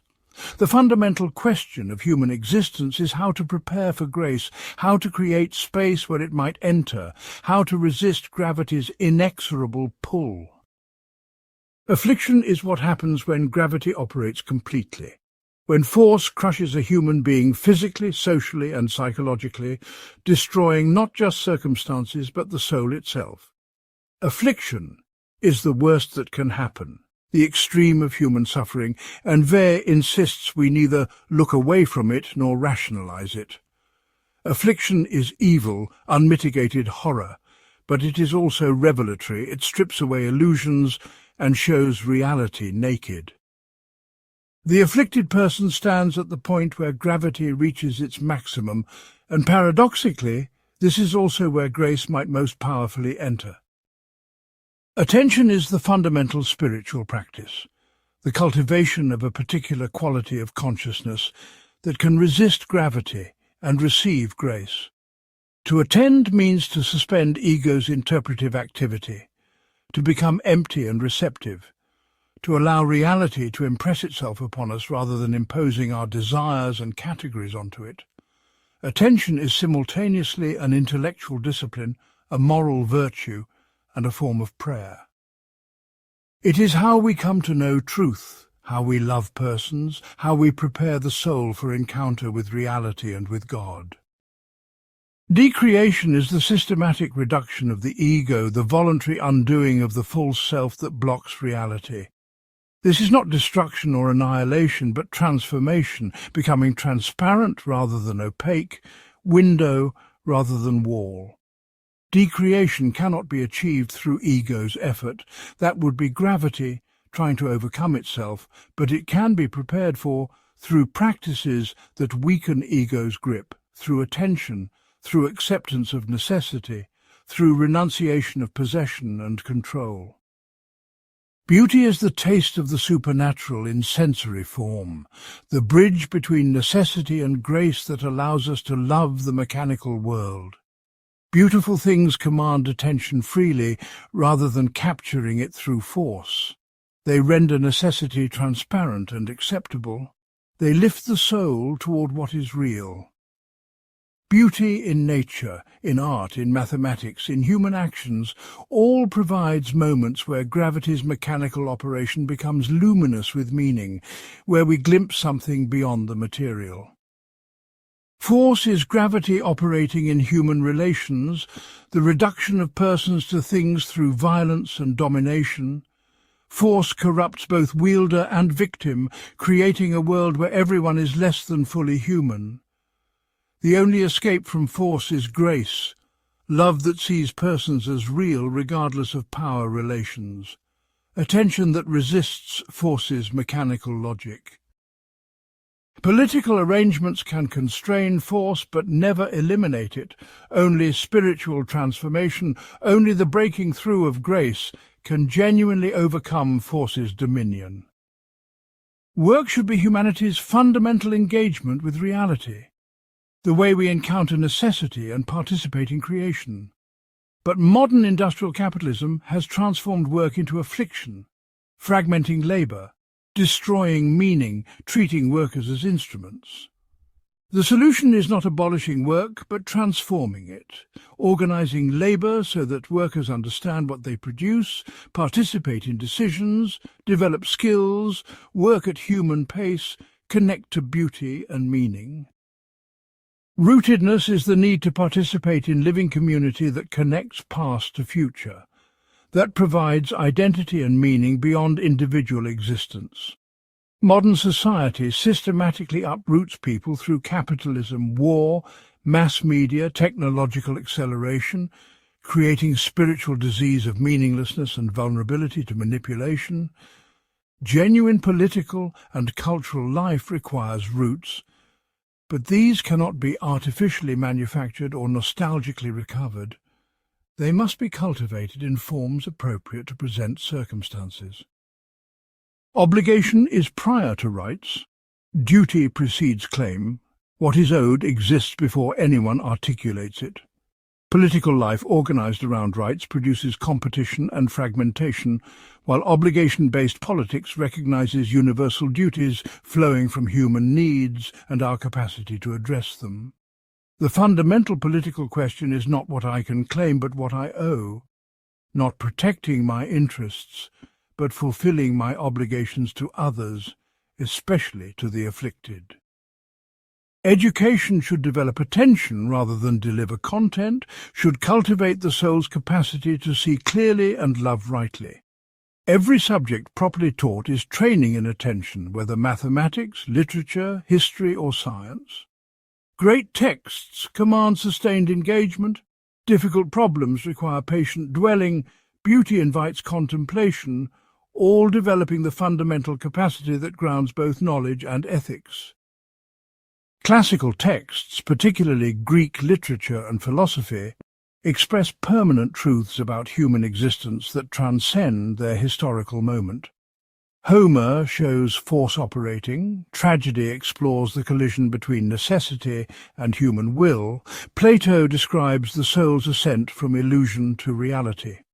These insights remain relevant because they address fundamental structures of human experience that do not change despite technological and social transformation. Mysticism is not escape from reality, but encounter with it, not subjective experience but objective knowledge. The mystic sees clearly because the ego's distortions have been removed, allowing reality to be perceived as it is. This reality is structured by the relationship between the material world operating by necessity and the supernatural that infuses it, between gravity pulling downward and grace lifting upward. Christian mysticism expresses this truth in particular language, but the same truth appears across traditions wherever humans achieve sufficient attention and spiritual clarity. All of these concepts interconnect, forming not a systematic philosophy, but a unified vision. Affliction reveals the full reality of gravity. Attention is the practice that prepares for grace. Decreation is the transformation grace accomplishes. Beauty provides taste of the supernatural. Force is gravity in social relations. Work is encounter with necessity. Rootedness addresses the soul's needs. Obligation flows from recognition of persons. Education develops attention. Classics transmit wisdom. Mysticism is the culmination where all insights converge. What holds this vision together is Weil's relentless commitment to seeing reality clearly, without evasion or illusion, accepting what is hard or terrible while remaining open to grace that might transform it. She refuses consoling lies, whether religious promises that suffering is secretly good, political ideologies that promise secular salvation, philosophical systems that explain away affliction, or personal evasions that protect the ego from truth. This refusal makes her philosophy difficult, even painful, but also powerful and honest. The unity of Weil's thought appears most clearly in how she connects ethics, epistemology, metaphysics and spirituality into a single framework. How we know how we should act, what reality is like, how we relate to the divine, all these are aspects of one fundamental problem. How to move from gravity to grace, from illusion to reality, from force to love. Attention is simultaneously a way of knowing, a moral practice, and a spiritual discipline because these domains are not separate, but different aspects of the soul's relationship to what is real. Weil's philosophy ultimately offers not a solution, but a way of living with problems that have no solution. Force will continue operating, affliction will continue striking, gravity will continue pulling downward. We cannot fix these through politics or technology or self-improvement. They are permanent features of created existence. But we can refuse to be fooled by them, can maintain clarity about what they are, can resist becoming complicit in force's operation. And we can prepare for grace, can cultivate attention, can create spaces where reality might break through the machinery of necessity. This makes Weil's philosophy tragic in the classical sense, recognizing permanent features of existence that cannot be overcome, that produce genuine suffering and loss, but finding meaning and even beauty in how we face these realities. Like Greek tragedy, Weil's thought offers no false comfort, but rather the dignity of seeing clearly, of accepting necessity without bitterness, of maintaining humanity in the face of forces that would destroy it. But Weil's philosophy is also hopeful, in a deeper sense than optimism or belief in progress. Hope for Weil means remaining open to grace despite everything, maintaining faith that reality is ultimately structured by love, even when experience shows only force and necessity. Trusting that attention and decreation prepare for transformation we cannot produce or predict, This hope is not based on evidence or probability, but on direct encounter with grace, on moments when the supernatural breaks through, on beauty that commands attention and reveals meaning in necessity. The question Weil's philosophy poses to each reader is whether we can bear this vision, whether we can see reality clearly without despair or denial. Can we acknowledge affliction without either rationalizing it or being crushed by it? Can we practice attention in a world designed to prevent it? Can we resist force without becoming what we resist? Can we maintain openness to grace without demanding it appear on our terms?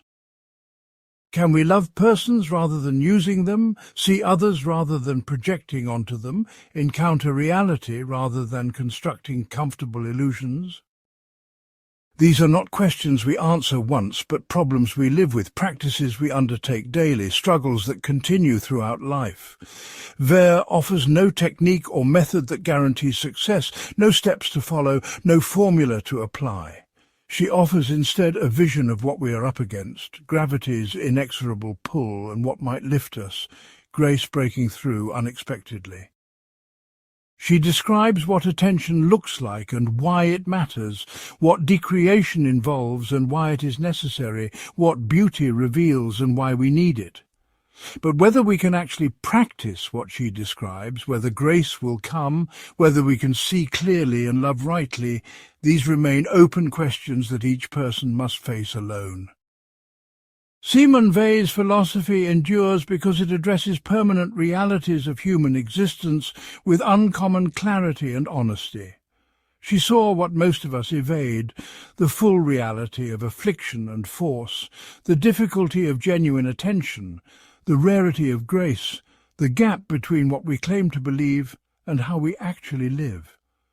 She refused both optimistic illusions that promise easy solutions and pessimistic resignation that accepts domination as inevitable. She insisted that transformation is possible but only through grace, that we can prepare for it but cannot force it, that politics matters but cannot save us, that the spiritual and material are inseparable. Her life and death raise questions she could not fully answer, about the relationship between spiritual discipline and self-destruction, about whether her philosophy enables genuine flourishing or tragic martyrdom. Her limitations and blind spots regarding her body, her Jewishness, her female identity, regarding political strategy and collective action, regarding the viability of her vision in modern conditions, all must be acknowledged and engaged critically. But these limitations do not negate her achievements, they situate and contextualize them. Weil saw certain things with extraordinary clarity, force and attention, affliction and beauty, the interplay of necessity and grace. She developed concepts and frameworks that illuminate experience in ways that remain valuable despite her failures and contradictions. She lived with radical integrity, subjecting herself to the same realities she analyzed, refusing privileges she could have claimed, maintaining commitments despite personal cost. The task for contemporary readers is neither uncritical acceptance nor wholesale rejection, but serious engagement, taking what is true and useful while recognizing what is problematic or incomplete. We can learn from Weil's concept of attention without accepting her asceticism, use her analysis of force without abandoning political action, appreciate her mysticism without claiming her experiences validate her metaphysics. We can be challenged by her standards without being crushed by their impossibility, inspired by her vision without feeling obligated to replicate her life. Ultimately, Weil's philosophy asks us to really see what is before us, to see the afflicted person on the street corner rather than looking away, to see the force operating in systems we benefit from rather than justifying them, to see the beauty in a mathematical proof or a poem rather than consuming it distractedly, to see the necessity in how reality operates rather than demanding it conform to our preferences, to see persons as persons rather than as objects or instruments, to see clearly without the distortions of ego, ideology, illusion. This seeing, this attention, is simultaneously the most ordinary and most extraordinary capacity humans possess. We all can pay attention. Anyone can look carefully at what is before them. There is nothing esoteric or elite about the basic practice. But sustained attention, attention that penetrates illusion and sees reality, attention that resists ego's gravitational pull and society's manufactured distractions, this is rare and difficult and transformative. It is the foundation of knowledge and ethics and spirituality, the practice that makes human flourishing possible.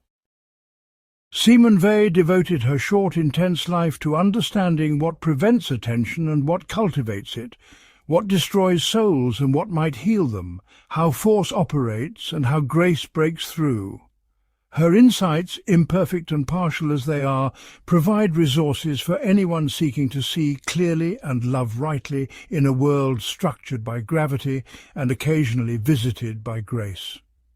This is her legacy, not a completed system but an ongoing provocation, a call to attention that remains urgent as long as human beings struggle to encounter reality and recognize each other's humanity.